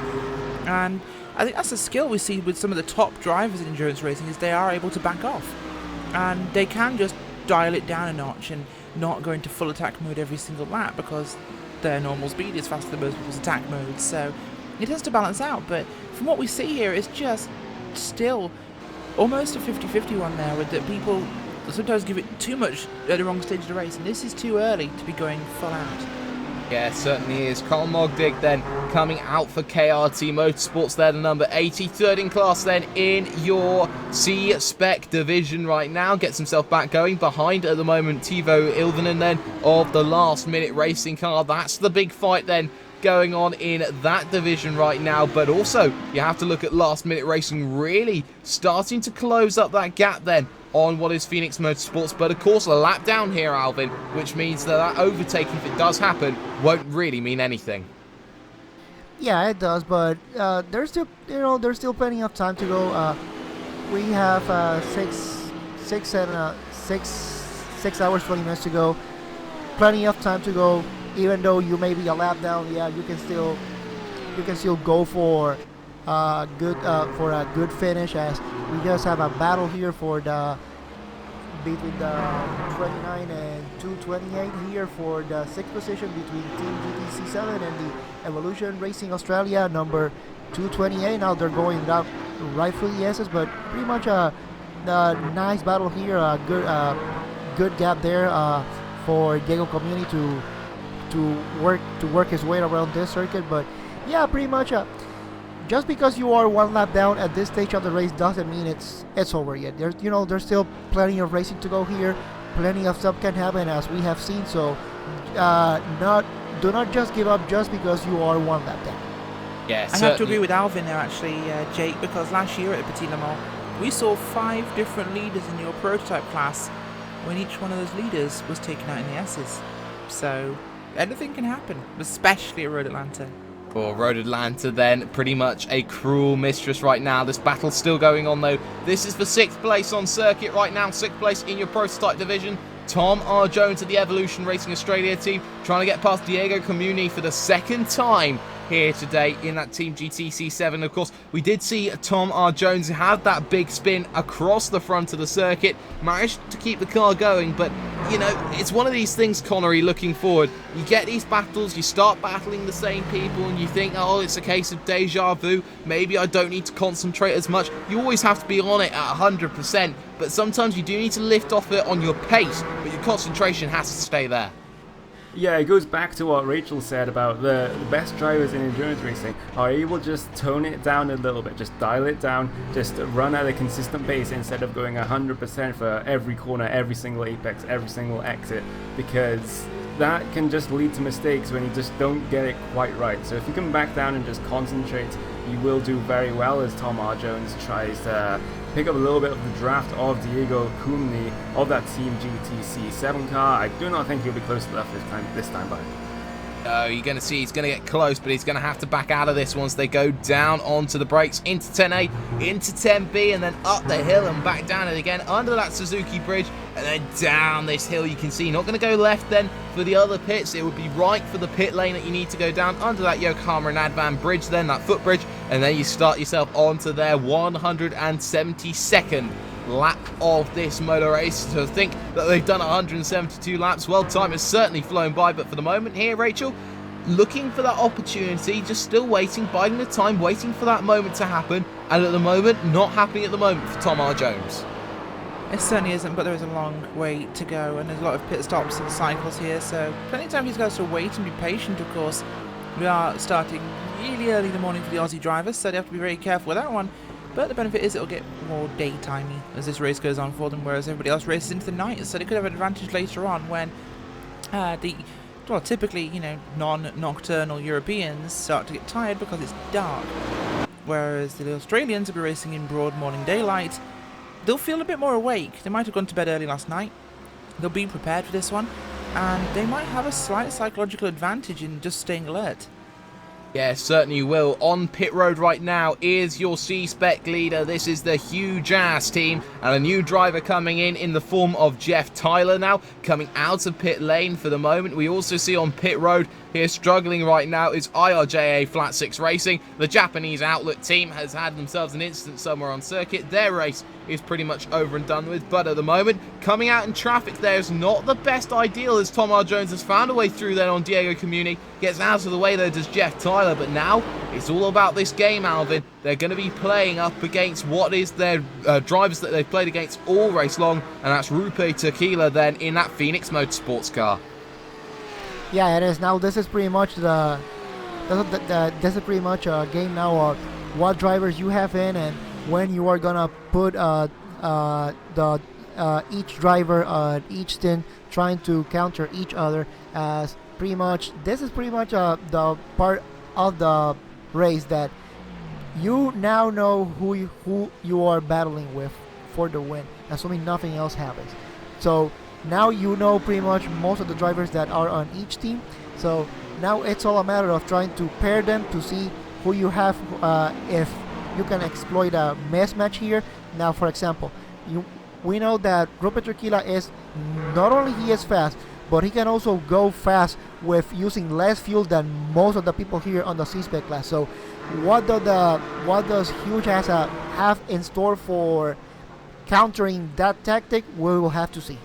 We will have to see indeed. Isaac Price then in that core sim racing Z4 right now at number 66, third position on track at the moment, trying to get past lap traffic of Black Star Racing and also Jim Frostmaster, who are fighting it out then for 5th and 6th in their division. Now, this is going to be an interesting one, Connery, of course. You look at core sim racing, if they can get past that one traffic, Mikko Nurmi can just sit behind, wait and do a Max Verstappen at Monaco and just try and get past the man here, get past the man there, get past the man everywhere else, and actually could make a way past Jim Frostmaster when they have to let them through. Indeed, even as the car being lapped, you can still use the car that's lapping you to your advantage, whether you're a slower class or, of course, the same class as we see. Jim Frostmaster into the wall, just coming into the S's. Yeah, let's get a replay then up on screen to see what has just happened to Jim Frostmaster. Then it's coming down into turn number 3. It's a very difficult corner, and you're going to see it once again clips that inside curb then, that little sausage curb that just is that big deterrent into that corner. Jim Frostmaster nowhere to go, finds the tyres, and Rachel, that's one where you have to say vintage Road Atlanta. Absolutely classic Road Atlanta incident there, Jake. This is a place we see people go off all the time, especially those mid-engined Audis, which are on the twitchy side at times. A typical Audi crash, in fact, a typical Road Atlanta crashing point. Yeah, it really was, and what this has done, though, is allowed Black Star Racing to jump that position. Of course, started 19th, now up into 14th position right now, +5 for the day. You're going to see most of these guys go +5 as the Ace of Spades Motorsports C-Spec car gets itself down onto pit road, then started 43rd, now 29th, jumps itself down in very, very calmly then. And you can see Evolution Racing Australia, all of them coming out. Last Minute Racing has also just come out, the number 10 machine, and they are back behind where they were, looking to chase down all those drivers that they needed to before here, Connery. Yes, of course, and we will have to see what he can do about that, as we'll try and just find a couple of battles here. We see Marco Aristocano just getting held up by Mikko Nurmi there. Of course, as he just tries to go around. So yeah, these guys are currently getting into the stage of the race, as Alvin said, that you just have to, you know who you're racing, you know exactly who you're racing, you know exactly what team members they are, and you just have to focus on those guys now, because for a lot of these guys in the midfield and the back of the field, the race win or any podium is completely off the cards at this point. Likely off the cards at this point, should we say, because anything can happen. So you're only racing the 2 or 3 cars that are around in front and behind. Yeah, certainly are. Rupe Tequila then for Phoenix Motorsports down on pit road, has changed tyres. We saw the jacks come up there, as you can also see ahead of that. That is Dado Obercat for Jim Frostmaster, also in as well, trying to repair the damage that's been there. You can still see on pit road there, Pure Racing Team, they're still waiting on that damage we've seen from over an hour ago. Might come out to race a little later on, might be terminal and say, you know what, that's the end of what we have. Tequila comes back out, and the answer is, where is that driver that you need to see? Huge ass, miles away in the distance, can't see it for all that it tries to be, but you have to say, doing a lot there. 13 seconds. That one could close later on, but has to deal with all this traffic to deal with. Black Star Racing looking pretty punchy here, Alvin, to try and get past. Yeah, he certainly does, and right, the stint before, this is something that we have been mentioning with, especially with this battle for the C-Spec lead. Right before this stint, the previous stint, the gap was 30 seconds. We knew that Rope can go fast and can also save fuel, and after this pit stop, now the advantage that we have at the moment, it's 11.2 seconds. So he has definitely been able to close the gap little by little, lap by lap. So I wouldn't be surprised if by the end of this stint we are seeing a battle for the C-Spec lead here. Yeah, we could really see a battle for the C-Spec starting to develop. Keep your eyes on that one, ladies and gentlemen. Of course, we do have ourselves a great position here moving on forward. We're coming towards the end of our 4th hour, start of the 5th right now. Tim Bertie, though, in 2nd position right now. The leader is, of course, that Friction Racing number 15. That one, of course, is Frederick Evers behind the wheel, really showing what he can do. 15.7 last time by. Compare that to Tim Bertie's Hello Kitty machine, 59. Another 2/10. Gap now open, 5 seconds. It's enough for the moment, but we do have a spinner, and that is Marco Mogren, who's 3rd in class at the moment, and he spun it down over at the S's section. Let's get a replay of that one. He's done it all on his own, Rachel. Yeah, he certainly has. As you can see on the replay there, just not what you need to do in a race like this. It's just, wow, individual fault is something we've seen very often in this race, and it happens a lot at Road Atlanta, Jake. Yeah, it really does. It's one of these circuits that really challenges a driver, and Connery, I'll come to you on this one. It's a difficult one to try and get yourself into the flow around a circuit like this. You've got this tight, twisty section that you have to set the car up for, and then you've got those long, open straights. So it's a kind of a best of both worlds setup you try and build up. So sometimes you have to compromise in other areas, and it might just affect the way that you drive in certain parts of the track. Yes, of course, because as you say, you've got that S's section which you really have to pay attention to, and you have to get through there the best line that you can. And it's just such a mix of corners on this track. You have the last corner, which is fast, almost flat for these Daytona Prototypes. You've also have those 2 90-degree corners in the middle of the lap, those medium-speed corners, and you also have that slow-speed chicane as well. So a variety of corners here you have to keep on your toes. Yeah, you really do at the moment right now, but I tell you, someone who will benefit if there is an incident for Friction Blackadder Racing, that will be the number 60 then, heading down the front straightaway right now, Trinity Motorsports now. Alvin has, this team's kept really quiet throughout this race, hasn't made too many big names. It's Simon Grossman behind the wheel, had a little bit of a paddy midway through the 2nd hour, but from here on in, they've just stayed incredibly quiet, and they're just doing their business kindly. Yeah, there's been some mistakes here and there that Trinity Motorsports have been involved in. You know, some contact, some lapses of desperation here and there. But overall, we have seen that they pretty much just settled down in this fourth position, seeing how things are going for him. Pretty much in terms of battle for them, third place, Friction Blackadder Racing is only 18.6 seconds, but Glacier Racing just right behind them with Johnny Bagman is only 10.6 seconds. So kind of interesting to see how they try to manage these two gaps that they are right at the moment, and perhaps they will be involved in a battle later on.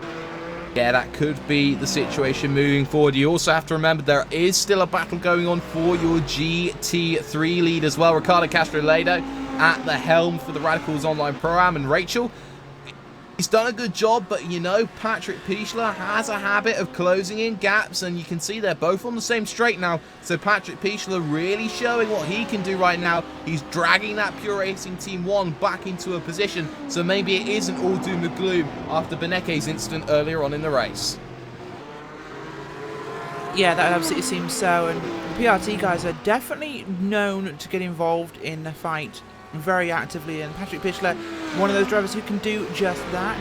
This car running second at the moment in your GT3 category, so they're in a good position to go after Radicals Online Pro-Am. The car looking a tiny little bit scratched up from a few moments, but we'll expect the Radicals Online Pro-Am won't get away with it either throughout the entirety of this race. So both of them out, he's pretty close in terms of performance, so we should see this one really evolve. And Pichler's one of the faster guys at Pure, so we'll be interested to see. The 226 has just been involved in an incident right now. That one has happened pretty much down at turn number 1. Am I correct in saying? No, I'm probably not. Turn 8. Turn 8 it was in the end, so you can see there is no real front nose on that one at all. It's actually turn number 6 that it's happened, and you can see gets unsettled over the curb, into the wall he goes, and that one for Blake Coppo has ended another abysmal run. Of course, they had themselves a bit of misfortune earlier on. Now they're back on pit road, and Connery, that one has ended in tears. Yeah, again, that's another classic Road America incident. And once you get onto that curb on the outside, trying to straight line the exit of corner a bit, there's a lot of bumps on that curb that can actually unsettle the car, and that's what we have just seen there. And very bad luck for Blake Coppo in that Evolution Racing Australia. Well, it's nice to hear Road America get a nice mention there, Connery, but we're going to move forward with Road Atlanta. But, you know, moving forward, we got ourselves some fantastic bits of racing going on right now. Mark Pentinen getting himself passed now in the Glacier Racing by Marco Diacunto right there. So really, you have to say there are battles still going on. Core Sim Racing second car also on the same lap of the Glacier Racing one, so that one's a battle that you need to see moving on forward. Also, you can see there the Gecko Vortex Sim Racing 111 trying to get themselves laps. So Claudio Klima right now, Alvin, getting into a position where could make that move very, very soon. Yeah, certainly going into a battle right now, just trying to settle down. You know, maybe you will get in a good position where you can go and just pretty much try to see what you have. Yeah, certainly is. At this moment, we are coming towards the end of the 4th hour here. We're out to start the 5th one at the moment, so we're going to take a short break right now. When we come back, we will have ourselves all the action and more after this.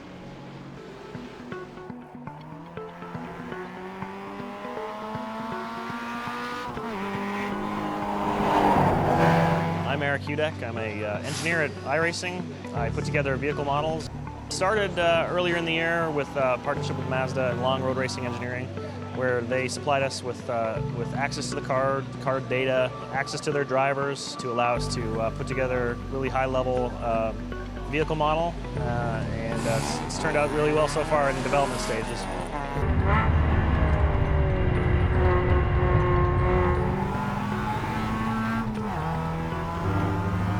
These new MX-5s are incredible. Between the BF Goodrich tire and then all the suspension engineering that Long Road Racing and that Mazda has done, I've been very fortunate to be one of the lead development drivers for the new Global MX-5 Cup car. We've done a lot of R&D on not only suspension, but things that will not only improve the safety of the vehicle for racing, but also the longevity of it in a racing environment.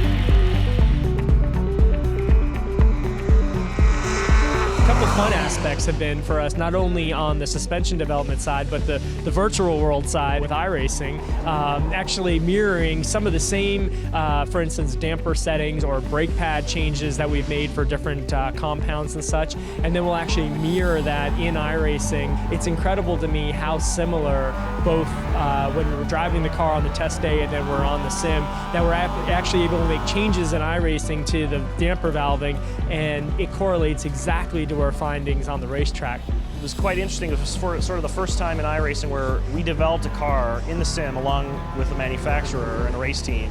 Generally speaking, a team or a manufacturer will send us a data dump of information covering everything from tires to aero if the car is set up that way, all the mechanical bits. The big difference is those cars are generally already in production or already racing, and this go around it was essentially from scratch. When Long Road Racing received their cars, we started getting our first bits of data, and as they got more data, we got more data, and we were able to go back and forth in the sim and compare with how the car performs on the racetrack.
All is calm here in the Petit Le Mans after a very hectic start.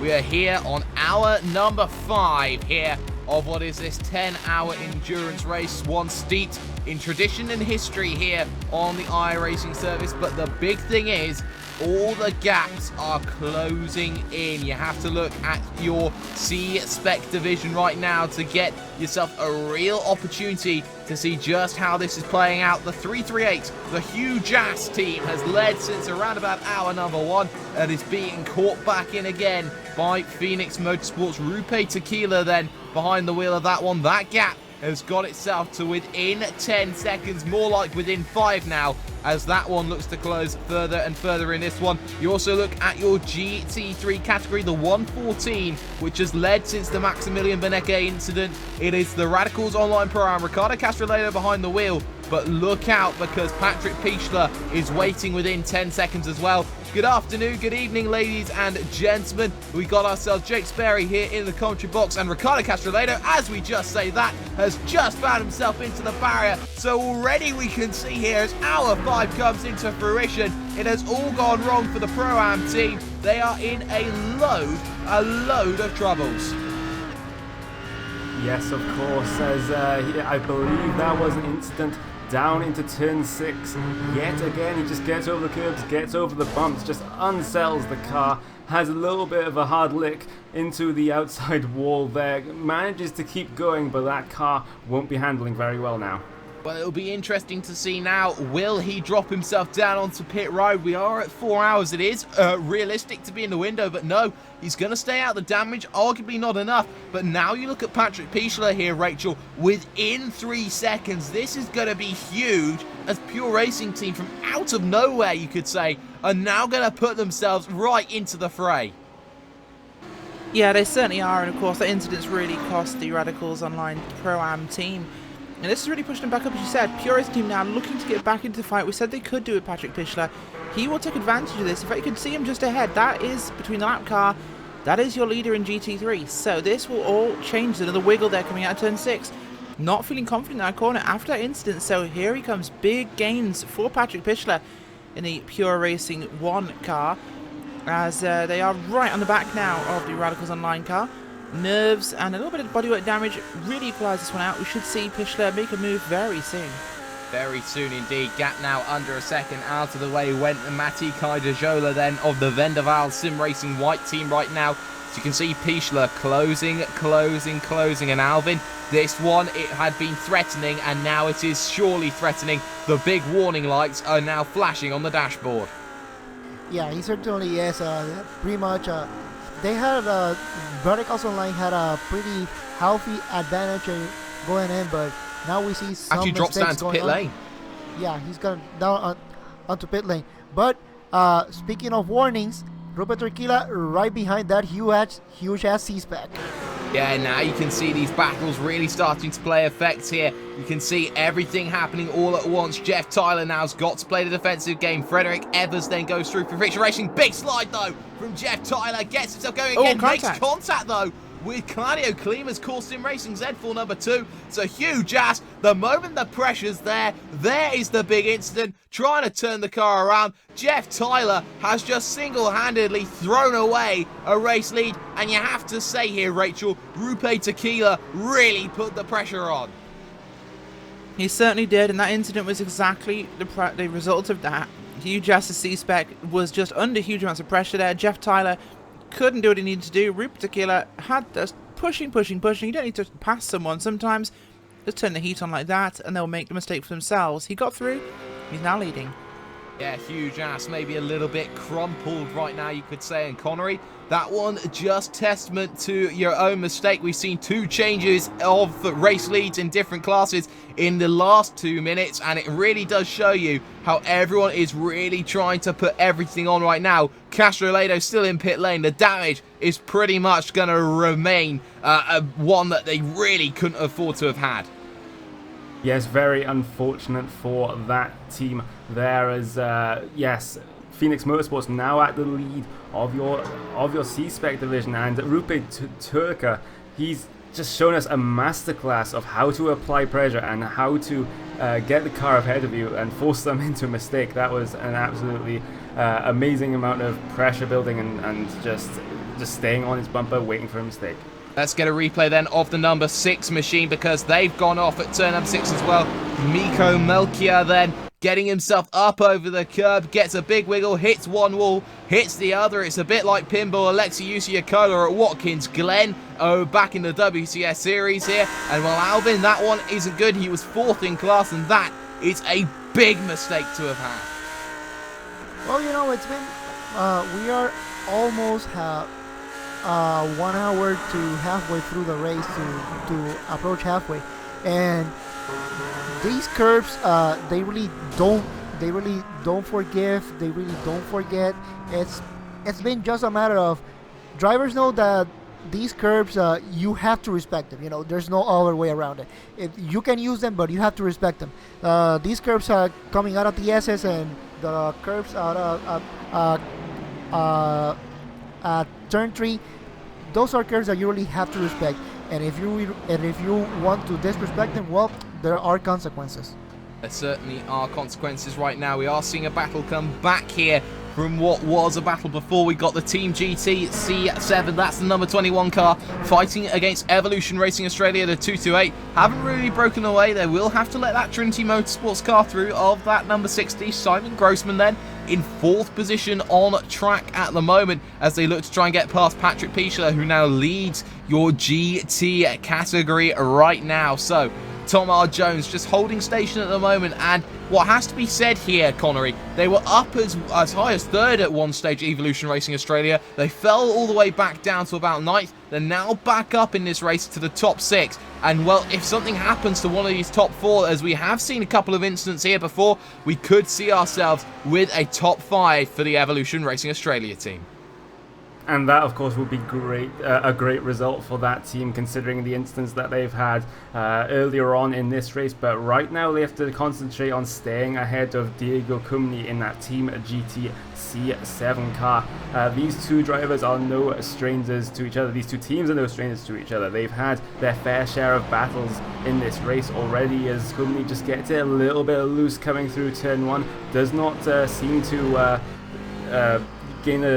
lose a lot of speed there. No, certainly doesn't, but for the moment it just seems that calm is the order once again. Tom R. Jones making his way past the driver there of the last minute racing team, that's Timo Ilvonen there, and Diego Cumuni then making a very, very lackadaisical easy pass right now. You can certainly see how everyone is trying to push themselves through in the right position. They are certainly showing exactly what they can do there. That's the battle for 6th, and you can see right now there are certainly going to be battles up and down, but again, Rachel, these battles open up. This isn't going to be as if everyone is fighting within 10 seconds of each other. Everyone's going to be fighting within 1 second of each other. This isn't like your GP sprint race we had Friday night last night. This is completely different. Absolutely, Jake, and this is like a fine classical composition. You'll have long mellow lows followed by huge building crescendos of action, and it will honestly be the ebb and flow of endurance racing. We'll see these moments of, these hours almost, of nothing much happening, but we'll see just mere moments of absolute drama and excitement as we see one of the Daytona Prototypes run off the track in turns 1 and 2. That was, I believe, if I have a look at their car, the 21 machine of Team GT C7, and yeah, you have these building moments and you'll see these brief flashes of excitement, but it's endurance racing. It's all about getting to the end, and you'll see literally hours of quiet and tranquility, which gets occasionally punctuated in someone like Ron Lanta by cars spearing into walls. Yeah, we just seen it though, your class leader, that number 15, drop himself down onto pit road. That was Marcus Hamilton now behind the wheel, has taken over once again from Frederick Evers, and there we did see that number 21 get himself a little bit of a scary, hairy moment then, which was Diego Cumuni in that 21, just making sure that he keeps himself going back once again, but for the time being, all is staying calm. But it just seems the action has picked up at the moment, Alvin, in these last 15 minutes. Now the pressure once again in your prototype class goes back onto the Hello Kitty number 5 with Tim Bertie, makes his way around the lap traffic, 4 hours 9 minutes behind the car. It certainly does tell that you do put a lot of effort in to get a lot of reward out of it. Yeah, it does, and it also in a way shows his endurance when it comes to these races. Yeah, we have been mentioning, we have been questioning perhaps with some of the mistakes that he had been involved were his fault or not of his mental endurance, but this shows pretty much for 4 hours and 10 minutes right now that he has been in this car. It really shows to him, but he seems he has been able to handle the pressure, no problems here at all, as he's now coming into the turn 10 A&B complex here. See if he's coming into the pits. Nope, he decides to stay out, but there's a C-Spec right in front of him, so seems to manage it. Yep, all good for him. Yeah, let's take a replay then on the 797 machine. That is Gianni Vecchio spinning inside 10A, 10B. Gets himself around a very, very easy spin then. You could say it's traditional Road Atlanta then, that spin from the 797. Gets himself back going again. And, well, you have to say here, Connery, one of those things here, running towards a good battle here, 5th at the moment in his class, but you know, when you get a spin like that, you got to make sure that you keep your car on the island and make sure that you keep your car going, as again another big twitch and gets over the grass. Yes, it seems like Vecchio is struggling a little bit with the handling of that car. He's obviously not too happy with the way the car is right now. He's just getting the back end out a little bit too much, of course, in that chicane, which meant he managed to spin the car. But Vecchio, he's still trying to track down that number 10 car, last minute racing of Timu Ivonen, as Ivonen comes through the S's right now, while Vecchio is just coming to the chicane right now, so that is around about a half a lap, if not more, that Vecchio is behind. Yeah, certainly is right now. We've just seen Marco Mogren of the Friction Black iRacing team come out 3rd in class in your Daytona Prototypes. They're just keeping himself calm right now. Had a couple of incidents, was leading this race, but has dropped off by about a lap in a scrap with the number 60 of that Trinity Motorsports machine, Rachel. But that gap's still over half a lap. And it really does show you that as long as you keep yourself going, and as long as you run that very good pace, even a 1/10 of a second here and a 1/10 of a second there, it can really pay dividends come the end. Absolutely, and as we've seen, mistakes will happen, especially this circuit. It's not an easy one. And with the elevation changes and the crests and the drops, this track is difficult. So you'll see incidents, you'll see moments, you'll see problems with multi-class traffic. And literally running consistent good pace and being there at the end is what you need. Here's we go 3 wide up the start finish line. Phoenix Motorsports there, Vendaval, and one of the C7s as, yeah, people are getting a little angsty now. They're going for moves, they're perhaps a little quicker than they probably should, and it's really going to start seeing this one open up. So just being there at the end will be the defining factor. Will certainly be the defining factor there. Everyone just making sure that they get out of everyone else's way then in that moment. It's nice to see though. Look at the sort of cars who are bringing themselves back into this fight right now. You look at VRS Coanda Simsport, that number 18, of course had that incident with Matt Backham, Alvin, at the top of the broadcast. 10 minutes, not even that, almost 5 minutes in to this race, gets himself spun to turn 6, but now Klaus Kvekas dragging that car back into this fight right now, and you can see now that gap is only 3 laps to the Radicals Online Pro-Am car that's already made himself problems, and the Core Sim Racing car that's had problems, and then only 4 laps away from that Gecko Vortex Sim Racing 111 number 6 machine. Yeah, he does. This is pretty much just an example of just, you were involved in an early incident. Yeah, you may be out of the win at this point of the race, but perseverance. You may be out of the race, but you try to stick it out, see how many positions you can gain. Yes, you were involved in an incident, but so will your rivals here. So this is just a matter of being patient, just running your laps, and see where you end up at the end of this race. Certainly is. Trinity Motorsports then comes in from 3rd on circuit. We'll see where they come out. Simon Grossman is going to stay within the car, gets himself nicely out and away once again. The question is though, where is the rival of that number 69 machine in comparison? The answer is just a fraction ahead, so this one certainly not over with at the moment. That gap has certainly come down over the past few laps here, Connery, but this one now, that's going to be a big one to see. Simon Grossman really putting in a stint then, trying to chase down Friction Blackadder. Yes, it'll definitely be one to watch coming into the second half of this race. We're on hour 4 currently, just over a quarter of the way through hour 4, and Simon Grossman, yes, he is putting in some very, very quick laps, trying to catch that Friction Blackadder racing car, which did oh so well in the early stages of this race. Of course, got involved in an incident that dropped them back through the field, but Trinity Motorsports, they are running very, very well right now. Let's see what they can do in this stint and the next one. Yeah, and also something you need to pay attention to is your race leader, Tim Bertie, in that Hello Kitty machine right now, looking to try and get that gap back down, looking to try and get that pit stop sorted out later on in this race, coming up towards Klaus Kvekas' VRS Coanda car. Will Tim Bertie come down to pit road? Answer is going to be yes. Your race leader is in, Rachel. It certainly is looking like this could be a fuel stop only. We'll have to see whether he takes tyres as well. Not sure if he will. I think he did last time by. Although I'll have to have someone confirm that for me. Heading down pit road now. The long run towards his pit box, of course. Gridded in 3rd place overall. So not the end box, which makes a much better exit here at Roadland than having the very first pit box. In he comes. The car will come in for fueling, of course. He is up on the jacks. So this will be a 4-tyre stop and Sunoco race fuel. Then he'll be down and away. Yeah, certainly you will, but I had to feel there, Alvin, a little bit tentative again coming into that box, not really attacking the brakes as much as he could, so you have to say at the moment, Tim Bertie maybe taking a few liberties, and that one might start playing that game here, as you can really see right now, heading past start straight, out comes Tim Bertie, but look at who his rival is, it's Marcus Hamilton, and he's out and away and dealing with traffic.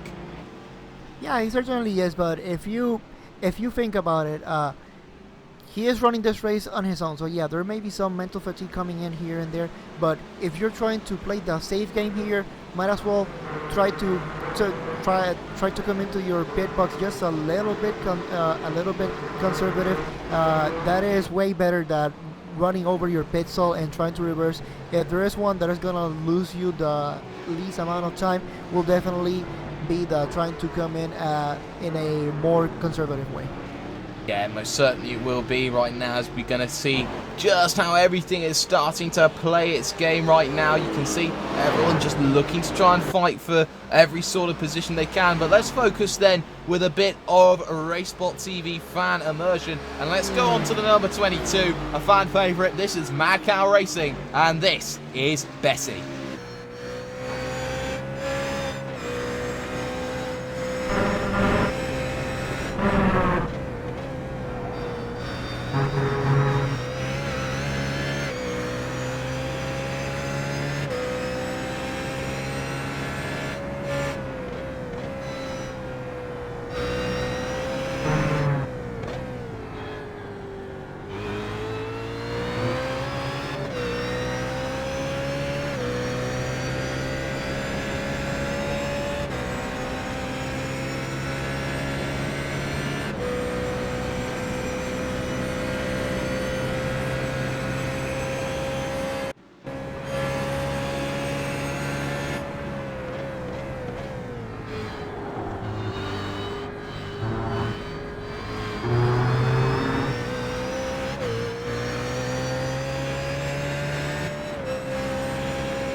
Across the strike comes Bessie then through that one, and you have to say, doing a very good job here at the moment, Connery.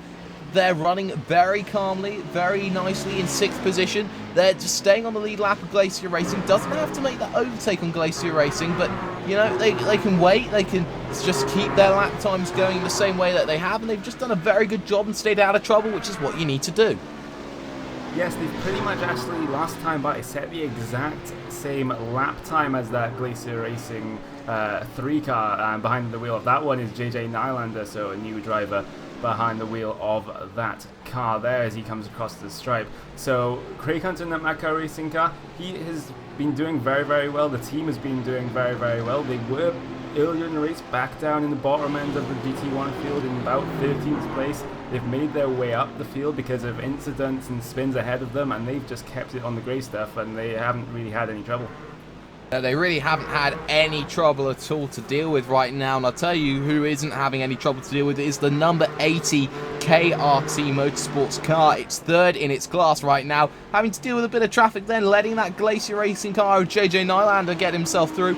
But at the moment, Alvin has found himself in a position where, you know, he's a lap and a bit behind his man of huge ass, or of the car of huge ass, I should properly say. But, you know, huge ass have what you could argue is maybe a weaker driver in the form of Jeff Tyler, not running those same lap times that Evan Merrill was running of those 123s, just running consistent 125s here, 125s there, sometimes a couple of 124s. So maybe in this next stint that Jeff Tyler has to keep pushing on, you know, we could see that gap come right back down again.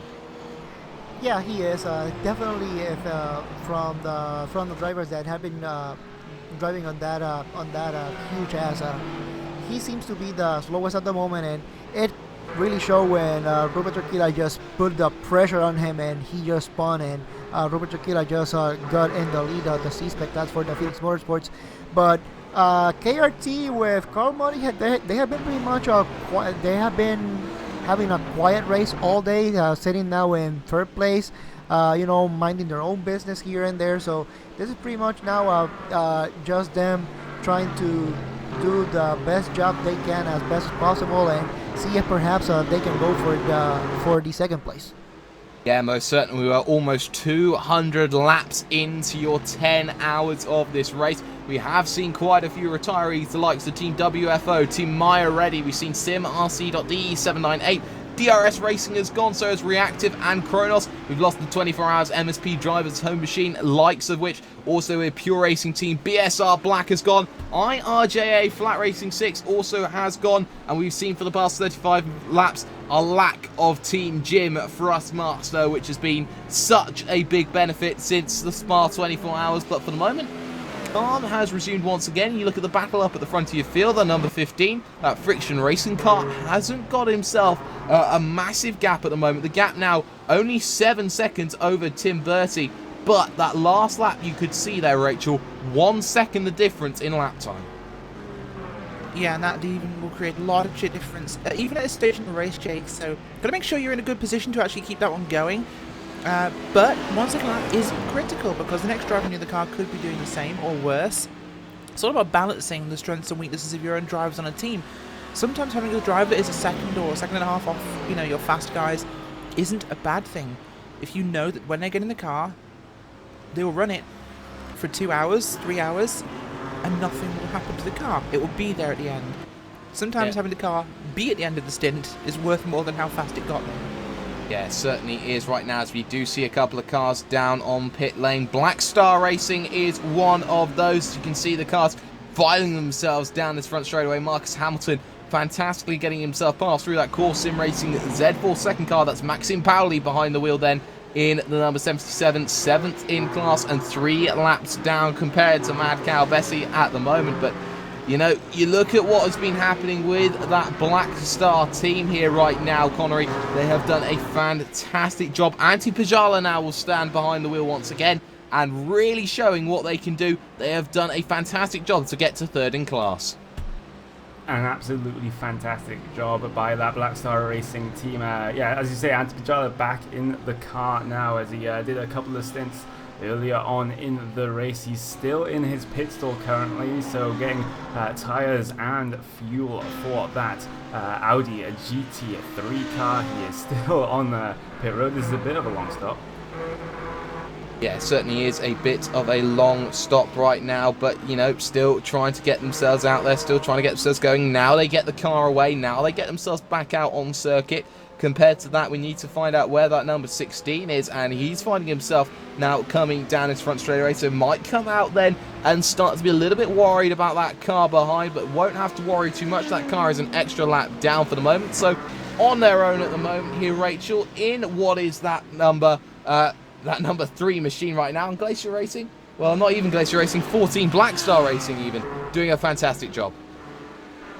Yeah, they certainly are, and Black Star have been very quietly consistent, and Connery will agree with me that Black Star have been a very good team in multi-class racing, running the Corvettes in the Leo Bodnar Proto GT series all last season. They're used to it. They're used to being that middle-class car, so it's a position they're used to, but of course, obviously, rear mid-engined Audi is very different to the C6R. But from what we saw, Connery, you know, these guys, they're always there at the end. They always seem to be in the position to finish races well, to gain position from other people's mistakes. I've rarely seen a mistake from these guys. Yes, they very, very, very rarely make mistakes, and as you say, we saw that in the Proto GT series, Proto GT series, if I can get my words correctly. They were consistently finishing top half of the GT1 field, getting podiums, getting wins, and that's all you can really ask for in an endurance race, just consistency. Yeah, that is all you need to see. Now, talking about consistency, Alvin, we need to look at that 114. It's got itself back out on the road again. That's the Radicals Online Pro-Am car. We saw the incident with Ricardo Castroledo out from the lead of the GT3 category. Now all the way back down in 20th position overall. And behind VRS Coanda also. So maybe Radicals Online have really paid this price. They've lost themselves about 10 laps in the pits. Yeah, it certainly does, and it's really unfortunate, especially when you are battling pretty much for the lead for most of this racing. Just an incident that, you know, it's just one of those that we know it's just a matter of when it's gonna happen. These curves here at Road Atlanta, they just don't forgive. If you look at them the bad way, if you take them the bad way, they're just gonna bite you in a bad way. And well, this is pretty much what has happened to most of the top running teams here today. Yeah, it certainly has been what has been the incident that has gone on. Marco Mogren then in a little bit of trouble then. He's had a spin about 5 or 6 laps ago, has now fallen behind the Trinity Motorsports car. So now Trinity up into that final spot on the podium here, Connery. A really good job from them. And again, a silent one. Marco Mogren, a small mistake here. Now has to try and find that gap again. It's about 5 seconds that he needs to close down. And he was being closed all the time anyway. Yeah, it just comes down to what I said about consistency. Trinity Motorsports have just been putting in their consistent laps. They haven't been getting into any trouble whatsoever, and that has really paid dividends for them. They are currently running third place in your prototype division right now, whereas at the start of the race they were solidly mid-pack. Yeah, solidly mid-pack at the moment, but you know, you look at this one, you can see these fields, they start to fight. There are three distinct groups, you could say. You've got the battle for the final spot on the podium, Trinity, Friction and Glacier, and then you look at your battle of these drivers who are 3 laps down, the likes of Team GT, Driving Revolution, and that 2-8 of Evolution Racing Australia, Rachel. Tom R. Jones behind the wheel, and now lost time to the Driving Revolution car, but you know, there's always time to bring it back. Pit stop windows come into it, and while Driving Revolution had their very early pit stop, around 15 minutes, which really threw them out of sync with everyone else, and I think that has really played a factor into where they are finishing at the moment. It certainly is, and it always will do in endurance racing, because it is a team effort. That's not just including the guys in the cars, it's the guys behind the pit wall, the guys working in the background. It is just sim racing, and there are people working on the drivers, and it makes a difference, and it's the whole package. And speaking of the devil, Driving Revolution come in. Marcio Arquinia Diacono. If I can butcher any more names, I will try to, ladies and gentlemen, I promise. Heads down into pit road right now, passing the battered car of the Get It Go Vortex Sim Racing 111 machine. So they've had an incident. So has Pure Racing Team, as they now get themselves onto the box. Make sure they get themselves tyres, get themselves fuel. It will be a change as Maurizio Micconi will come into the car. And you can see Alvin, you know, they're running a quiet race. They're running a tight race, and they've run a race very well, except that 15 minutes that they had at the start of this race. Very similar to VRS Coanda in that sense, but paid a much pettier price for it. Yeah, it does. Pretty much these endurance races, it's not about who is the fastest, but who can withstand the whole amount of the race, because we have seen front runners here. Yeah, they may be fast, but just one mistake, just one lapse of concentration can ruin your whole race. So this is much a battle of who can survive the whole race, and pretty much most of the teams that we are seeing here that are battling for not only for the win but for really good positions on second and third place are those teams that on paper they may have not seen that they are the fastest, especially on the GT3, but they have been able to survive this whole race so far. Yeah, they certainly have been surviving right now. Seeing a small battle develop right now between Team Bushfink Racing Blue and also that Sim RC.DE797, not for position on circuit. The Team Bushfink car trying to battle itself back into a respectable position right now, but you know, it's nice to see, and you do see this more often, that you see lap cars trying to unlap themselves in this sort of series, Connery. You look at these cars, you talk about the likes of, say, Bushfink, who have been involved in an incident here, an incident there. Mika Essuis there behind the wheel of that one, looking to try and get back on to the back of, say, Gianni Vecchio, I'll correct myself right now. And, you know, it's more common here than it is anywhere else, and, well, it's one of these things which makes this racing so interesting. Indeed it does. I mean, Bushfink Racing Blue, they haven't had the best of races so far. They are about 10 laps, even more than 10 laps down on the rest of the C-Spec class right now. So they are just out there running laps, see what position they manage to get by the end of this race. There's still cars ahead that could be involved in incidents. They could spin, they could lose a lot of time. And yeah, as you say, they can be eager to get past cars on laps ahead of them, especially if they feel that the cars ahead are holding them up, even though they're laps behind. Yeah, Danilo Piazza then goes to the wheel of the Team GTC7 as they get themselves down into pit lane from 6th on circuit. They're in a scrap with the Evolution Racing Australia 228 machine right now, as that car heads itself up through the S section right now. So you can see these battles come in here, there's battles come in there, and you're not going to see them all come in. The pit stop window is going to get some changes, as you can see just ahead of that. Trinity Motorsports, Simon Grossman trying to find a way past then a lap traffic car of the Evolution Racing Australia 226, who got involved in an incident earlier on in this one, Rachel, and you can see moves over to what is the right-hand side of the circuit, gets that slipstream from the 112 Gecko Vortex Sim Racing number 16 car and gets himself through that one as well with no real drama. And that's the trick, of course, making sure you're in a position to do that, and patience required when lapping and being lapped, of course, is the critical part of this race. You're here for 10 hours, you're going to come across traffic. A lot of it. Not all of it's going to be in a convenient spot. And this is where being patient comes into it, of course, learning to back out if you're in a prototype, say entering the S's.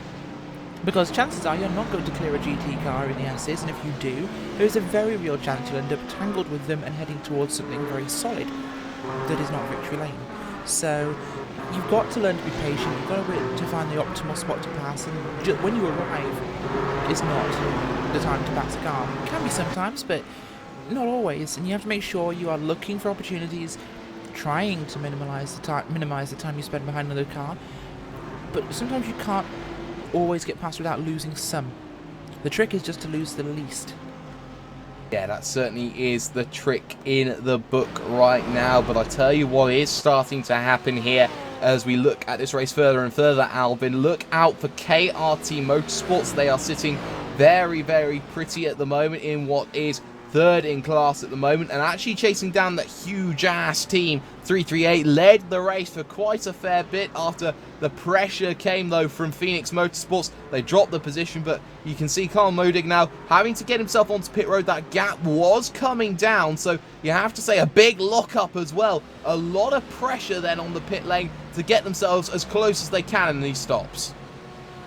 Yes, I'm pretty sure that now that they have noticed that there is a real possibility to go for P2 in this C-Spec class. They are trying to run as hard as possible, as we just saw that they're trying to take as much time as possible. They're going into the pits, but yeah, now they are again, strategy here. You try to adjust it as the race goes on. Sorry.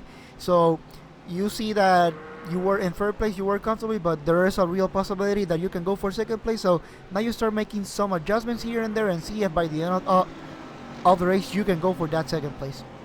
Yeah, we're just seeing right now the Gecko Vortex Sim Racing 111 come out from what is the number 6, down 32 laps on your overall race leader. Marco Luca Abate getting out of the traffic and then back going once again. Nice to see them getting their car back on the road, but it seems that they are still testing out the car a little bit. And Connery, that's one of these things. Even if you do repair all the damage, maybe the car still isn't 100% and there's something terminal just waiting in the wings. Yeah, there's some things that the mechanics simply cannot fix, and they'll leave that unfixed. So even though you think you've got all of your damage repaired, as you say, there might be still some things that are maybe bent out of shape that they can't buff out or they can't get straight. So Marco Abate here is just trying to see what the car wants to do, how different it is from when he last drove it. So it's definitely an exploratory venture here as he just drifts off the side of the track and goes into the wall there. I'm not sure what that's about. I think that's ending the race there. And Rachel, you have a point you want to say? Yeah, I just wanted to actually bring something up to reference to what Alvin was saying actually a little bit earlier. I remember one of the guys from Porsche's Le Mans team telling me one time that you have a plan for Le Mans and you have a plan for the first 12 hours. Then you have a plan for the next 6 hours and then a plan for the last 6 hours. And it's no different when you're racing a someone like Petit Le Mans. It's 10 hours, so you'll have a goal for the first 5. Be somewhere in 5 hours, be still in the race. Then you have a goal for the next 2.5, then the next 2.5 after that. So you set kind of incremental goals in endurance racing, and yeah, they can change, as Alvin was saying, but there is a structure to that, and you have kind of plans to adapt to whatever happens to be at the end of one of those segments. Yeah, you certainly do right now, and I'll tell you who does need to start adapting just a little bit. It's Tim Bertie of the Hello Kitty team. They're in second position right now. We do have a battle, though, going on between the 60 and the 69. We'll cut over to that right now. Trinity Motorsports in a scrap then with Marco Mulgren in that friction. Blackadder Racing pulled that gap down, Alvin, so now we have a real scrap on our hands. Yeah, he certainly is. Now this is pretty much my battle for what is essentially P number 3 here, as Simon Grossman tries to go through all this C-Spec traffic, trying to make sure that he that he can clear it before going into turn 1. But Marco Morgan also able to clear him as well, so it now seems like they should have a pretty good amount of racetrack here in front of them to be sure that they can just be clear of it and try to make as much time as possible, as pretty much Simon Grossman at the moment does have the advantage going in. Yeah, he certainly does right now. That gap opening up and a bit of traffic on pit exit. That is going to be Renz Brokman's VRS Commander Simsport 18 that's going to have to be navigated past there, and navigated very well from Marco Mogren. Gets all over the curb as well, going through that one as well. So you can see all these battlings start to get themselves going up and over and going past again. Now you can see Tatsuro Hashimoto, the Vendaval Sim Racing White, trying to get past here. Or trying to be passed by Simon Grossman. You can see traffic's certainly going to play that factor, Connery. You're going to see everyone's just still trying to push themselves in. And you can see, even though traffic opens up and you see a car here, a car there, there are instances like we can see with, say, Timberti right now, where you have to get past 4 or 5 cars in the space of a very short amount of time. Yes, indeed. The traffic is almost, well, it is always a factor in these multi-class races, especially when you have lots of cars from different classes here. We have about, well, we had 43 cars take the grid. We have lost quite a few cars since then, but there's still quite a lot of cars still running, and that bits of traffic can still clump together, and you have to negotiate them carefully, like Timberti is coming up on right now. Yeah, let's get a replay, though, of your Team GTRS number 2 car. That is the 696. Has had an incident down in what is the S's section. Gets a little bit of contact then from what is one of the prototypes, the Evolution Racing Australia ones. But looking at him going down through, that engine is smoking. And down on pit lane right now, that engine was smoked. And now it is smoked completely out, Rachel. It certainly is, and well, that could probably be the end of their race. Yeah, it certainly could, and well, it is a shame to see what is a C-Spec car get into a load of trouble, but now you can see here, everyone now just starting to see halfway in the distance in the lights right now. You can see Tom R. Jones doing a very good job there in the 228. Let's get some RaceSpot TV fan immersion going. This is Tom R. Jones of the Evolution Racing Australia team.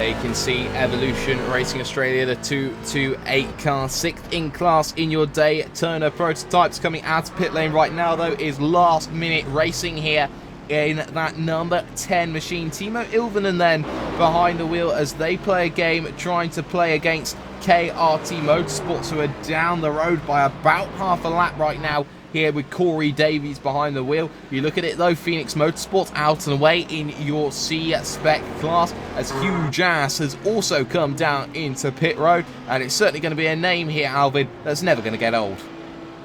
Yeah, certainly, yes, it's a name that we will never get tired of mentioning in this broadcast.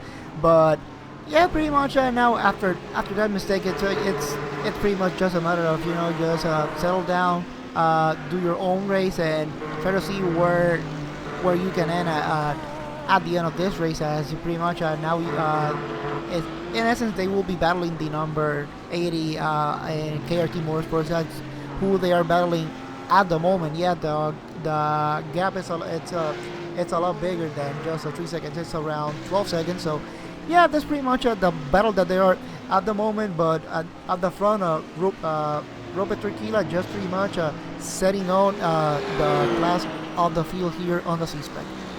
Yeah, sorting out the problems at the moment. Now, Connery, I don't know how much you like your Motorhead, but we do have a team known as the Ace of Spades Motorsports here at the moment. The number 13 finds himself 25th at the moment overall, and in class up inside what I believe is the top 7 at the moment, doing a good job running their own race. A lap down from everyone here, everyone there, but certainly doing a very good job.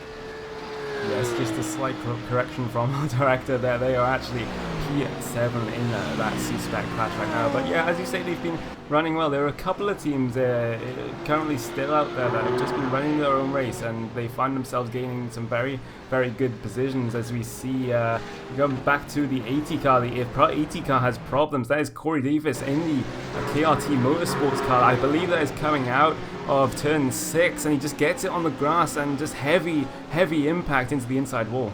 Oh, what a shame that is. They were 3rd at the moment, and it's again another case of turn 6 unsettlement. Turns the car around. They're there on pit road. They were 3rd in class and chasing down Huge Ass. Last minute racing moves up a position, and now you have to say, Rachel, turn 6 is pretty much the death corner.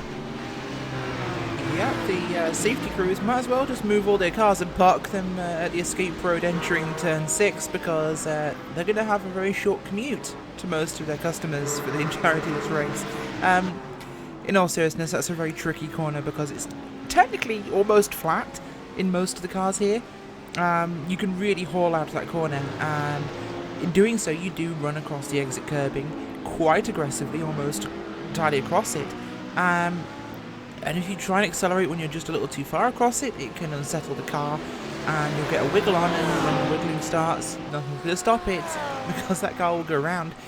And it's one of the places with the least runoff to the sides of, so the tricky part of the track where you really want to go fast and can make up a huge amount of time, and, well, it punishes you really badly if you get it wrong.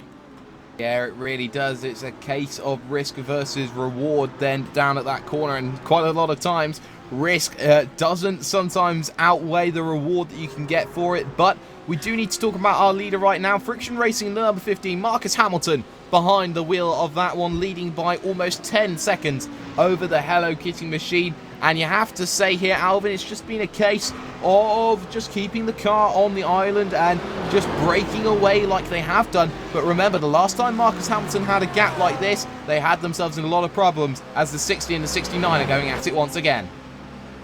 Yeah, it certainly it does pay off that you can have more than one driver in a car, because it has shown in this race that the fatigue can be a factor, even though the number 5 Hello Kitty with Tim Bertie have been pretty much the whole race in that car.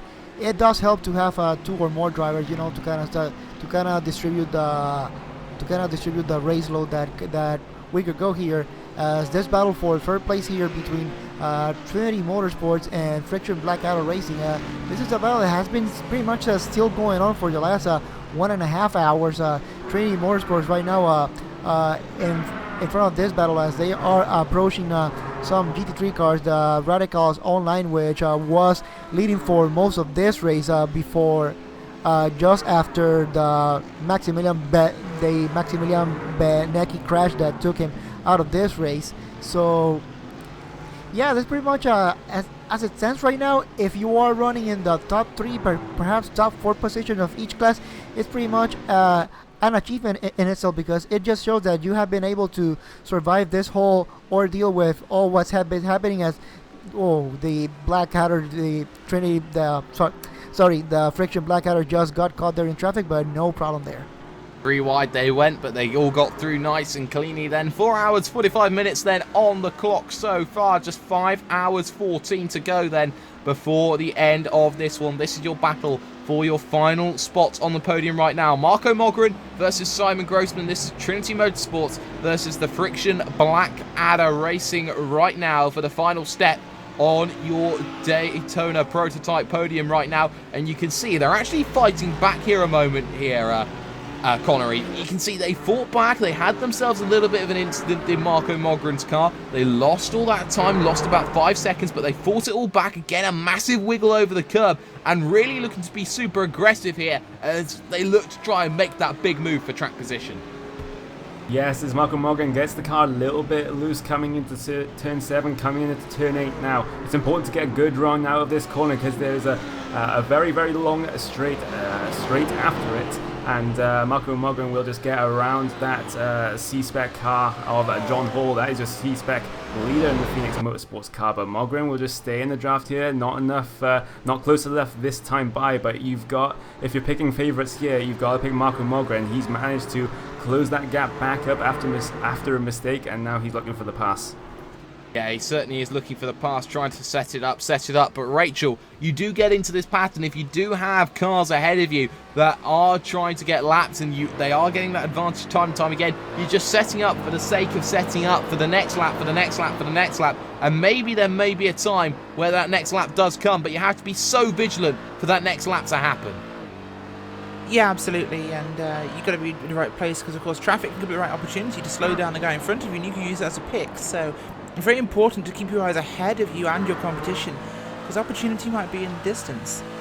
Yeah, it certainly can be. You can see the car getting out of the way. Is your GT3 leader right now of Patrick Pichler.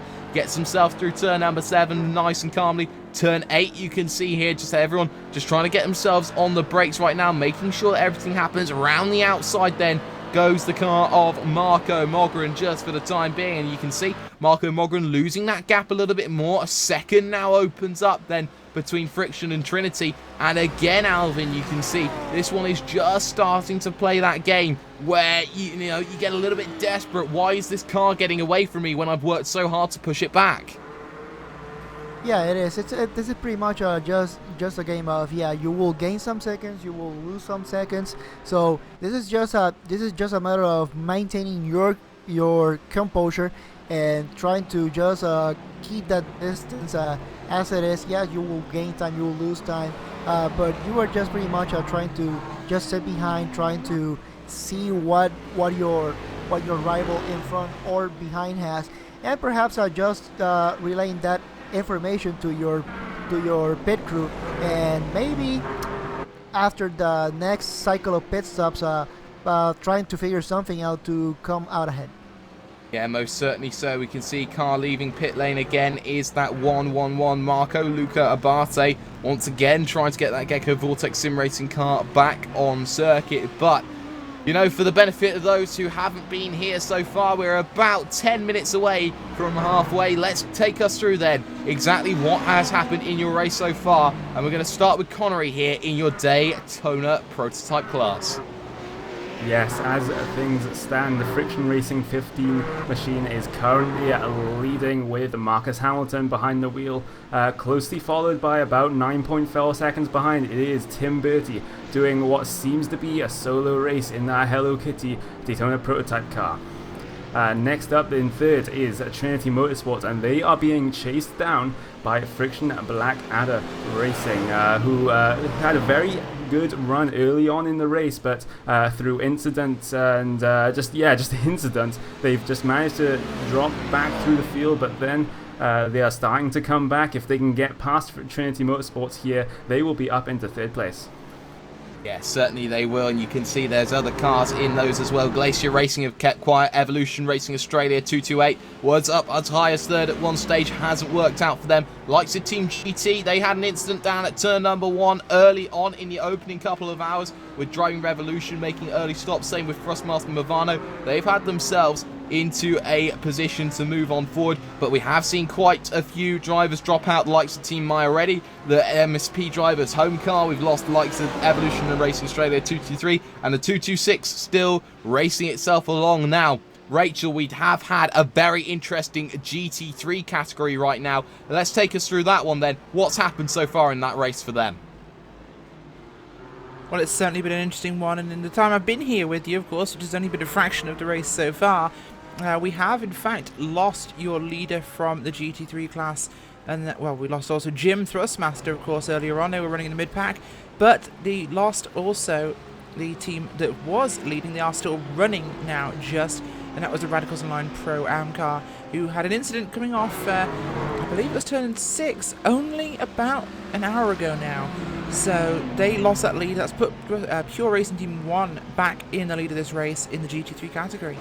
It certainly has. And we also managed to see the incident with VRS Coanda Simsport in the opening 5 to 10 minutes of this one. We saw them hit turn 6 as well, which is seeming to be the turn of death. You talk about Canada, well, you talk about Montreal's Wall of Champions. Well, let's make one for Road Atlanta as well. It seems to be happening there. There you can see Core Sim Racing Z4 there in second, just keeping calm. Same with Black Star Racing in third, likes of Gecko Vortex and Glacier there. Mad Cow Racing Bessie in that one as well, with the Core Sim Racing Z for the second team of them showing it up. But we've seen quite a few cars go, the likes of Jim Frostmaster, the likes of Pure Racing Team, Maximilian Benecke involved in an incident with the BSR Team Black car as well. And Alvin, we also have our C-Specs going on. That has been an incredibly interesting race as well.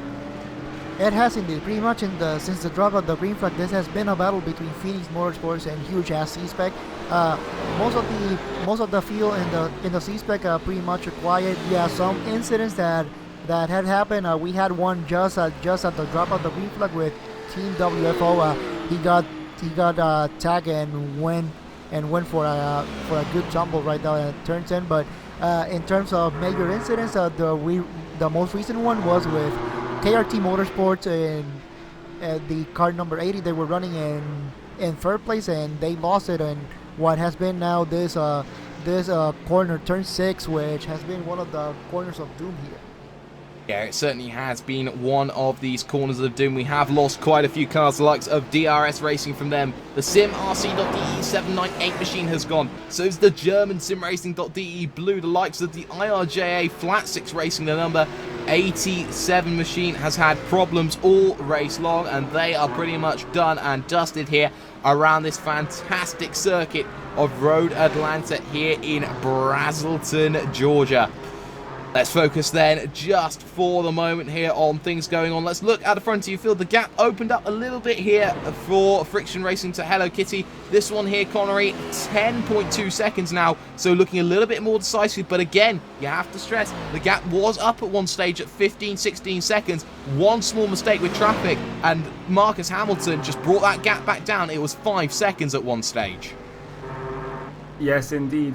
Tim Bertie is actually having a pretty good run considering he has been in this car for almost 5 hours at this point. He has done very well to keep within, next to or within 10 seconds of your race leader. But it also depends on also if he can get anyone in the car to help him here, because if he does all the race on his own, the iRacing system won't actually score him as officially been doing following the rules, because you have to have a minimum of 2 drivers to be able to score the race officially, and I kind of want him to score officially because this has been a monumental effort from Tim Bertie. It really has been from Tim Bertie in that Hello Kitty number 5, and well, has been pick of the kitty litter right now and has caused a mountain of problems, you could say, for the Friction Racing number 15. But for the time being, things just staying calm, and well, in the next 5 minutes or so we will be switching streams to the second half of our coverage, hours 6 to 10. That'll be going on, and to switch to that, there's a little eye in the top right hand of your stream right now. You click that, you select the hours 5 to 10 stream, and you will be instantly transported over to that part of the stream. But for the moment, we are keeping things here calm and cool at the moment. And Rachel, we have seen some fantastic racing so far. Yeah, we really have. Of course, Petit never lets us down, and it's been a great race. We've had some big moments, some big drama, some tears, and some excitement. We've had fantastic racing so far. Hopefully, it will continue. Hopefully it will continue. You can see here just how everyone is pushing themselves around here. But for the time being, from myself and Connery Maddock, we are going to step aside from the booth. But you will not have to fear. Alvin's going to stay for the moment, but we also have Rachel Whiteford, and we also have the return of Scott Woodwist to the commentary booth. This is a fantastic race here at the Petit Le Mans here from Road Atlanta. We are going to be back in just a few moments' time, but from myself and Connery, we will see you in the future. To hand it over to Rachel Whiteford, we will see you in a bit.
So I'm Dan Garrison, engineer at iRacing. I've been working on dynamic track and wanted to take the lab coat off to kind of give an update on what I've been doing to enhance things on the asphalt side, what we're kind of calling the dynamic track version 2. When we started looking at dirt and the interaction between the tire and the track, kind of pointed us to some things we could improve on the asphalt side as well. We were able to kind of rework the calculations that account for heat transferring generally in the direction from the tire to the track. The track will cool a little bit faster when cars are not on it, but more significantly, cars running on the track are going to impart more energy into it, bringing the temperature up and changing the racing experience so that you do have to be wary of the track getting hot and reducing your grip. I've been rethinking some of the calculations that determine kind of how the rubber is torn, whether it's how much is torn from the tire, how much is torn from a rubbered-in track. I've made some changes so that rolling tire will pick up more rubber. We also looked at the thickness of the rubber under the contact patch and realized we can make improvements to the model there. As a result, we're able to make the tire respond a little bit more to how much rubber is there. We're able to influence how fast the track rubbers in areas where the tires are working hard. So I'm excited about these changes that we're making. The temperature in the track is going to be a lot more dynamic. It's going to mean you're going to have to dive around looking for the cool parts of the track. I think it's going to make the different lines come in and change the racing experience, and I'm really kind of excited to see how this is going to change things following the September build when it comes out.